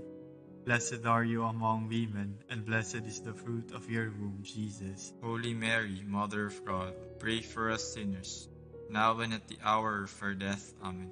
Hail Mary, full of grace, the Lord is with you. Blessed are you among women, and blessed is the fruit of your womb, Jesus. Holy Mary, Mother of God, pray for us sinners, now and at the hour of our death. Amen. Hail Mary, full of grace, the Lord is with you. Blessed are you among women, and blessed is the fruit of your womb, Jesus. Holy Mary, Mother of God, pray for us sinners, now and at the hour of our death. Amen. Hail Mary, full of grace, the Lord is with you. Blessed are you among women, and blessed is the fruit of your womb, Jesus. Holy Mary, Mother of God, pray for us sinners, now and at the hour of our death. Amen. Hail Mary, full of grace, the Lord is with you. Blessed are you among women, and blessed is the fruit of your womb, Jesus. Holy Mary, Mother of God, pray for us sinners, now and at the hour of our death. Amen. Glory to the Father, and to the Son, and to the Holy Spirit. As it was in the beginning, is now, and will be forever. Amen. The second sorrowful mystery, the scourging at the pillar. Our Father, who art in heaven, hallowed be thy name. Thy kingdom come, thy will be done on earth as it is in heaven. Give us this day our daily bread, and forgive us our trespasses, as we forgive those who trespass against us. And lead us not into temptation, but deliver us from evil. Amen. Hail Mary, full of grace, the Lord is with you. Blessed are you among women, and blessed is the fruit of your womb, Jesus. Holy Mary, Mother of God, pray for us sinners, now and at the hour of our death. Amen. Hail Mary, full of grace, the Lord is with you. Blessed are you among women, and blessed is the fruit of your womb, Jesus. Holy Mary, Mother of God, pray for us sinners, now and at the hour of our death. Amen. Hail Mary, full of grace, the Lord is with you. Blessed are you among women, and blessed is the fruit of your womb, Jesus. Holy Mary, Mother of God, pray for us sinners, now and at the hour of our death. Amen. Hail Mary, full of grace, the Lord is with you. Blessed are you among women, and blessed is the fruit of your womb, Jesus. Holy Mary, Mother of God, pray for us sinners, now and at the hour of our death. Amen. Hail Mary, full of grace, the Lord is with you. Blessed are you among women, and blessed is the fruit of your womb, Jesus. Holy Mary, Mother of God, pray for us sinners, now and at the hour of our death. Amen. Hail Mary, full of grace, the Lord is with you. Blessed are you among women, and blessed is the fruit of your womb, Jesus. Holy Mary, Mother of God, pray for us sinners, now and at the hour of our death. Amen. Hail Mary, full of grace, the Lord is with you. Blessed are you among women, and blessed is the fruit of your womb, Jesus. Holy Mary, Mother of God, pray for us sinners, now and at the hour of our death. Amen. Hail Mary, full of grace, the Lord is with you.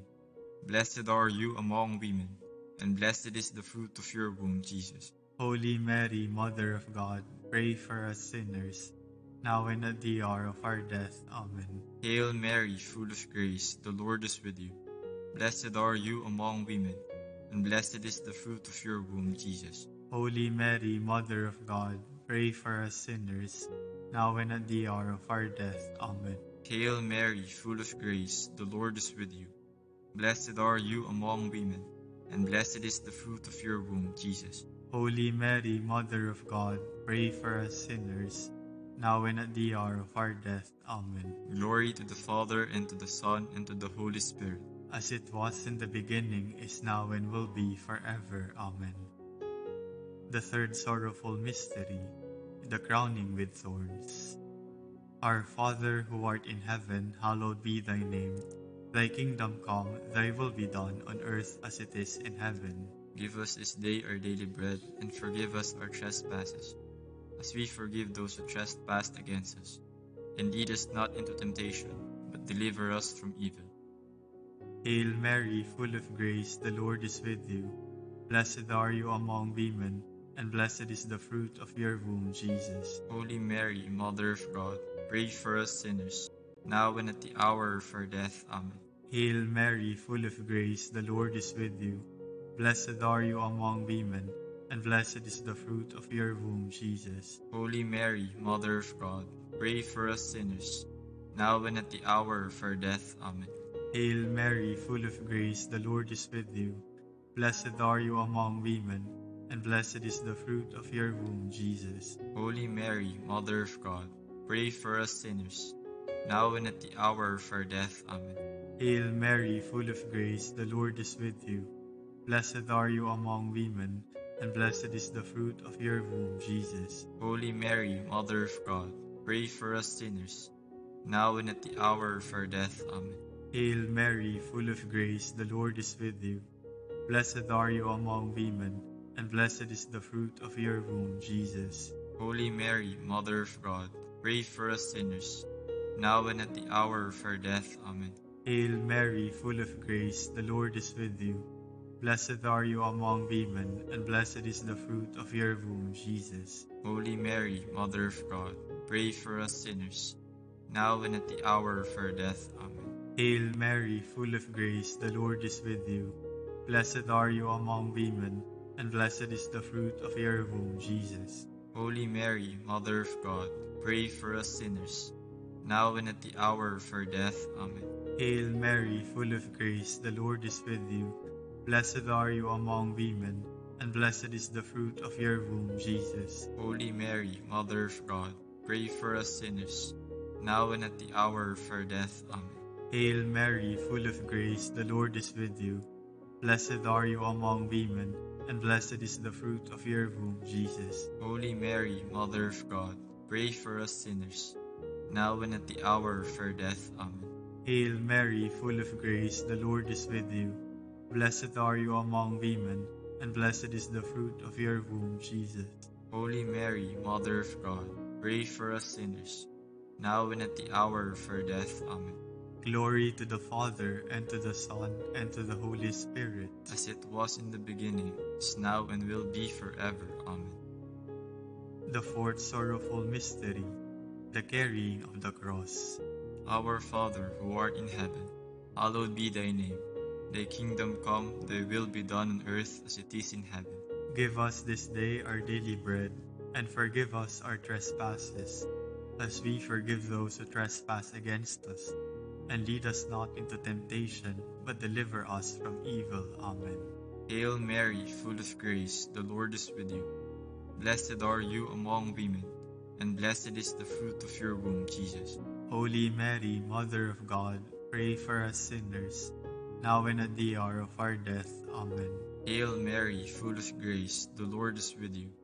Blessed are you among women, and blessed is the fruit of your womb, Jesus. Holy Mary, Mother of God, pray for us sinners, now and at the hour of our death. Amen. Hail Mary, full of grace, the Lord is with you. Blessed are you among women, and blessed is the fruit of your womb, Jesus. Holy Mary, Mother of God, pray for us sinners, now and at the hour of our death. Amen. Hail Mary, full of grace, the Lord is with you. Blessed are you among women, and blessed is the fruit of your womb, Jesus. Holy Mary, Mother of God, pray for us sinners, now and at the hour of our death. Amen. Hail Mary, full of grace, the Lord is with you. Blessed are you among women, and blessed is the fruit of your womb, Jesus. Holy Mary, Mother of God, pray for us sinners, now and at the hour of our death. Amen. Hail Mary, full of grace, the Lord is with you. Blessed are you among women, and blessed is the fruit of your womb, Jesus. Holy Mary, Mother of God, pray for us sinners, now and at the hour of our death. Amen. Hail Mary, full of grace, the Lord is with you. Blessed are you among women, and blessed is the fruit of your womb, Jesus. Holy Mary, Mother of God, pray for us sinners, now and at the hour of our death. Amen. Hail Mary, full of grace, the Lord is with you. Blessed are you among women, and blessed is the fruit of your womb, Jesus. Holy Mary, Mother of God, pray for us sinners, now and at the hour of our death. Amen. Hail Mary, full of grace, the Lord is with you. Blessed are you among women, and blessed is the fruit of your womb, Jesus. Holy Mary, Mother of God, pray for us sinners, now and at the hour of our death. Amen. Hail Mary, full of grace, the Lord is with you. Blessed are you among women, and blessed is the fruit of your womb, Jesus.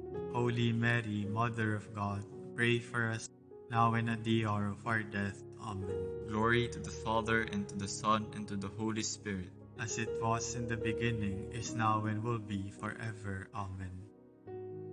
The fifth sorrowful mystery, the crucifixion and death of Jesus. Our Father, who art in heaven, hallowed be thy name. Thy kingdom come, thy will be done on earth as it is in heaven. Give us this day our daily bread, and forgive us our trespasses, as we forgive those who trespass against us. And lead us not into temptation, but deliver us from evil. Amen.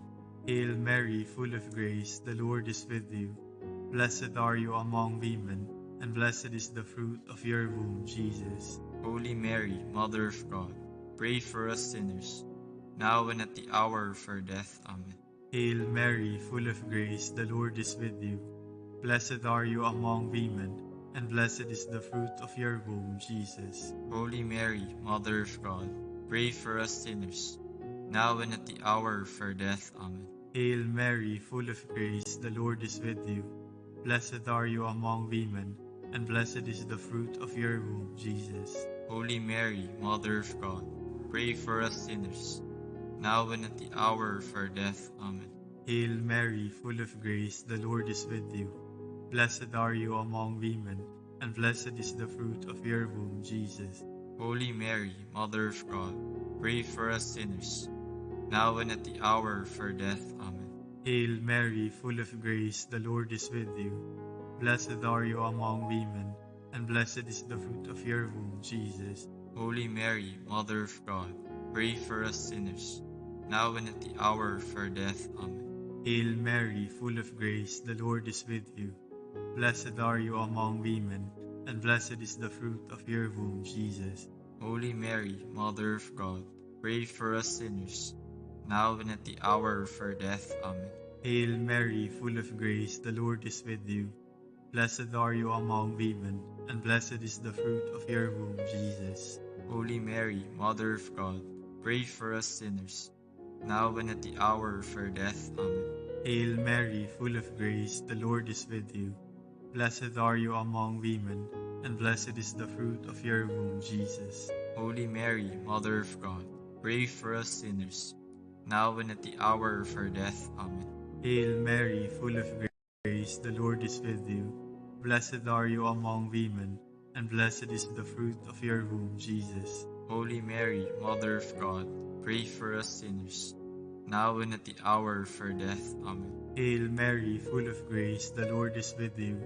Blessed are you among women, and blessed is the fruit of your womb, Jesus. Holy Mary, Mother of God, pray for us sinners, now and at the hour of our death. Amen. Glory to the Father, and to the Son, and to the Holy Spirit. As it was in the beginning, is now, and will be forever. Amen. We fly to your patronage, O Holy Mother of God. Despise not our petitions and our necessities, but deliver us from all dangers, O ever glorious and blessed Virgin. Queen of the Holy Rosary, pray for us, that we may be made worthy of the promises of Christ. Let us pray. O God, whose only begotten Son, by his life, death, and resurrection, has purchased for us the rewards of eternal life, grant, we beseech you, that meditating upon these mysteries of the Holy Rosary, of the Blessed Virgin Mary, we may imitate what they contain and obtain what they promise. Through Christ our Lord. Amen.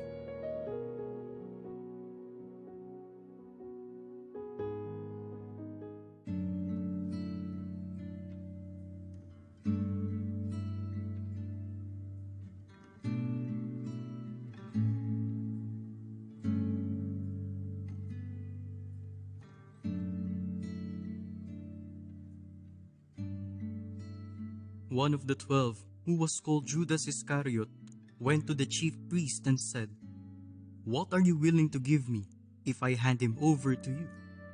They paid him 30 pieces of silver, and from that time on, he looked for an opportunity to hand him over.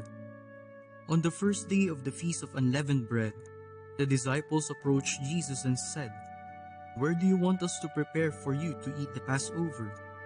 He said, "Go into the city to a certain man and tell him, 'The teacher says, my appointed time draws near. In your house I shall celebrate the Passover with my disciples.'" The disciples then did as Jesus had ordered and prepared the Passover.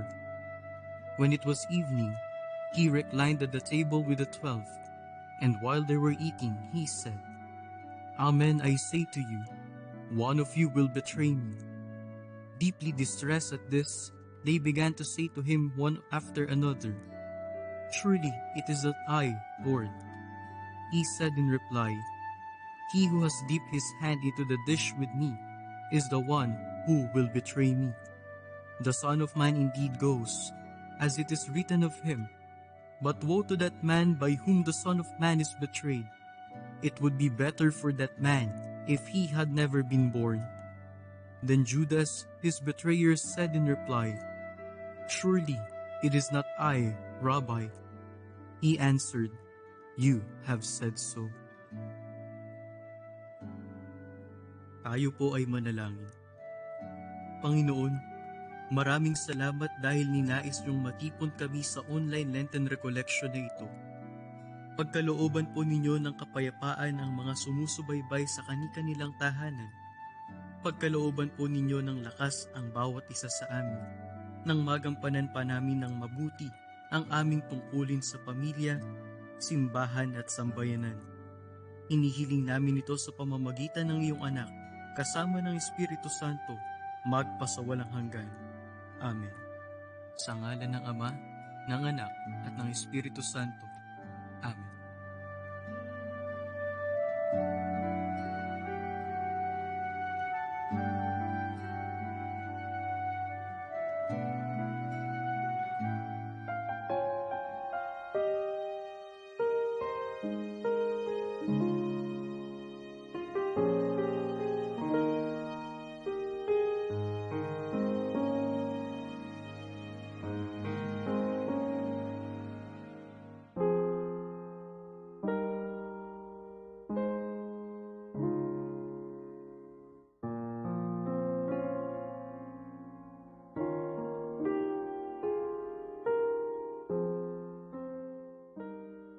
Maraming salamat po sa pagsama sa ating panalangin. Sa mga kakarating lang po sa online streaming na ito, welcome po sa Lakbay Buhay, Lakbay tungo sa bagong buhay online Lenten Recollection. Mukhang handang-handa na po tayo para sa ating first session. Sa punto pong ito, sana dala nyo na po ang inyong ballpen at notebook ha? Ang unang share po natin is a Dominican priest assigned dito sa Santo Domingo Church. Brothers and sisters, let us listen to Reverend Father Tereso Campillo Jr. of the Order of Preachers.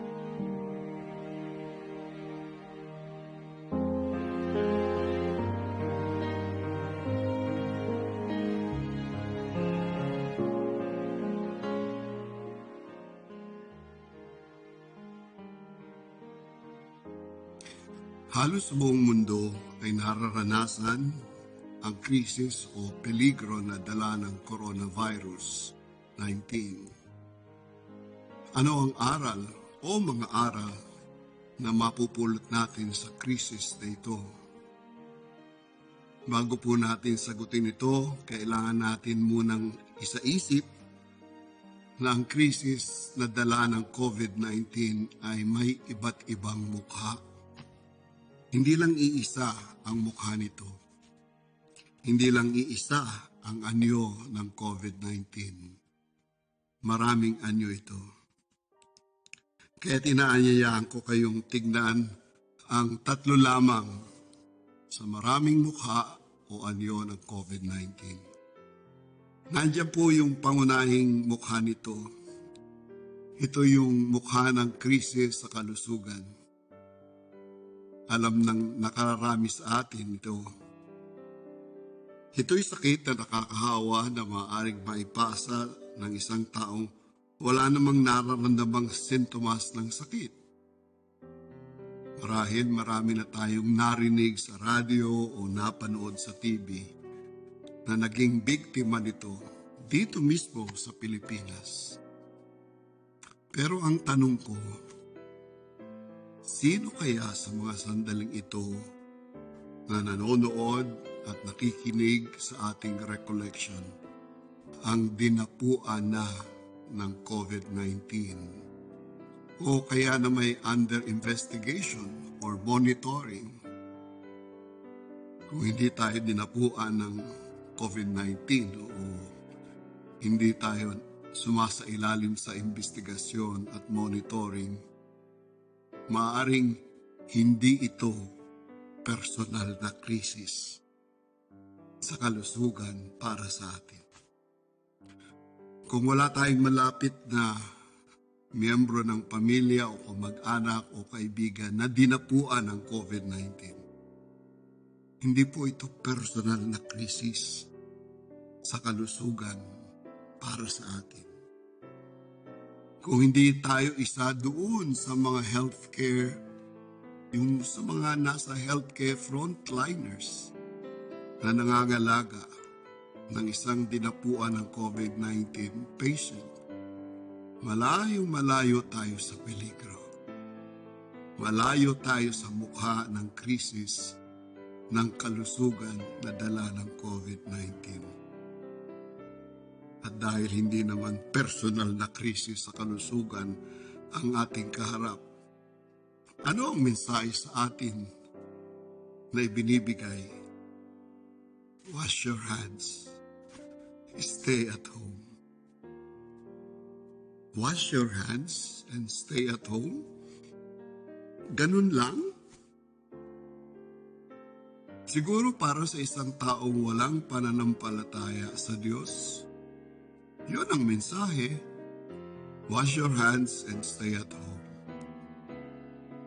Pero sa isang taong sumasampalataya, pwede ba natin sabihin na ang mensahe ng Diyos sa atin ay wash your hands and stay at home? Hindi kaya may mas mahalaga at mas malalim na mensahe ang Panginoon sa atin? Tignan natin yung pangalawang mukha ng krisis. Krisis sa ekonomiya. Sa isang simpleng salita, krisis sa pera. Kung marami mang direktong apektado sa krisis sa kalusugan, mas higit na marami ang apektado sa krisis sa pera. Kawalan ng pagkakakitaan, kakulangan ng pagkain, pamamalimos, minsan ay humahantong. Pero tulad ng krisis sa kalusugan, ewan ko po kung ilan sa mga nanonood ngayon ay nararanasan ng personal ang krisis sa pera, sa kawalan ng laman ng bulsa. Oo, alam natin, kasi naririnig natin, nababasa natin, napapanood sa TV. Pero ilan sa atin ngayon ang nakakaalam nito dahil sa karanasan o eksperyensya. Yung eksperyensyang wala ka nang makain. Yung karanasang walang lugar na pwede kang magkulong kapag dinapuan ka na mismo ng mga sintomas katulad ng lagnat o sipon, ubo at iba pa. Nararanasan ba natin yun? Sa totoo lang po, medyo matagal kong pinag-isipan kung ano ang sasabihin ko. At mas lalo akong nahirapan at natagalan nang maisip ko na marahil ang higit na nakararami ng mga taong nakikiisa at nakikinig sa Lenten Recollection na ito ay hindi naman nakakaranas ng krisis ng kalusugan o krisis ng walang lamang bulsa o pitaka.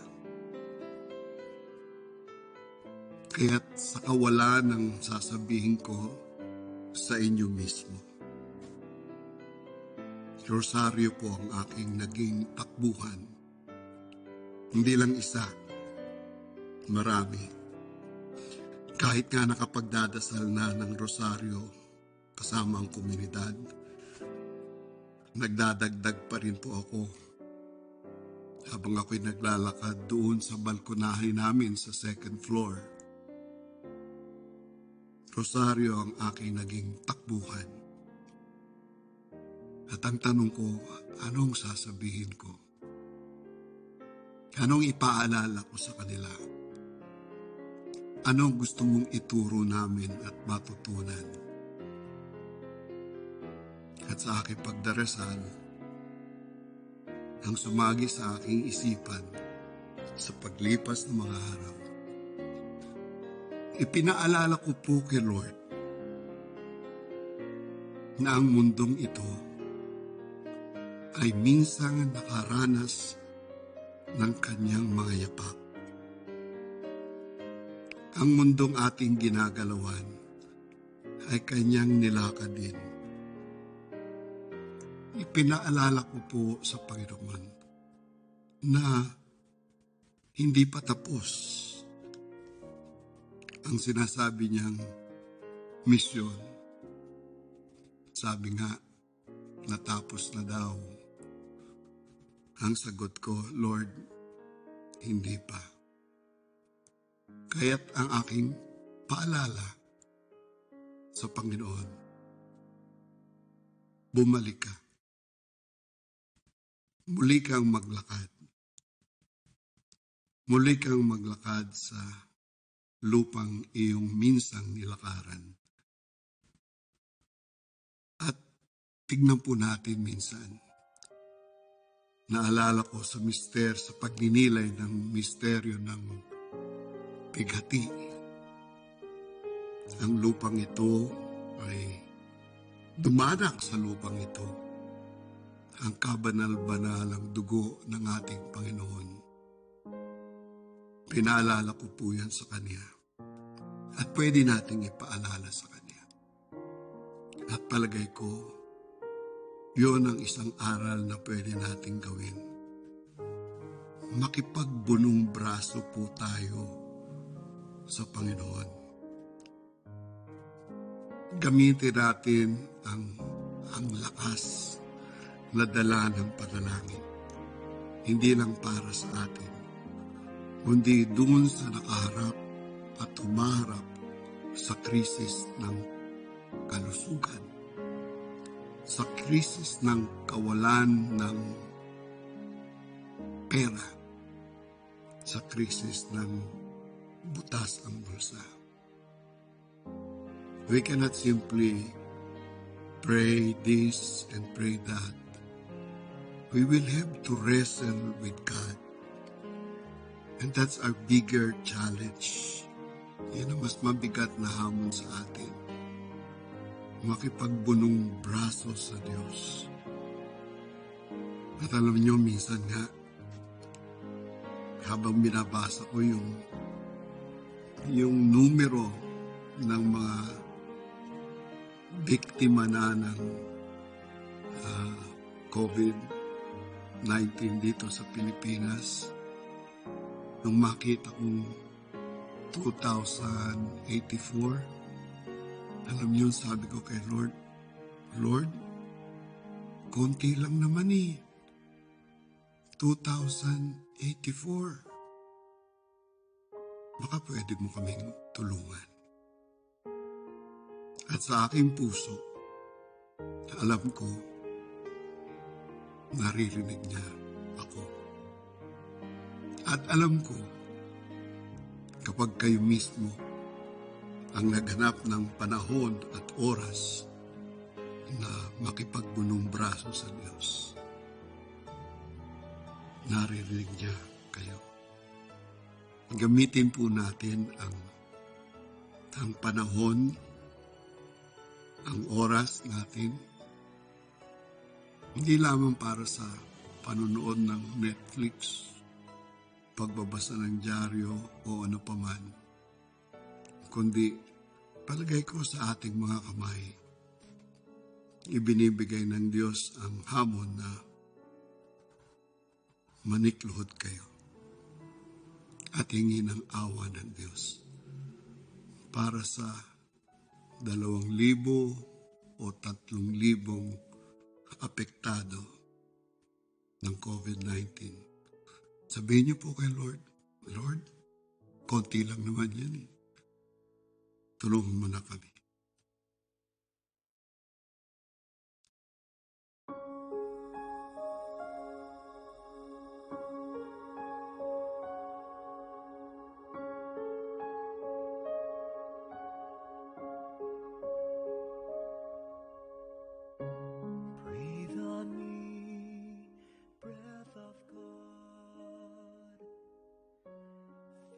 Natunghayan po ninyo ang sharing ni Father Campillo. Ngayon, let's proceed to our reflection writing. May guide questions po kami to help you reflect on this sharing. Nakahanda na po ba ang ballpen at notebook nyo? Pwede nyo rin namang i-comment down ang inyong sharing para makatulong din sa mga kasabay nating sumusubaybay sa online recollection na ito. Ito na po ang ating guide question. Nitong mga nakaraang araw, anong krisis patungkol sa COVID-19 o sa kahit anong tungkol sa aking buhay ang laging laman ng dasal ko sa Diyos? May 5 minutes po tayo para magsulat sa ating mga notebook. Hear the cries of the weary, the poor and weak. Breathe on me, breath of God. Fill me with your love. Breathe on me, breath of God. Make me love the way you love.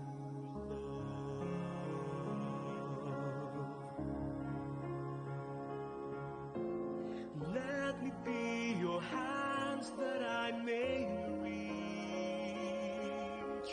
reach out to the hopeless and the lonely. Let me be your mouth that I may speak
Natapos na po ang 5 minutes or more.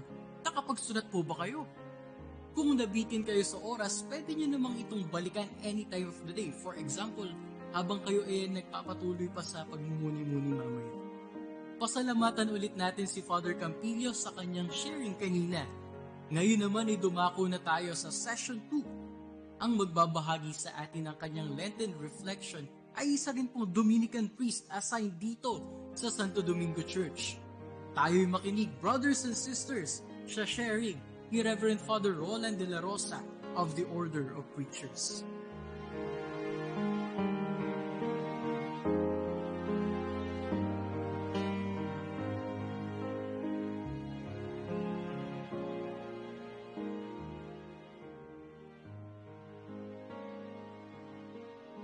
Good morning, my dear brothers and sisters. Let us begin our reflections by a short prayer. Let us first feel God's presence in our midst. In the name of the Father, and of the Son, and of the Holy Spirit. Amen. Dear God, we humbly come to you in our need. Our hearts are filled with uncertainties and fear. We do not know when this crisis due to COVID-19 will end. Remind us once more that you are still in control, that you are not a mere spectator looking at us from a distance, but a God who is closer to us than we are to ourselves. Help us to feel your presence in our life. Let us not be dismayed by periods of darkness and confusion. Help us resist pessimism, cynicism, and false guilt. Help us not to only count our blessings, but to make our blessings count. Amen. In the name of the Father, and of the Son, and of the Holy Spirit. Amen. You know, my dear brothers and sisters, the other day, I asked a fellow Dominican who is already 81 years old, Father, what is happening in our world today? And he replied, sadly, well, look around you. Through our science and technology and the use of our natural resources, which God has blessed us, we have produced many wonderful and beneficial things that our ancestors never dreamed of. But in our arrogant pursuit of progress, the fight for economic supremacy among nations, and our desire to satisfy our wants and needs, we have turned these blessings into curses. I think he hit bullseye. What is happening in our world today is this. We are turning our blessings into curses.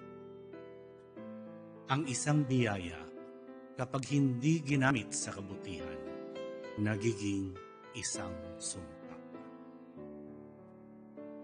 For instance, this COVID-19, I think it's not just a disease that has gradually flared up into a pandemic. The COVID-19 is a curse in our blessings. It is one of the many embarrassing byproducts of medical progress. In our desire to cure all diseases, we have created medicines whose adverse side effects are worse than the diseases we want to eliminate. And in the desire of superpowers to bring fear to their rivals, they have resorted to biological warfare, which may eventually destroy us all. Another example, in our desire to improve the quality of our food, we have altered the genetic components of plants and animals. But these have caused unwanted mutations, making them more susceptible to new diseases. Go to the market. There seems to be nothing left safe to eat. Food that once was safe are now genetically improved, which means they might contain modified organisms which may be eating us alive without our knowing it. Beef might be contaminated with mad cow disease, pork with foot and mouth disease, chicken might have bird flu, vegetables and fish might be laced with formalin to make them look fresh. Soft drinks and juices might be preserved with carcinogenic chemicals, and fruits and vegetables that we buy might have been sprayed with insecticides. Isn't it ironic that we have succeeded in exploring the outer space and have come up with many inventions, but we still cannot provide ourselves with food safe enough to eat? In the name of economic progress, we have also altered many ecological processes, leading to sudden, extreme, and often violent changes in the ecosystem. China, for instance, has progressed economically by leaps and bounds in the past decades, but its carbon emission has not only worsened air pollution in the country, but also contributed a lot to global warming. The Chinese and the people in industrialized countries are building more roads into national forests of third world countries, not to facilitate travel, but to make it easier for them to drill and mine the natural resources of those countries, eventually destroying their environment. So while they succeed in transforming forests into commercially viable spaces, they're creating a wasteland inside them. So my dear brothers and sisters, science and technology are indeed blessings that we enjoy. But the benefit derived from these are gravely offset by ruthless efficiency and a lack of compassion for people. Science and technology has made everything quite fast. Speed is a prime value in our society today. Anything faster always appears better. We buy high-tech gadgets to lessen the time of doing things because we are obsessed with speed. We forget to consider that depth is more important than speed. Our impatience makes us throw those values that require long-term nurturance, like love, marriage, fidelity, loyalty. You cannot get this quick. One married man says, marriage must have an escape clause so I can get away from it when I get tired with my wife. This explains the prevalence of divorce and family breakdown. At the rate that we are turning our blessings into curses, I am afraid, my brothers and sisters, that in comparison with other past civilizations that have left splendid architectural monuments and intellectual legacies, although using very limited technical means, we, for our part, are accomplishing the reverse. Despite our technologically dazzling means, we are destined to leave very little behind. How will future generations remember us? In fact, there might not be any future generation because we're the only species in this planet who are unhappy because there are too many human beings alive. Cats, dogs do not invent means to abort the thing that come out of them. But we, with our birth control and other abortifacient procedures, drugs and gadgets, have succeeded in depopulating many parts of the world to the point of extinction. This is why countries today have very few babies, and this sad thing is coupled with an increasing number of old people. Don't you notice?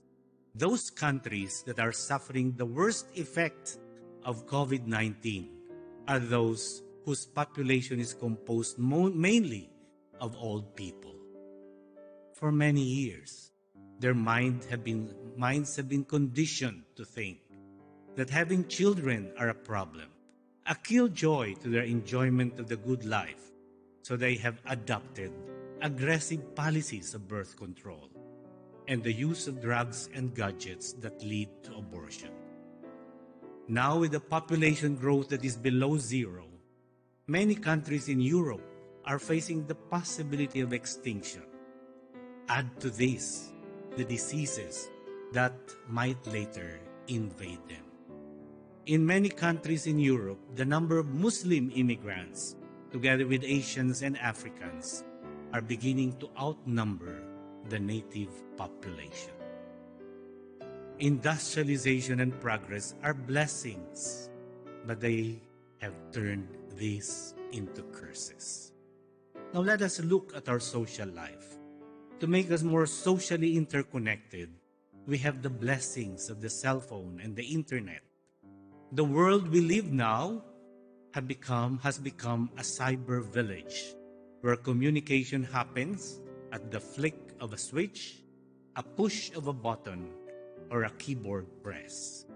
But don't you notice, the side effect of this is not real conversation and intimacy, but mindless texting, tweeting, chatting. I know that some of you, while watching this broadcast, is also holding your cell phones. The cell phone was invented to facilitate communication, but today it has become a shield or a weapon against those whom we do not want to converse with. How often do you see family members talking together when they are in the dining room or in a restaurant? The moment they are seated on the table, they start using the cell phone, the iPad, the iPhone, and many other gadgets. They are so near, and yet so far. Very visible to each other, but none of them is really present. Our Lenten observance this year gives us a lot of time to stay at home because of the imposed lockdown or social distancing. This is also another blessing perhaps in disguise. But in the name of social distancing, family members may just stay in the rooms or spend their time in social networking, home movies, and video games. Perhaps it is for this reason that the World Health Organization no longer wants to use the phrase social distancing, because it realized that such distancing can turn to self-isolation, alienation, and utter disregard of the presence of others. We begin to feel that we don't need anyone. We can extend such an arrogant sense of self-sufficiency to God. We can alienate Him when we feel too self-sufficient. I read a story about a woman who was asked after a terrible disaster struck her city, "Why did God allow this to happen?" And she replied, "I believe God is deeply saddened by this. But for the past years, we have been telling God to get out of our schools. We don't want prayers there. To get out of our government and to get out of our lives. Being the gentleman that God is, I believe He has decided to back out. How can we expect God to protect us from disasters if we want Him to leave us alone?" Now that most of us are staying at home, we have lots of opportunities to reconnect with God, to rediscover the value of common prayer. Patrick Peyton said, "The family that prays together stays together."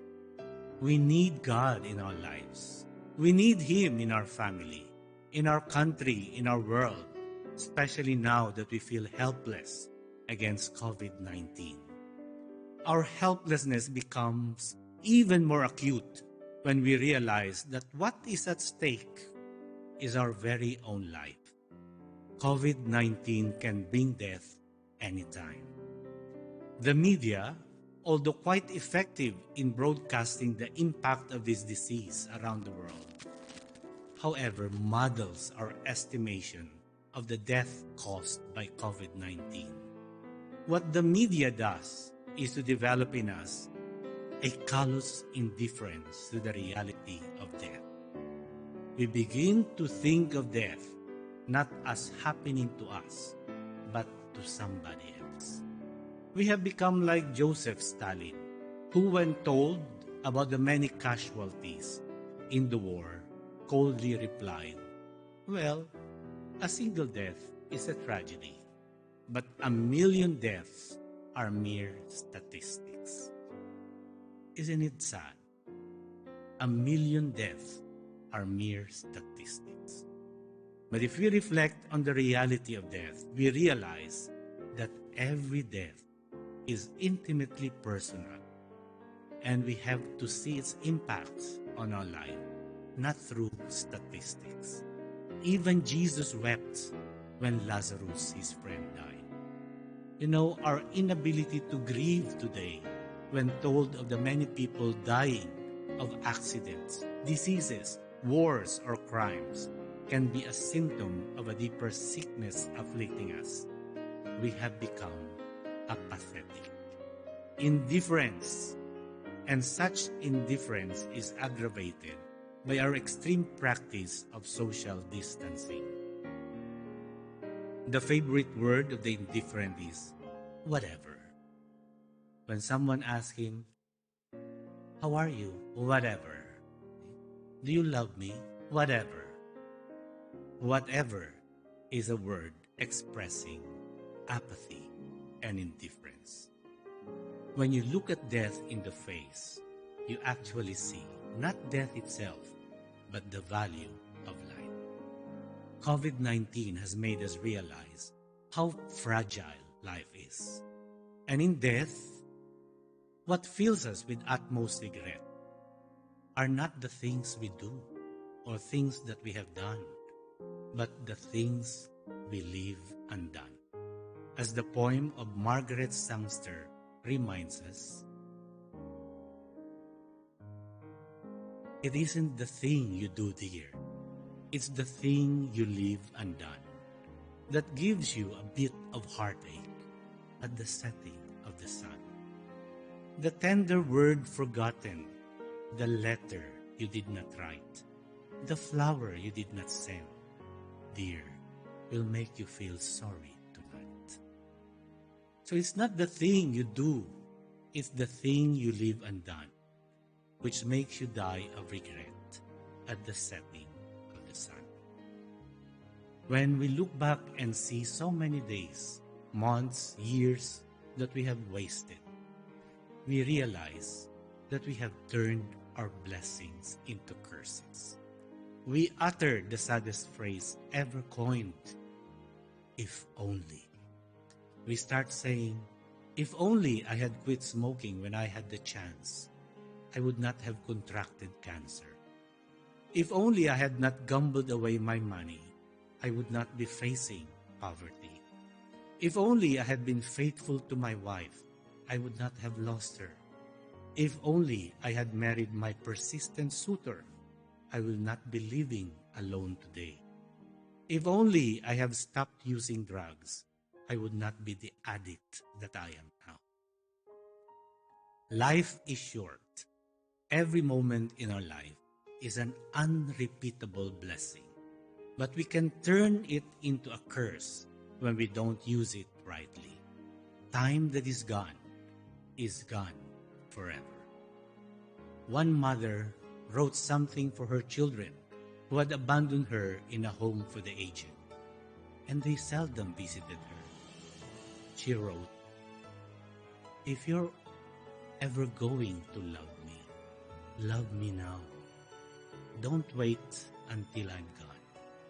Of what use are your words of love if I could no longer hear them? I don't need your warm caresses when I'm 6 feet underground. So if you are going to love Love me now so I can feel it and treasure it. And my dear brothers and sisters, it is not enough to count your blessings. Make your blessings count by using them properly. Otherwise, your blessings will turn into curses. Ang biyaya, kapag hindi ginamit sa kabutihan, nagiging sumpa.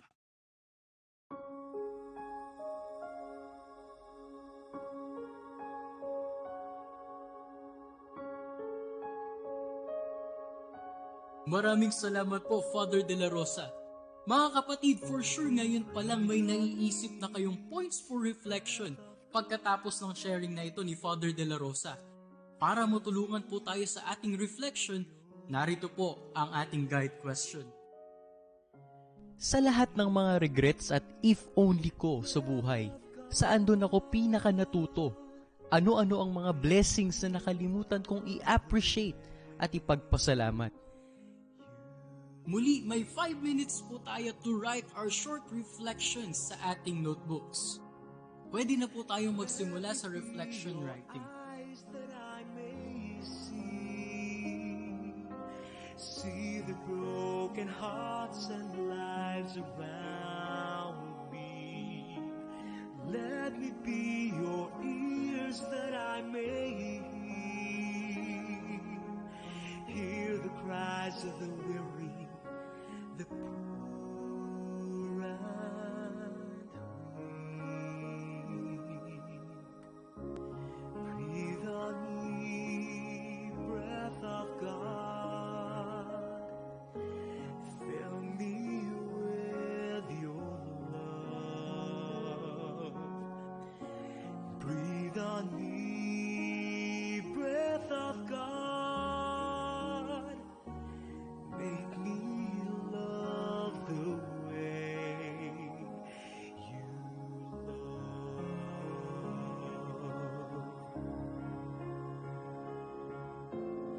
Let me be your hands that I may reach out to the hopeless and the lonely. Let me be your mouth that I may speak your truth so bravely that we may be set free. Breathe on me, breath of God. Fill me with your love.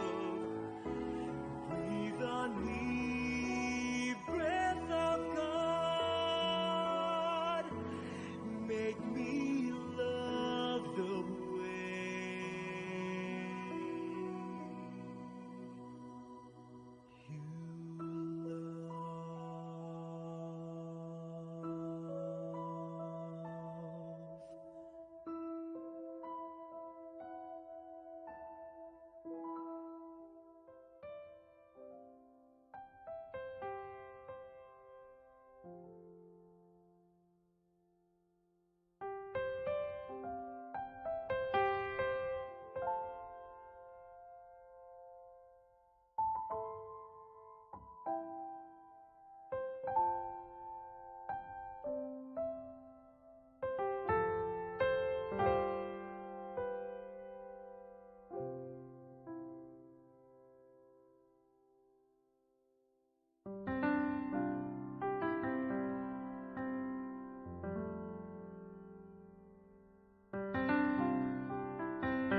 Naka 2 sessions na tayo mga kapatid.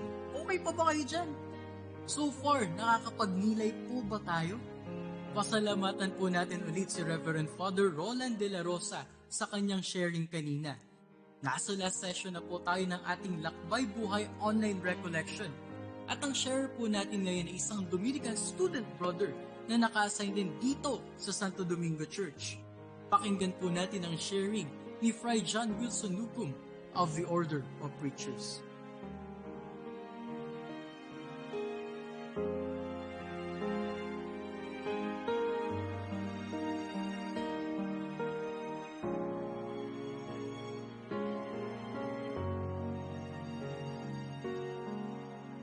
Holy Week last year, marahil, meron na kayong napabless, napalaspas, at isinabit sa inyong mga bintana na ayon sa paniniwala, pang-iwas sa kidlat. Holy Week last year, marahil, nakapagkumpisal na kayo after ninyong maghintay sa napakahabang pila sa confessional. Holy Week last year, marahil, nakumpleto na ninyong puntahan ng 7 simbahan during your bisita iglesia para tignan at i-compare ang design ng mga altar of repose. Holy Week last year, sure na napaiyak kayo o baka naman napatawa sa sharing nila Father sa 7 palabras. Holy Week last year, marahil, nasaksayan ninyo ang kaabang-abang na Easter Vigil. Yung apoy na coming out from nowhere, biglang babagsak para gamitin ni Father sa pagsindi ng Paschal Candle. Yung malaking kandila. Yung pagbirit ng ating mga pinagpipitagang choir na isang linggo nilang pinapraktisan. O di kaya last year, you must be enjoying your vacation somewhere, out of town or out of the country. Madaming taga Maynila pumunta ng Baguio at Tagaytay para magpalamig. Madaming pumunta ng beach para magpatan. Punong-puno ang mga malls kasi magaganda yung mga movies at maraming sales. I know you miss all of these. Pero paano ngayong taon? How are we going to commemorate this Holy Week? Ang daming plano ang hindi natuloy ngayon. Kami rin naman mga brothers, we had things prepared for you. We also miss commemorating Holy Week with you. Na-miss namin na mag-way of the cross with you. We miss reflecting with you. We miss remembering the Lord with you. Ibang-iba ang Holy Week ngayon. Hindi siya pangkaraniwan. For the first time since World War II, we will not be commemorating the Holy Week together. Mas malungkot. Ngayon parang disyerto ang Quezon Avenue na dati hindi nauubusan ng sasakyan. Hindi natin makakain ang gusto natin kainin. Hindi tayo makakapunta sa mga gusto natin puntahan. At ang isa pang nakakadagdag ng ating lungkot ay yung hirap na dinadanasan natin ngayon. Yung hirap ng ating mga frontliners. Yung takot na baka may virus na pala tayo. O di kaya isang miyembro ng ating pamilya. Kaya kailangan dumistansya. Mga kapatid, in these trying times, we must persevere. Because Holy Week is a story of perseverance. Perseverance. Simula nung pumasok ako sa seminary, palaging sinasabi sa akin ng mga superiors namin, persevere. Noong una ko nakita si Father Enrico Gonzalez, na starstruck ako. Ang una niyang payo sa akin, persevere. 4 years pa lang ako sa loob ng seminary. Every year, nire-remind kami ng aming mga superiors, persevere. Ang dami namang words of encouragement. Tulad ng, be determined. Dito lang kami para sa'yo. Susuportahan kita. Galingan mo ha. I will pray for you. Kaya mo yan. Mag-google pa kayo, ang daming words of encouragement na talaga namang nakaka-encourage. Pero pagdating sa amin, bakit persevere? Ano ba ang ibig sabihin ng perseverance? Well, sabi sa dictionary, It is the persistence in doing something despite the hardship, difficulty, or delay in achieving success. Hardship, difficulty, and delay. Mga kapatid, in these trying times, we must persevere. We must persevere amid this virus. We must persevere during this lockdown. We must persevere even with social distancing. We must persevere this hunger. We must persevere na wala tayong pinagkakakitaan. We must persevere in not celebrating Mass together. We must persevere in not commemorating the Holy Week together. Iniisip ko noon, kaya panayang reminder sa amin na mag-persevere. Kasi alam ng mga superiors na nauna sa amin na mahirap at matagal ang pagdadaanan namin bago kami maging isang ganap na pare. 4 na taon pa lang po ako sa seminaryo. Matagal at marami pa kami kailangan pagdaanan. Kailangan namin mag-aral ng mabuti. Kasi sa orden namin, importante ang pag-aaral. Hindi lang po basta-basta pag-aaral. Hindi sapat ang pasadong grades. Kailangan magaganda yung mga grades. Kailangan makisama sa mga brothers na iba-iba ang pag-uugali. Siyempre, di may iwasan ng away. Pero siyempre, magkakaayos din. Kailangan namin sumunod sa aming mga superiors. Kahit minsan, mahirap sumunod. Bawal kami manligaw. Hindi kami pwede magka-girlfriend. Hindi kami pwede magkasam ng luho. Kasi bilang isang seminaristang relihiyoso, we have to be obedient, chaste, and poor. Hindi po ito pagrereklamo. Hindi po ako nagrereklamo. Ito po yung pinili naming buhay. Kasi kailangan po namin paghandaan, malampasan, at matagalan ang mas matinding hirap pag kami ay pari na. Kaya siguro persevere. Kasi hindi ibig sabihin na pari na, hindi na kailangan mag-persevere. All the more na kailangan pang mag-persevere ng ating mga pare. Kaya, hindi minabadali ang pagpapare o pagmamadre o pagbabrother. Bakit? Ang bokasyon, teacher, engineer, businessman, o yung mga frontliners natin, ka-doktor at nurse, at mga nagsisilbi sa hospital ngayon, lahat kailangan paghandaan at kailangan paghirapan. Sino ba naman ang hindi naghihirap? Think about the process you have to undergo before you graduate. Nag-aral muna kayo bago ninyo makuha inyong mga diploma. How many challenges and how many times do you have to prove yourself in order to get your dream job? Why do you have to go abroad and leave the comfort of your family? Of course, you want to give them a better life. Kaya ang bukasyon ay hindi pabilisan. Ang bukasyon ay patagalan. We have to persevere to the end. Sabi nga ng theology professor namin, our perseverance is successful if we see each other in heaven.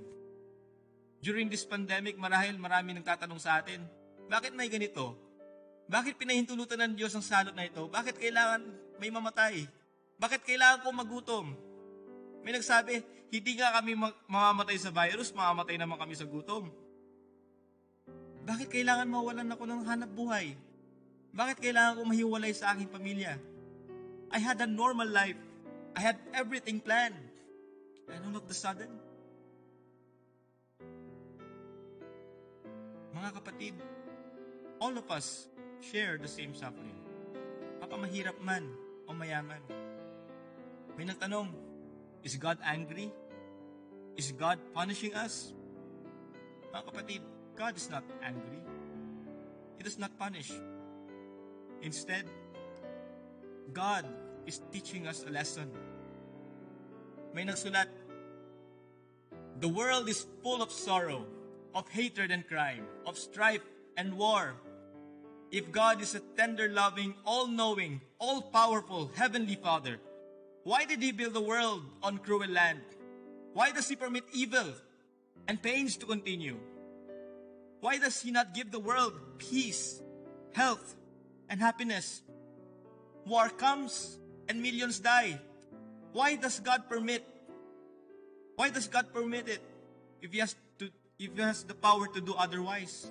Why does God allow suffering to exist? Bakit pinahintulutan ng Diyos ang paghihirap na ito? Do we have an answer to what is going on in our lives today? Mga kapatid, hindi ko alam masagot. Wala akong may sasagot. Pero ito lang ang alam ko ngayon. Ngayon, there are millions of people around the world asking the same questions with us. At alam ninyo, wala sa atin ang makakasagot sa misteryo ng tanong na ito. No one can answer this question. I know some of us are very angry, frustrated, and disappointed. I know that there is that tendency to blame someone or somebody in this situation. But before we do that, let us take a look at Holy Week. Ano ang ibig sabihin ng Holy Week?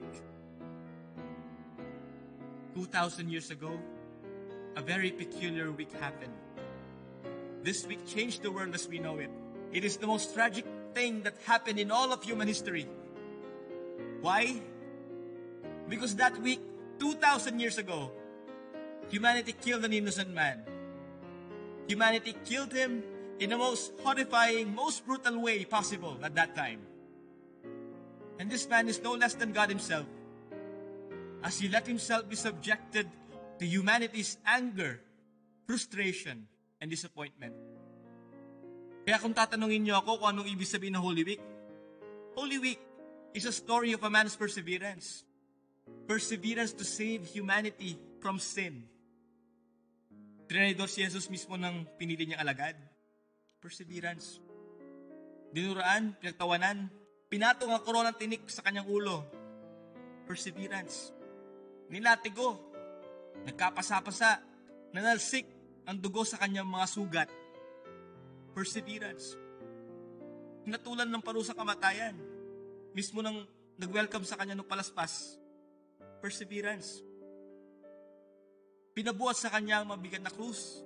Nadapa habang walang puknat siyang pinaglalatigo. Perseverance. Iniwan siya ng kanyang mga kaibigan. Yung isa pinagkakatiwalaan niya, tinanggihan pa siya ng 3 beses. Perseverance. Hanggang sa pagpako sa kanya sa krus. Hindi niya tayo sinukuan. Bagkus, hiningan pa niya tayo ng tawad sa kanyang ama. Ama, patawarin mo sila sapagkat hindi nila alam ang kanilang ginagawa. Perseverance. He suffered death and was buried. Holy Week is a story of God's perseverance because after 3 days, He resurrected. He came back to life. He ascended into heaven and is seated at the right hand of the Father. He will come again in glory to judge the living and the dead, and His kingdom will have no end. In our situation today, this Holy Week, we must persevere. Because after we overcome this virus, this lockdown, this suffering, this hunger, we will resurrect. We will have our Easter. In our anger and our frustration and disappointment, we look at what happened to Jesus. He let suffering exist on Him. He chose to experience suffering. He can choose not to suffer. Pwede naman niyang takasan lahat ng mga nangyayari sa Kanya. Bakit ganon? Pwede nga siyang pumili kung paano siya mamamatay. Pwede namang hindi krus. Bakit? Yung pinaka-brutal pang paraan ng pinili niya. But He chose to suffer that way and persevered through it. Ang kanyang pagpapapako ay ang kanyang pag-ako ng ating mga kasalanan. He chose to suffer in the most inhumane, most brutal way because He needs to enter our sin. He chose to suffer because of love. He knew He will save us from our sins. He knew He will resurrect and come in glory. All that He needs to do is to persevere through it, to suffer through it. We hope and pray that things will not go back to normal. Not back to normal. We hope and pray that things will get better. And there is no other way but to persevere through the suffering that we are experiencing right now. After all, Jesus experienced far worse suffering than us. Come to think of it, walang Hitler, walang Maximilian Kolbe, walang Hitler, walang Edith Stein, walang Spanish, American, and Japanese persecution dito sa Pilipinas noon, walang Jose Rizal, walang Andres Bonifacio, walang Apolinario Mabini, walang martial law, walang people power. Sa nangyayari ngayon sa buong mundo, ano sa tingin ninyo? Anong mabuti ang maidudulot nito? Jesus did it already. He already persevered the cross. Now it's our turn to persevere. Tayo naman ang kailangan mag-persevere. If this is the way we see suffering, then we are on our way to become a saint. We are on our way to become a hero for our time. Because suffering is not just an evil thing that happens to afflict our lives. Suffering is not just a miserable thing that happened in our lives. Suffering is an opportunity. An opportunity for us to do good. An opportunity for us to love. An opportunity for us to return to God. An opportunity for us to be holy. Sa gitna ng katahimikan natin ngayon, sa ating mga tahanan, sa dami ng free time natin ngayon, what is the opportunity for us to do good, to forgive, to love, and to return to God? Alam niyo, decades from now, people will write about us. They will write about the things that we did today. They will write about how we overcame this pandemic. And I am excited to the writings on persons who took the opportunity to be holy in these trying times. I am excited to the writings on persons who suffered and yet continue to love. I am excited to the writings on persons who persevered to the end. I am excited for the people who will be canonized because of this. Alam ko, merong magiging santo na uusbong sa mga panahong ito. Ang tanong, tayo kaya yun? Persevere to the end until we meet in heaven. Amen. Maraming salamat po sa pakikinig. Nananatili po kami, mga brothers, dito sa Santo Domingo Church upang makiisa sa panalangin sa inyo. To all the people around the world listening right now, we are one with you. Sa tulong ng Diyos, malalagpasan rin natin ito. Things will get better. Pagpalain po tayo ng Panginoon.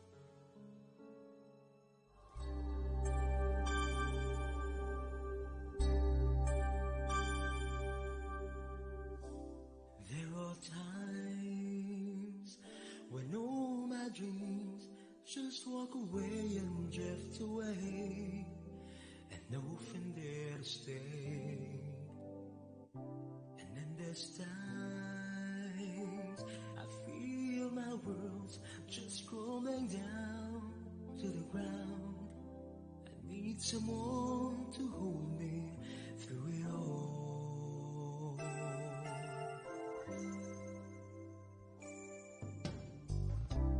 I never knew that only you, my Lord, can help ease the pain. If only I would pray. And I never knew I only need the strength and grace to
Maraming salamat, Fray Wilson.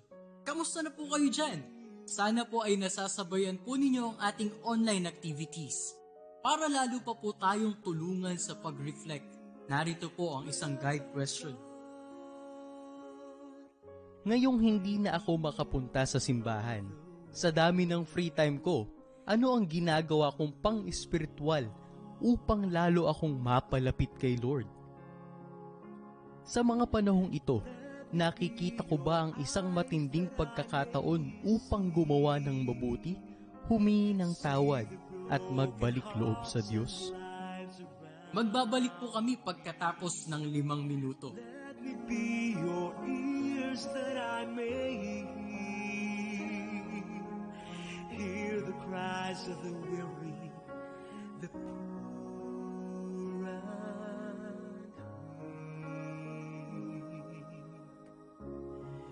Breathe on me, breath of God. Fill me with your love. Breathe on me, breath of God. Make me love the way you love. Let me be your hands that I may reach out to the hopeless and the lonely. Let me be your mouth that I may speak your truth so bravely that we may be set free. Breathe on me, breath of God. Fill me with your love. Breathe on me, breath of God. Make me love the way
Muli nating pasalamatan si Fry Wilson sa kanyang sharing kanina.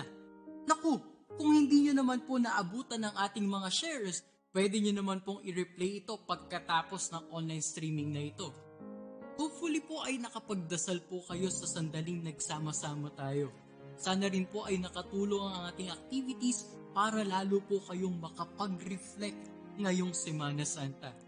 Sa panahon po ngayon, damang-dama natin ang Kwaresma, no? At ngayong Holy Week, lalo pa tayong iniimbitahang pakiramdaman ang message ni Lord para sa atin. Napansin nyo ba yung mga dating akala natin di natin kaya kapag nawala? For example, weekly shopping, trabahong walang puknat, etc. Lahat ng yan ay mga bagay that made us too preoccupied with. Pero nang magkaroon tayo ng community quarantine, we were forced to underline the things which we sometimes forget to appreciate. Presensya ng pamilya natin, gift of life, gift of friendship, at gift of faith. Sa panahon ngayon, nasusubok po ang ating pananampalataya. Ngayong Semana Santa, lalo pa tayong iniimbitahang gayahin si Kristo sa hindi matawarang pagtitiwala sa plano ng Ama. Sa punto pong ito, inaanyayahan ko po kayong dasalin natin ang Oratio Imperata in view of COVID-19 pandemic.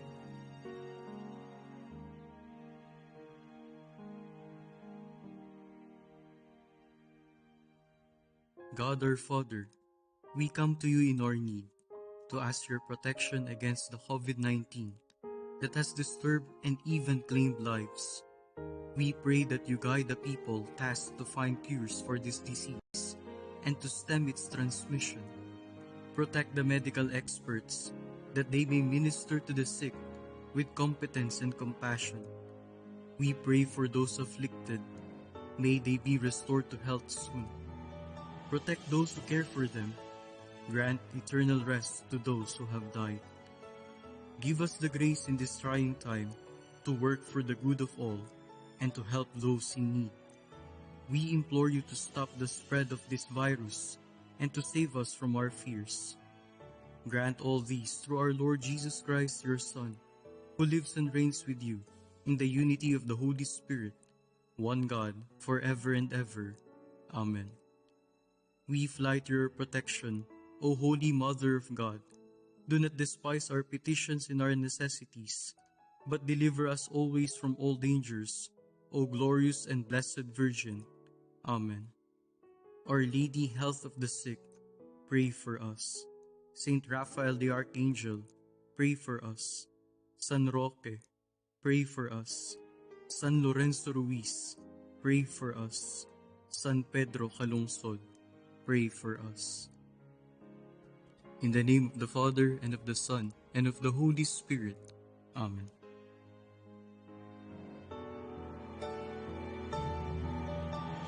Mga kapatid, dalangin po naming mga Dominican brothers dito sa Dominican Student Day.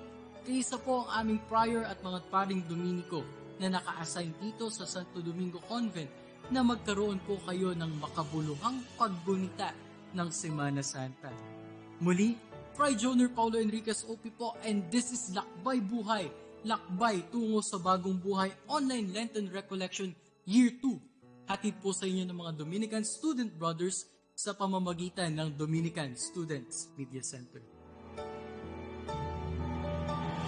Holy, holy, holy.